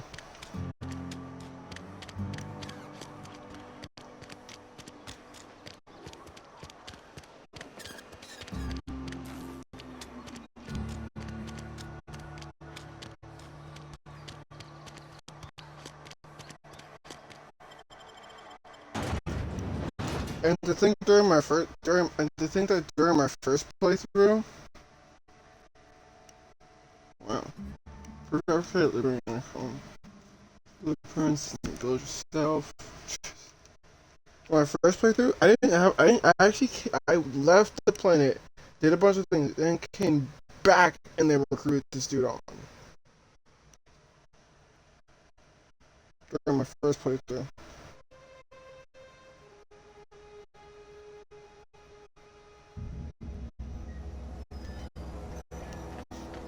Alright.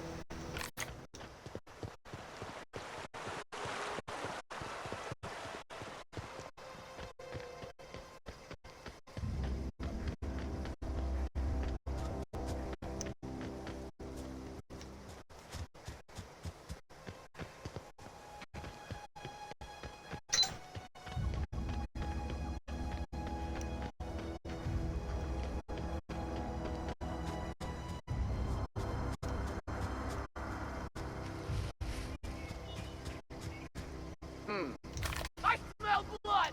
Incoming!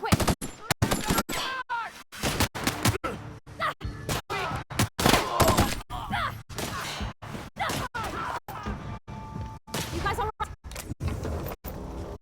I forgot that we haven't fought normal humans. Normal humans are shit compared to everyone else, because wow, that was really fast. Oh, and they just killed the primal. Nice. Perfect timing for that one.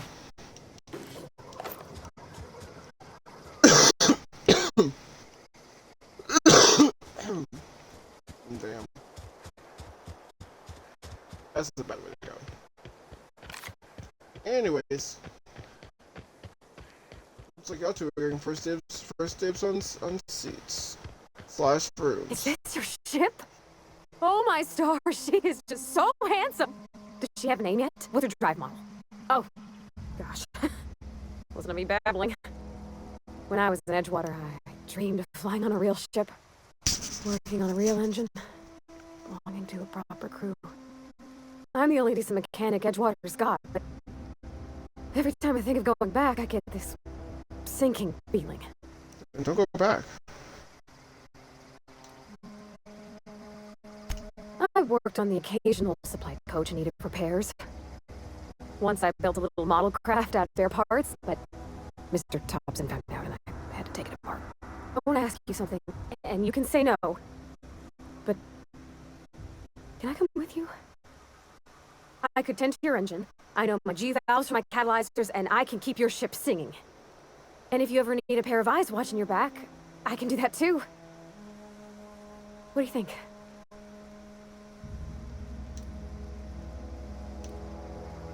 Yes! I mean, thanks. You won't regret this, ma'am. Of course I won't. I can call you Captain now. Ha!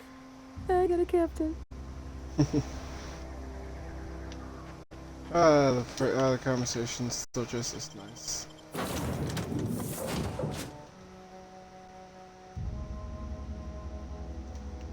Alright, y'all. Welcome to the ship. See yourself around, please. Captain, I have detected that Edgewater's power supply is now optimal. I applaud your willingness to invest your time in the local community. Thank you.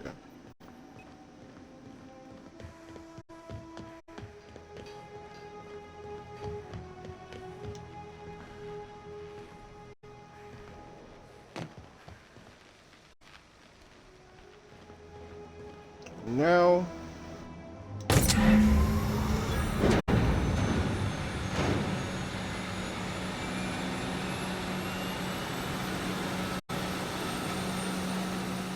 things should be in order.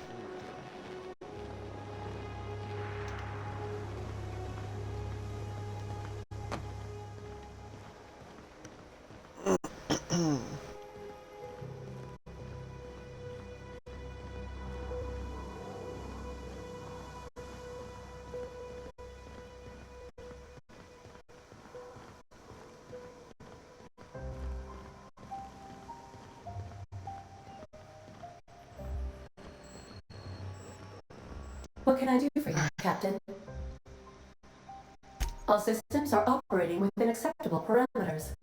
I'm prepared to bring the unreliable into low-altitude orbit. This should prove an adequate test of our flight capabilities. That's definitely. That's good.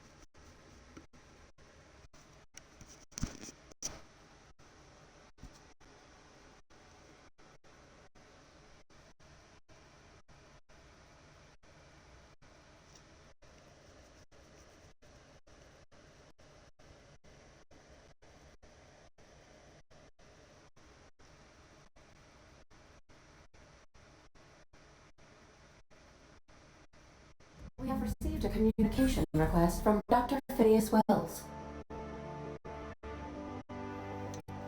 Based on my initial calculations of Dr. Wells's personality, that seems highly unlikely. Ah, there you are, hale and hearty and captain of your own ship. I see you're putting the unreliable to good use. Shame about your former captain. Horrible way to die. How are you feeling, by the way? I lost track of you in that cave back there. Experiencing any unnatural drippage? Perfectly normal side effect of thawing, I assure you.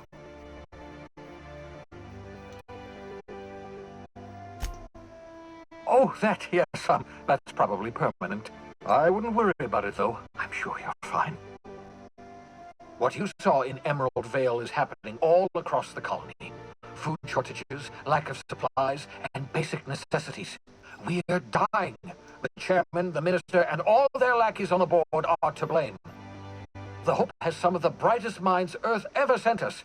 If we can revive the Hope's colonists, they can help us undo the board's mistakes. They can help us set things right. You need to get to Stellar Bay on Monarch. I have contacts there. They'll help me, help us, find chemicals to revive your fellow colonists.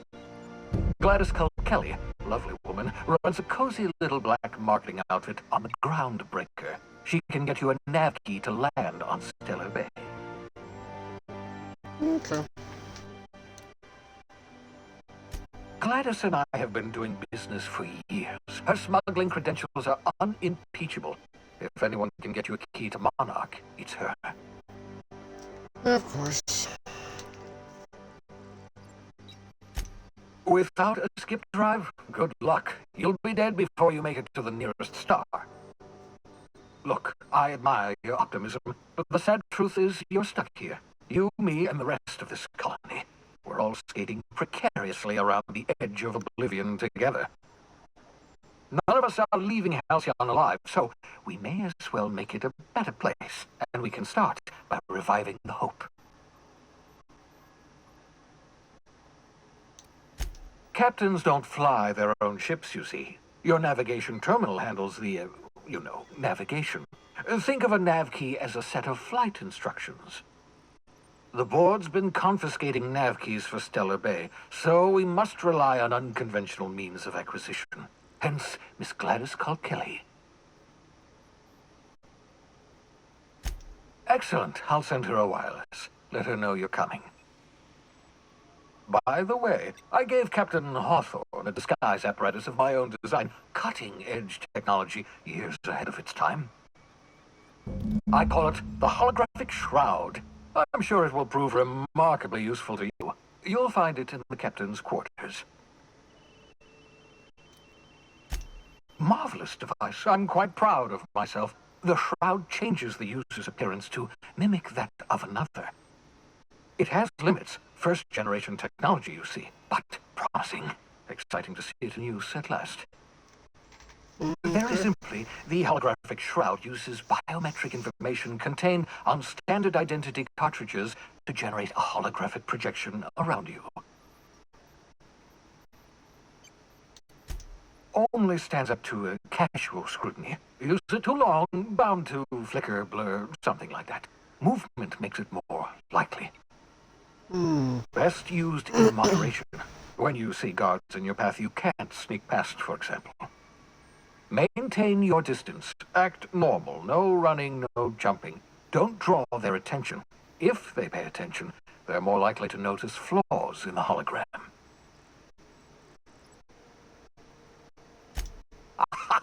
A change of clothes. What is this? Some old spy serial? What inattentive and brainless guard would be fooled by such a shabby disguise? The holographic shroud masks not only your clothes, but your face and fingerprints. It modulates your voice and sweetens your breath. Science, that's how. Excellent. I'll contact you once you've found a way to get to Stellar Bay. If you have any questions, come see me in my lab. And remember, don't trust the board. They'll try to win you over with promises of wealth and power, but it's a lie. The board's only interested in filling their own pockets. If we don't put a stop to them, they're going to run this colony to the ground.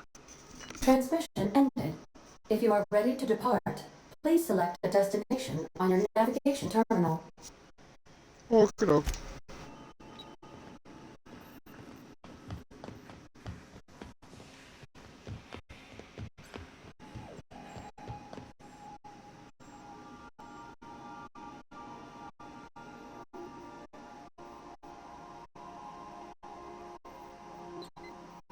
Nice. Let me go see where everyone else is for a second.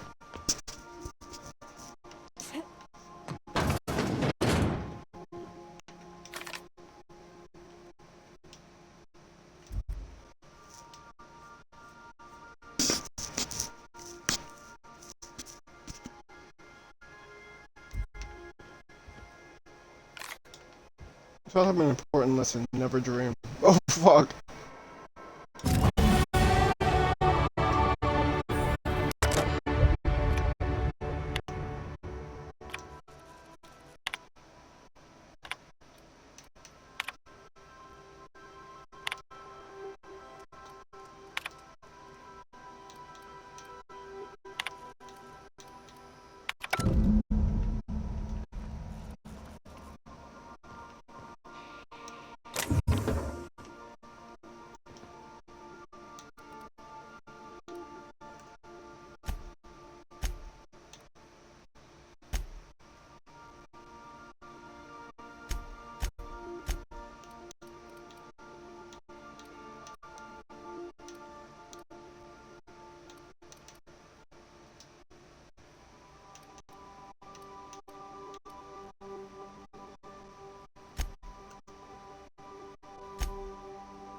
All of modified tools to make mechanical uses. Digging around here, please. The way there's fingering to solve the blade.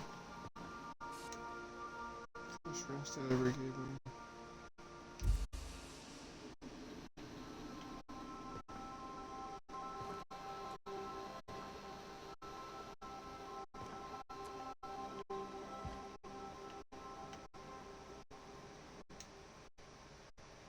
This is not a petunia.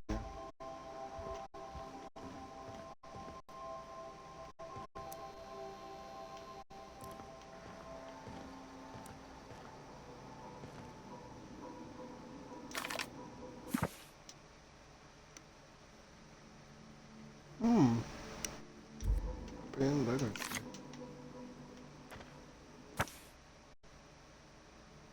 These texts have been out of print for almost half a century.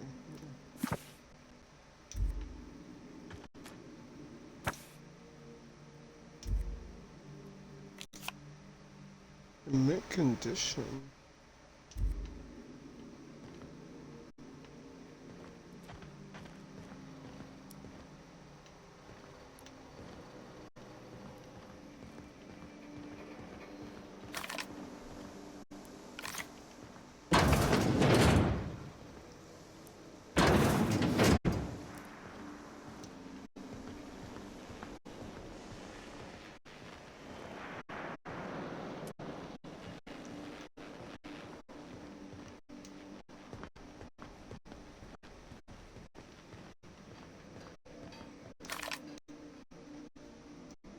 Yeah, so this is my hidey spot now.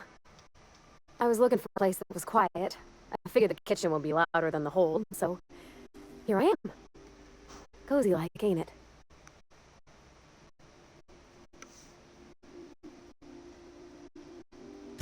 That's in pretty good shape considering how hard Mr. Hawthorne ran it.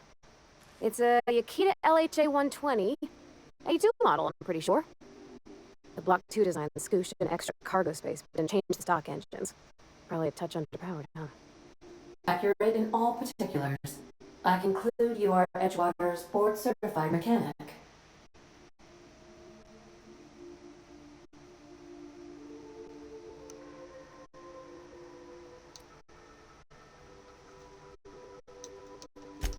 Fly-by-wire's pretty normal.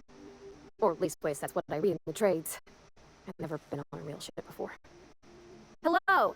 I am not a board-certified mechanic, but my dad was. He taught me all he knew. Do you understand? Speech recognition is one of the many skills I have been programmed to simulate. You're not simulating it, you're doing it! I asked a question and you answered it. I am gratified you consider this facsimile convincing.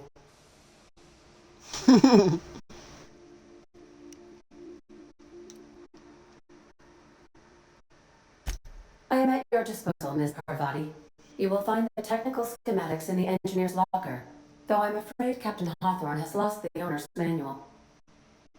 I don't see any holes in the hull. I'll take a good squint at her, make sure everything's tip-top. But I think we're cooking with plasma torches. You can do that, you know. My dad taught me how to make grilled cheese sandwiches with a plasma torch.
Welcome back, Captain.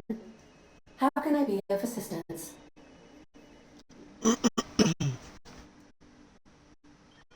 The unit is a cleaning stand.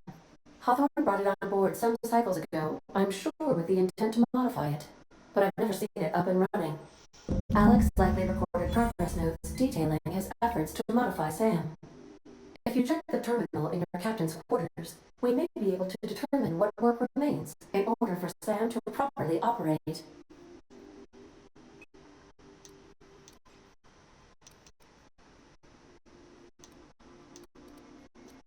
I'll be here.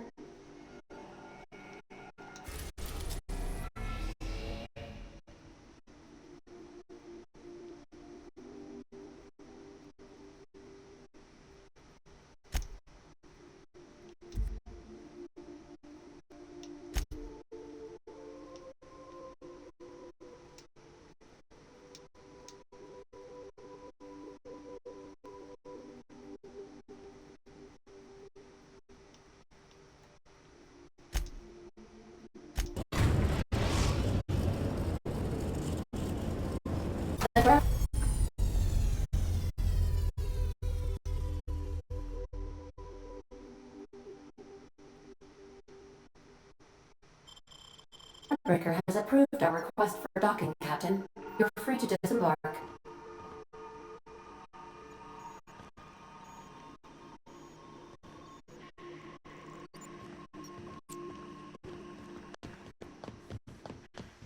Can we talk?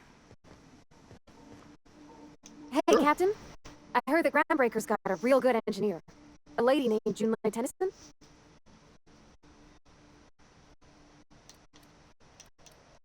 I was thinking that maybe I ought to meet her. If you got time to swing us by, I mean. I don't got much experience fixing actual spaceships. I bet you can of horse and beans she could teach me all manner of stuff.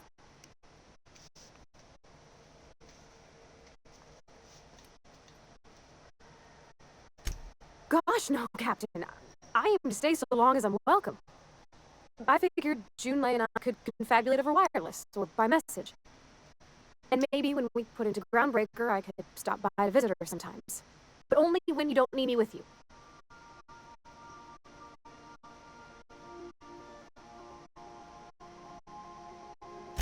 Thanks, Captain. I'll be sure to make it worth your time. Did you want to talk about something else? Yep, that's it.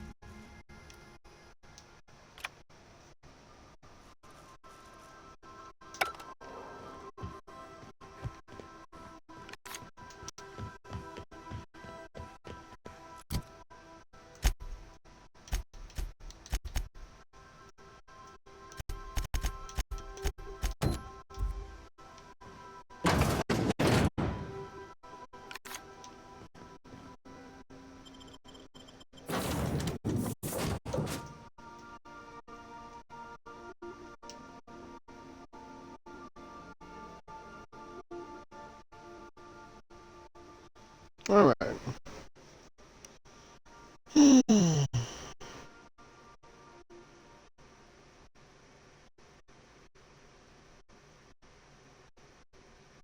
Oh shit, it's almost 10:30. Yeah, it's best. Yeah, it's no sense. Specify finish things here.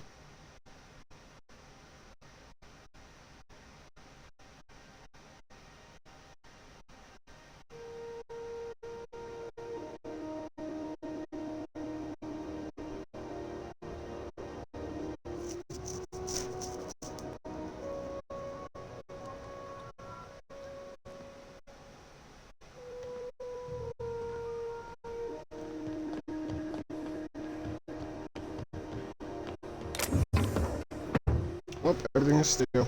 Dang it. Captain. Hey, Captain. I'm in space. I never thought I'd be able to say that. Just ship's manifest. Standard procedure. Welcome to Groundbreaker, by the by. Don't mind the heat. Got a few days before it reaches critical. I'm sure Miss Chief Tennyson will get it. That's not the point.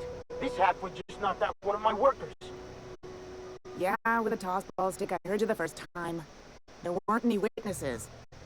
No witnesses? He's not even denying it. Jackass had it coming. Shut it, Felix. You're not making this any better.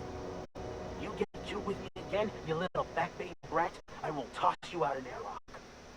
This is the Groundbreaker, not Byzantium. You ain't the law here. I am. Now move along. I don't have time for this. Need a drink.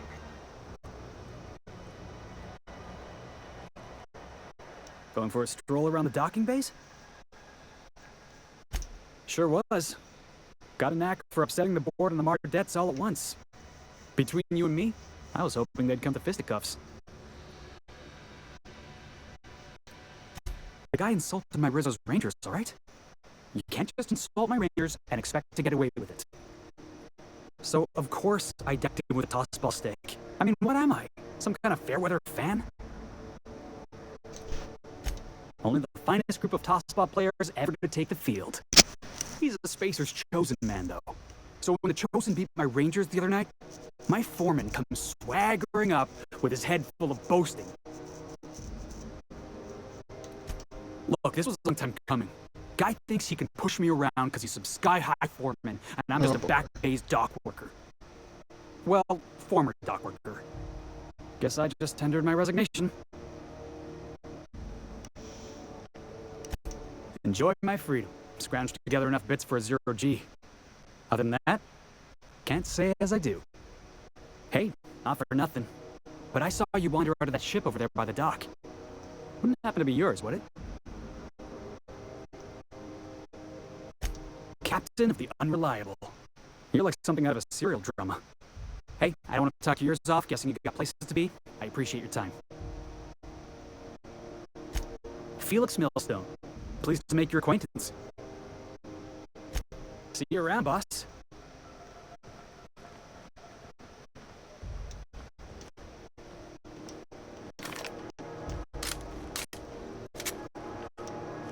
Just arrived? Head over to customs. Wheeler needs to process you.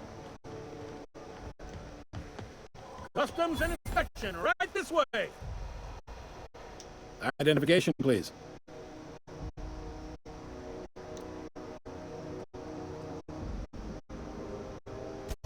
You've got a ship, but you've never visited Groundbreaker. You must have just dusted off from one of those dirt-side outposts. Sure did. An hour in space. Well, welcome to Groundbreaker. I'm sorry to tell you this, but I'm about to ruin your day. According to your ship's record, you've been flagged by the board. Your ship will be impounded until such a time as they see fit to lift it. Well, isn't this wonderful? The captain's done something to get on the board's bad side. Now, hold on. This isn't the end of the world. Probably. Not stuck, per se. You could always throw yourself out the airlock. Of course, then you'd find yourself with an exciting new problem. Access to that information is above my pay grade, and I've turned down 3 promotions, so it stays that way. I shouldn't be mentioning it, but what the hell? This here, impounding your ship, it doesn't happen much. The board knows we don't take kindly to their interfering in our operations. If I had to take a guess as to why, you probably riled up the wrong petty board bureaucrat. A man named Udom Bedford. You take the starch out of him, well, you won't hear any complaints from me. Oh, and if you're headed that way, would you mind doing me a favor? Wanda Dorset over in sickbay, tell her the shipment's not in yet. It's not coming in anytime soon, and if she'd be so obliged to get off my ass about it. A handful of SAM cleaning units retrofitted for surgery. I don't know much else. I stopped listening when she started yelling. Okay. Much appreciated. Is there anything else I can help you with? The fence. You'll find her in the rest and go, on your left when you enter the promenade. Make sure you bring an empty belly.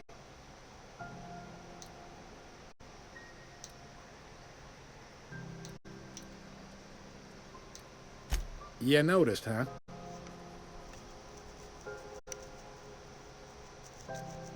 What can I say? We're passionate folks, and the board can't abide that independent spirit, especially not when it might impact their bottom line. All their interstellar freighters come through us, and we skim a few bits off the top and manifest processing fees with every one. Folks around here will bluster that the board hates our freedom, but really, they know we can stop their out-system shipments anytime we like, and that terrifies them.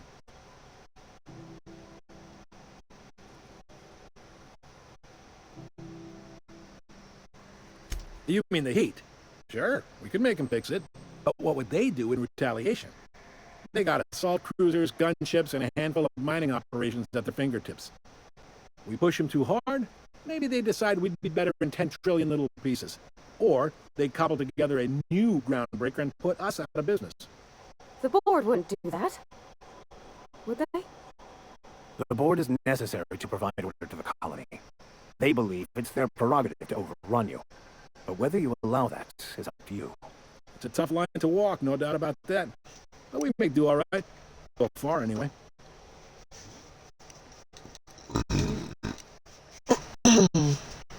Yep. Groundbreaker's the only real independent port. Aside from us, there's just tramp freighters and wildcat miners. Seems like every year the board's offices get bigger and their ships take up more of the landing base. Haven't seen nearly as many tramp crews this year. Thanks for the info. Be seeing you.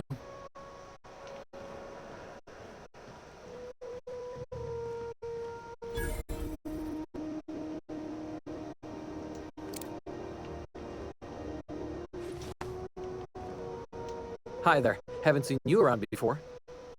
What can Groundbreaker Security do for you today?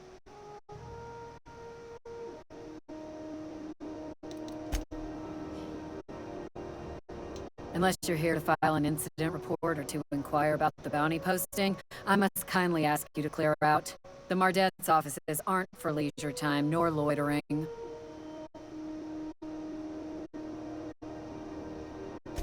Got a hot one for you. Captain Gunnar McRed. Just 26 hours old. The posting, that is, not the criminal. Allegations include several counts of flying under the influence, carrying open alcoholic containers, failure to pay docking fees, resisting arrest, and assaulting not one, but 2 officers. Swerving in the air was more like it. Then he crashed hard into the dock and tumbled out of his ship and fled on foot. Spilled Rizzo's Violet Spectrum vodka all over Officer Hartley. An affront of its own, considering none of us are approved for anything higher than green spectrum. Kicked one right in the kneecap while I poked the other in the eyes.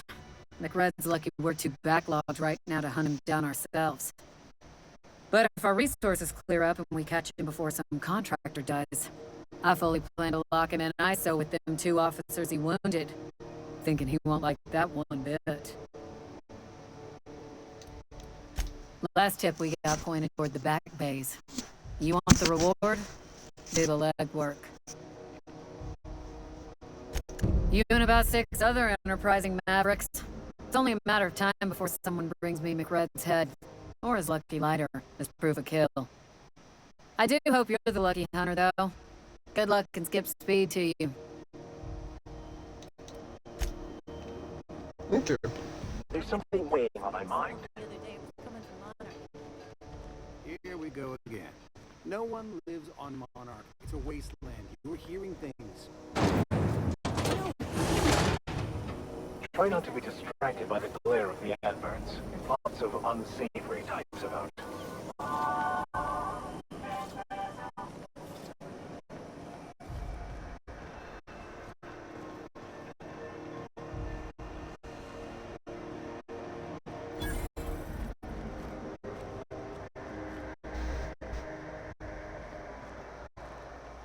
You been flying the outer systems route lately? Deader in a space mission?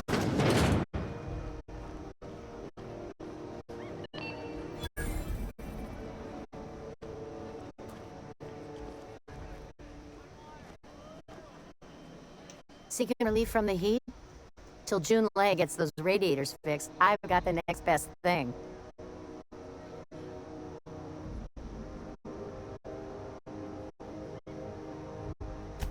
Stellar Bay proper? Tough to say. The board recalled all the Navkeys about 10 years back when the corpse pulled back to Terra 2. It's overrun with beasts, I heard.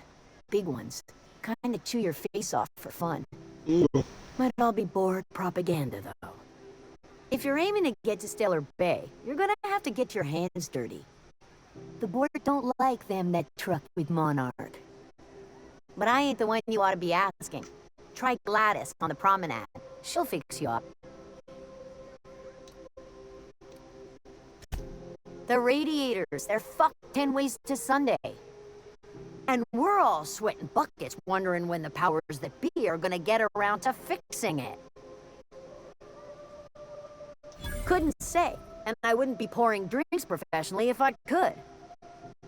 All I know is we're cooking in our own juices here, and it's only gonna get worse. Engineering. Chief Junlei Tennyson, to be precise. She runs this heap. Best she can, anyway. Don't know what's got her dragging her heels, but I wish she'd hurry it up. That's not for me to say. But if you're feeling the urge toward helpfulness, you can find Chief Junlei in engineering.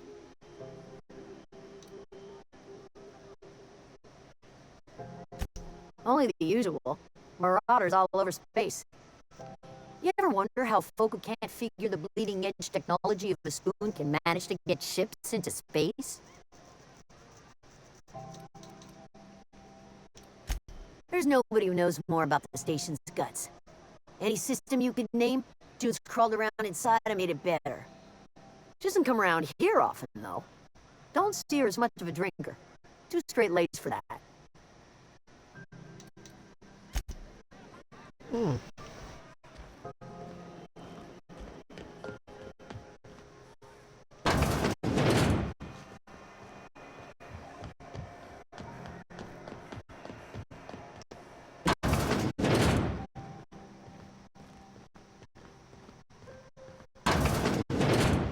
was wondering what they do with their waste. I guess they just chuck it down here. Where's it all go? Oof. Yeah, wow. I never walked this. I never went that way. Are you listening to me, Emfuru? You can't get me out of there. Please don't make a scene, Dr. Fenhill. I am not making a scene.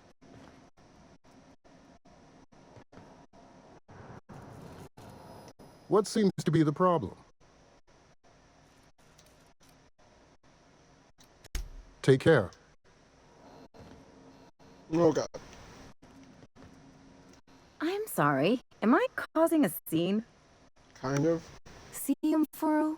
We could have avoided all this unpleasantness if you just let me talk to Jessie in the first place. Let me get one thing straight. Jessie and I are not friends. I just owe her, okay? As for the rest, I'm trying to figure that out. All I know is that she's been here too long, and she's apparently not receiving visitors. You say that like it's weird. I am. Like I said, Jessie did me a favor, and now I owe her one. I just don't like to leave a debt unpaid, that's all. Be my guest. If you know something I don't about dealing with hospital bureaucracy, I'll be impressed.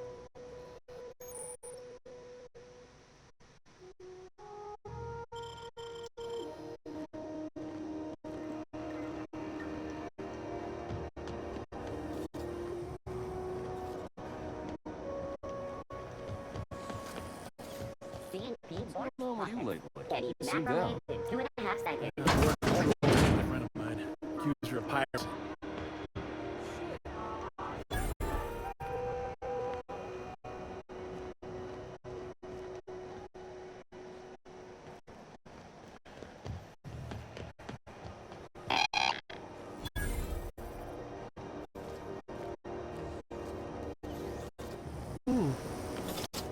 Go back to Byzantium, you gold-plated bastards. Yeah, no one wants you on Groundbreaker. These stairs are board property. Disperse now, or I'll detain you for trespassing. Oh, real scary. On the board. Organized, efficient, competent. Well, mostly. I think everything in here is worth more than I made in my whole life. We scheduled advertisement for the following story. The board would like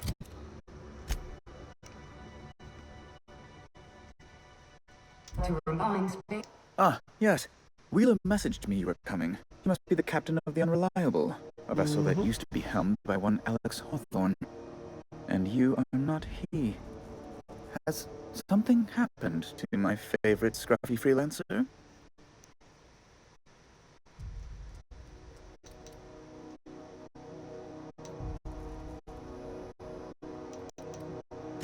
Oh no, this is terrible. My dear friend, what devilry is this? In whose miserable fever dream am I trapped?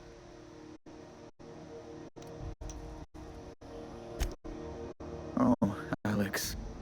There were so many arguments we'd yet to have. He was my dearest friend. My only friend. You have his ship, you must know. That picture of us on the promenade, me hugging him, him wincing. I keep a copy beside my bed. Did he? Yeah. That's just like him. Such a sentimental man. Tell me, how did he die?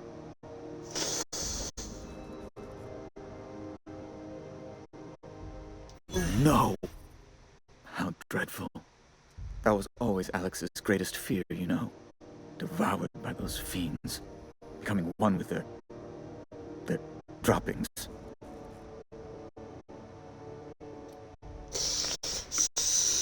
So, I'm sorry.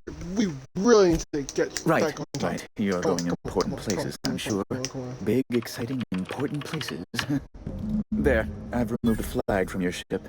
I'm terribly sorry for the inconvenience. However, before you go, Alex promised to tell me the location of Phineas Wells. I'm sure you've seen his wanted posters all over the colony. Did Alex tell you where Wells might be? Anything at all?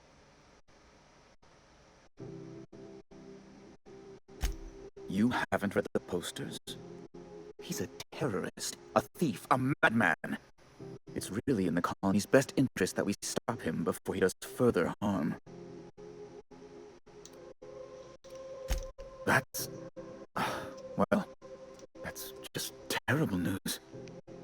Law, what am I going to do now? The board will have my head.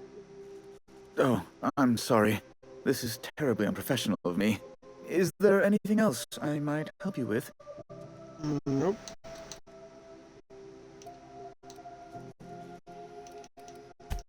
It's personal business, I'm afraid. Miserably, terribly personal. Information on the whereabouts of Phineas Wells would go a long way. It's... well, it's my white whale, I suppose.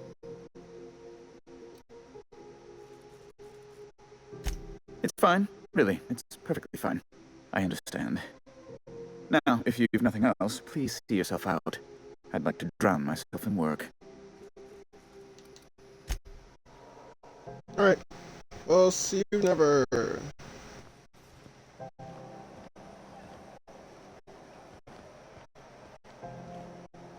Captain, if I could trouble you for a moment of your time, while we're on the Groundbreaker, I may have an idea for how we could find a translator.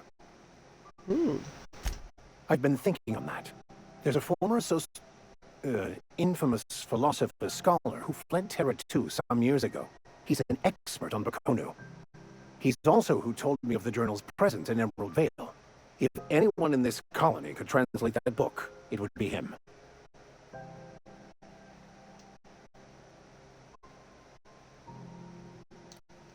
Oh, I'm anything but certain, but it's all I've got at the moment.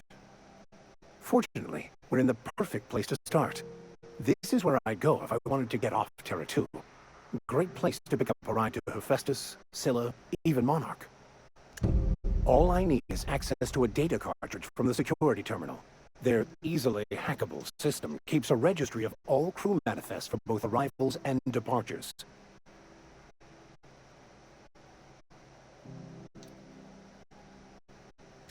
Before I transferred to Edgewater, I had a wealth of time to develop certain, secular skills during my years serving a particular penitentiary flock. I meditated, led sermons, provided guidance to the inmates as needed, of course. I also played prison yard tossball and taught myself a bit about computronic security systems.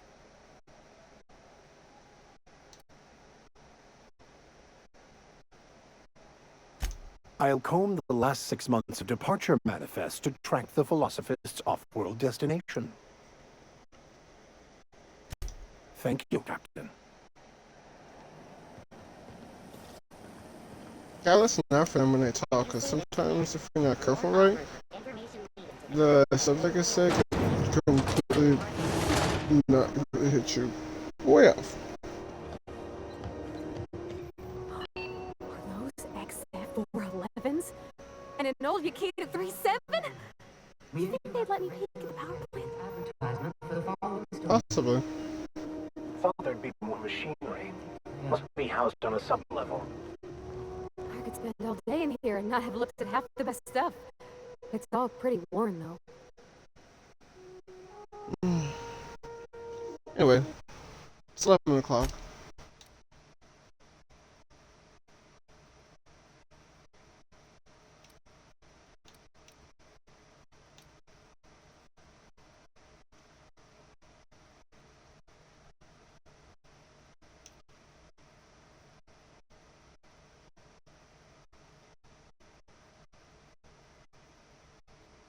Space climb continue, for 7 hours?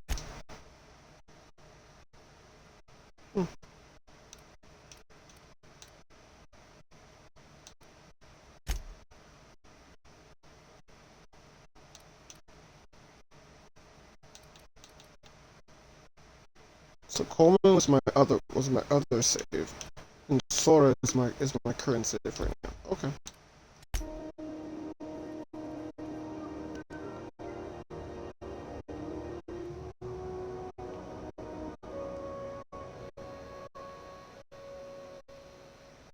To be honest, as soon as I get back on, we will have a deep conversation, because they're gonna have a conversation, and we're gonna go find his translator.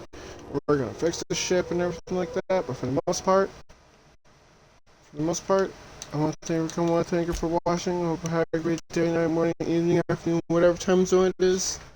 I'm glad that I had my bit of fun this game.